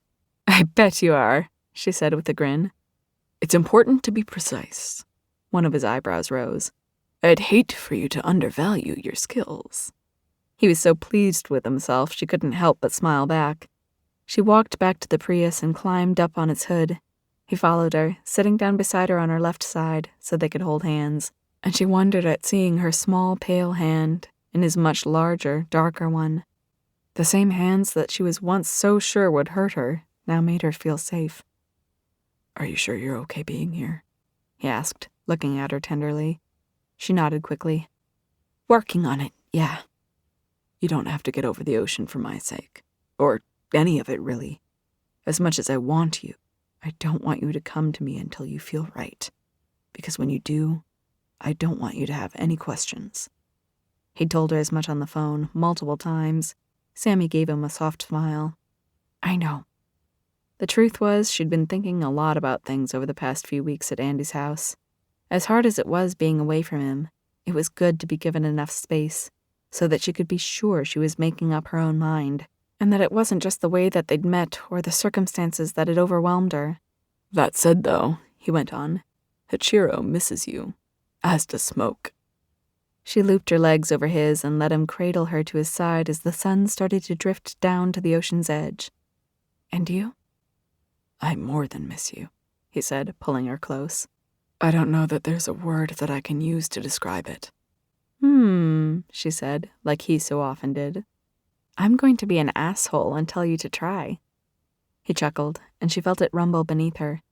Fine. You know how I acquire rare magical objects? Sammy nodded into his chest as he started stroking his hand up and down her side. I feel like right now, there's this one I want that's just out of reach, and it's killing me. Because I want it more than I've ever wanted anything else before in my life, in my entire past. And I am not a man used to patience, or to being told no. Sammy laughed. So in this metaphor, am I like a pillow with a cat embroidered on it, or... She teased. I've been inside your vault, you forget. No, he said, and snorted. In this metaphor, you're my most valuable possession, Red. He nuzzled into her hair and whispered, You're the woman I was ready to dream about for eternity. She gasped softly, and tears sprang to her eyes. She wiped them away savagely with her good hand as he held her tight. Whenever you're ready, Samantha, come home to me. Wherever that winds up being, he told her. I love you, and I want to be with you, above the waves. She turned in his arms to face him and gave up on not crying. The sun touched the water behind them, and Sammy realized she wasn't scared of the ocean anymore. Or him. Or forever. Now, she told him, feeling urgency suffuse her. She twisted toward him. She'd waited long enough, and she couldn't stand to wait any longer. I want to go home with you. Now. Are you sure? He asked her, pulling her tight. Completely, she said, beaming up. He caught her mouth with his, pulled her on top of him, and everything else melted away. They kissed as the wind rushed, as the waves crashed, and as the sun fell into the ocean and it turned night. By the time it was dark, when the only light was moonlight and the fire of his eyes, Sammy knew she'd made the right choice. Then she looked around. Wait, Rax? How the hell were you going to get home? He chuckled beneath her. My beautiful girlfriend was going to give me a ride. Sammy gave him a mock-aghast look. You mean to tell me mermaids can drive? He laughed. Sorry, my beautiful human girlfriend. I should have been more specific. That's more like it, she said, nipping at his chin. Take me home, Rax. She fished the Prius's keys out of her pocket and put them on his chest. Your home. Our home. Do you mean it? He asked her, his voice just a whisper, belying his hope. I do, she whispered back. I want to go home right now, and possibly start working on earning an E-type Jaguar. He laughed even harder and curled up, grabbing the keys before they started to slide off his chest, dismounting the car's hood and practically carrying her with him. I do realize you're joking, though, he said, placing her in the Prius's passenger seat. I mean, I would buy you any car you ever wanted, Samantha. Sammy flashed him a look. And here I thought you were a businessman. Rax paused, reading her, then slid across the Prius's hood, getting into the driver's side, giving her a meaningful look back. Then if you weren't injured, I'd say you could start earning it right now. I've been feeling ever so much better lately, she promised with a grin. He gave a growl, hit the button to start the car, and started undoing his belt. I can't believe I'm saying this, but for the first time in my life, I'm glad I'm in a Prius. Sammy laughed, starting to lean over as he pulled the car out of the lot. Why? This thing has fucking airbags, he said, stroking her hair back and winding it around his hand. The Jags don't, and I care about your safety. You just remember that, she whispered, looking up at him from the vicinity of his lap. Always, Red. Always. Epilogue. Sammy woke up to an actual alarm clock, which was a rarity, even though she now had ways of keeping track of time. But today was important. Why? Andy's wedding, she whispered to herself, half awake. Rax made a sound beside her, wrapping her with a strong arm and pulling her close. More sleeping, he commanded. Can't, she said, starting to extricate herself. Too much to do, and I have too much hair. It's already going to take the stylist forever. I can't be late, she said, wriggling away from him. I need to go. You can catch up. The possessive growling sounds coming from the direction of her boyfriend continued. Oh. I'm not asking permission, she hissed at him. Good, because I'm not granting it, he grumbled, waking up. We have to have sex on a wedding day, Red. It's tradition. It's why they always book weddings in the realms for afternoons. He stroked his hand up her stomach and cupped her breast. And the politest hosts book theirs for evenings. Give single people a chance to figure their shit out and catch up. He pulled his thumb across her nipple and kissed her neck. Everyone of age coming to a wedding has to have had sex that day. It's good luck. He sounded completely sincere. She turned toward him, putting both hands to his chest to give him a baffled look. I've never read anything about that. Some things don't make it into the books, Red, he said, running a hand down her thigh, picking it up and placing it over his. It's an important tradition. That you literally just made up, she said, shoving him lightly. Did not, he said, and shook his head. I guarantee you Damien is fucking Andy this morning. Sammy paused at that. Andy hadn't mentioned spending the night apart from Damien, like people usually did on Earth, even though Sammy had asked her. But why would you have sex before your wedding? It was his turn to stare at her, baffled. Why would you be getting married if you didn't want to have sex with the other person? And why would you want to have sex afterward, when you're too tired from all the dancing and playing host? Sammy laughed. If I find out you're lying, Mr. Worst, she threatened, as she rolled back, letting him pull himself on top of her. Don't worry. Hi all, author Cassie here. Sorry, but I've had to delete some spicier scenes from this book so I wouldn't get into trouble with YouTube. If you'd like to listen to them, please consider purchasing the full audiobook from any audiobook store, including my own website linked below, or otherwise keep listening on. Thanks. She lay there, panting, then kissed his cheek. Okay, you were right. That was good, but... I know, he said, pulling himself out with a smile. Go take your shower. I'll get ready too. Sammy took a rinse-off shower and sprayed perfume in her hair so she wouldn't have to dry it, but hopefully it wouldn't smell like sex. And then she shoved Rax into the bathroom. Remember, your only job today is to be nice to Damien and don't start any fights, she reminded him before closing the door.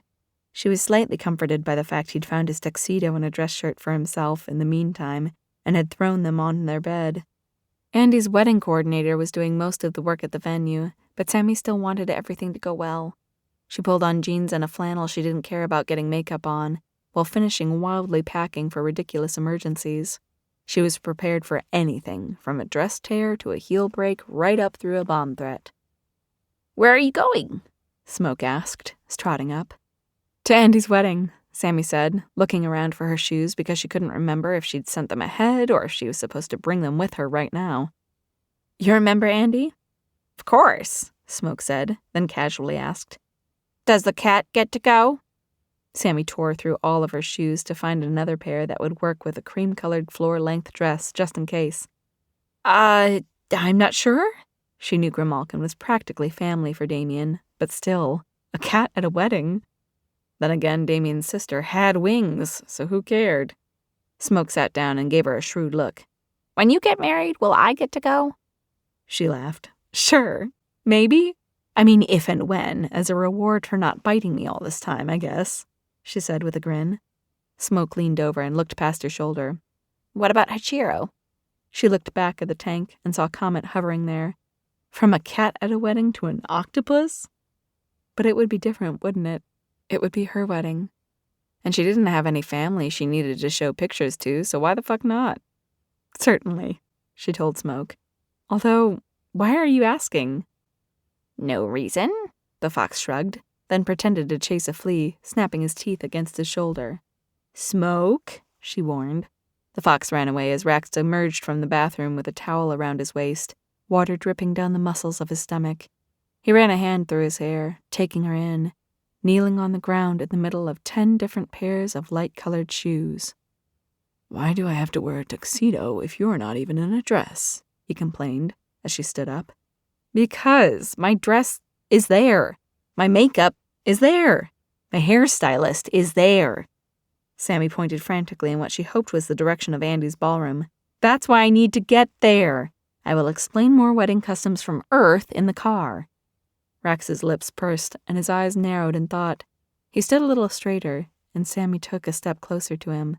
She glanced toward the aquarium, where Comet had jetted himself away, and she knew Smoke had zipped off. She turned toward Rax with her hands on her hips. Darling and beloved, did you have something important you wanted to say? Rax stared her down, and she dared him to lie to her with her eyes. Smoke told you, didn't he? Oh my God, no! But I'm glad he let on. Sammy brought her hands to her mouth, horrified that Rax had been thinking of proposing to her at Andy's wedding. You can't! Rax frowned. But Damien said I could. Oh, God bless, Sammy said, kneeling back to the ground to shove shoes into her bag wholesale. She'd figure shit out later, and could cover anyone else who broke a heel and was a size 8. Look, just like the Realms has customs, she said, standing up and shouldering the bag. Although I'm still pretty sure the sex thing was one you just made up. Earth does too, and you absolutely cannot ask me to marry you at Andy's wedding. It's rude. Really, really rude, she said, roughly zipping the bag up as everything sunk in. He was going to ask her? But it's a beautiful, happy celebration, Rax said, holding up 2 empty hands and joining them, like combining joys made sense. She stared at him for a second. He really had been going to ask. Then she started shaking her head and didn't stop. They paid a lot of money for this, Rax, and Andy's so excited to be a bride, I can't stand it. That's why we can't take any attention away from her on her special day. He very nearly pouted. I want you to be special, too. Sammy blinked and laughed, leaning up on her toes to kiss him. I promise you make me feel special. Every day. Not good enough. He snapped his fingers and started walking past her for the shark tank, where Comet swam up, holding chains from all his tentacles. Sammy gasped at the sight as Rax leaned in and swooped the jewelry out of the water to bring it back to her, his fist dripping with salt water, rubies, and gold. Rax, she said, taking a step back. What are you doing? I want to bind you in the old ways. Come here, Red, he said, kneeling down. Rax, She tried to protest, not wanting to be late, but her feet led her to stand in front of him of their own accord. He pulled off 2 smaller circlets and clasped them around her ankles, one at a time, tugging up the cuff of her jeans so that they rested against her skin. So that you will always walk beside me, he said. Then he took 2 bracelets and linked them around her wrists, first her left and then her right. So that your hands will always reach for mine, even in the dark. Rax, she whispered, glad she wasn't wearing makeup yet because she was totally about to cry. He smiled up at her, brushing her hair off her shoulders to loop a chain around her neck, with a sizable sparkling ruby dangling from it. So that you can always feel my heart against you, even if I am not near, he said, setting the stone down where the key used to rest, between her breasts, atop her sternum. And then he hitched up the edges of her flannel shirt, circling a loose chain of gold dotted with rubies around her hips.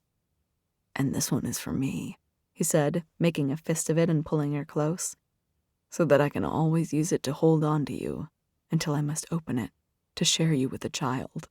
He looked up at her expectantly. What is your answer, Samantha?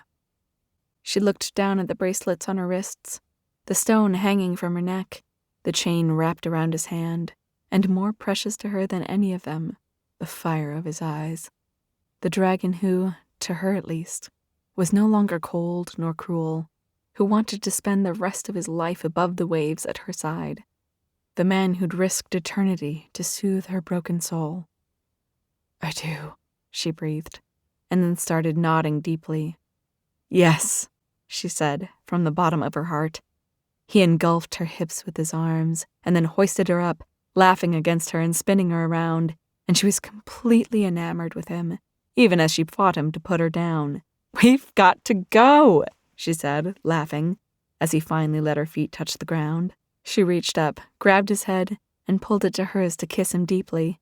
He wrapped his arms around her waist, and he kissed her just as hard back, making her swoon with a sigh.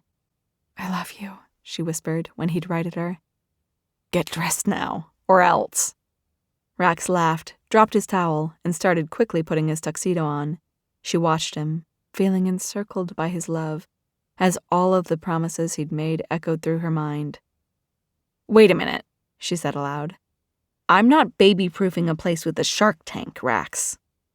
He glanced over at her, from where he was tying a bow tie without a mirror, and gave her a rakish smile.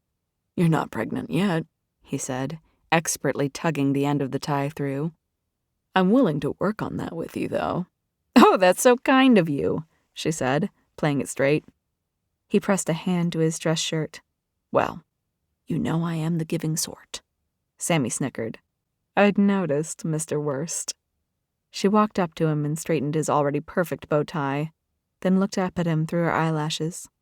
Tell me, is it double good luck if you have sex twice before a wedding? She asked him, the embodiment of innocence. He paused, looking at her for a moment, before swooping her up and throwing her on the bed. Yes, he said definitively. I was teasing, she protested, squealing as he pinned her down. Rax!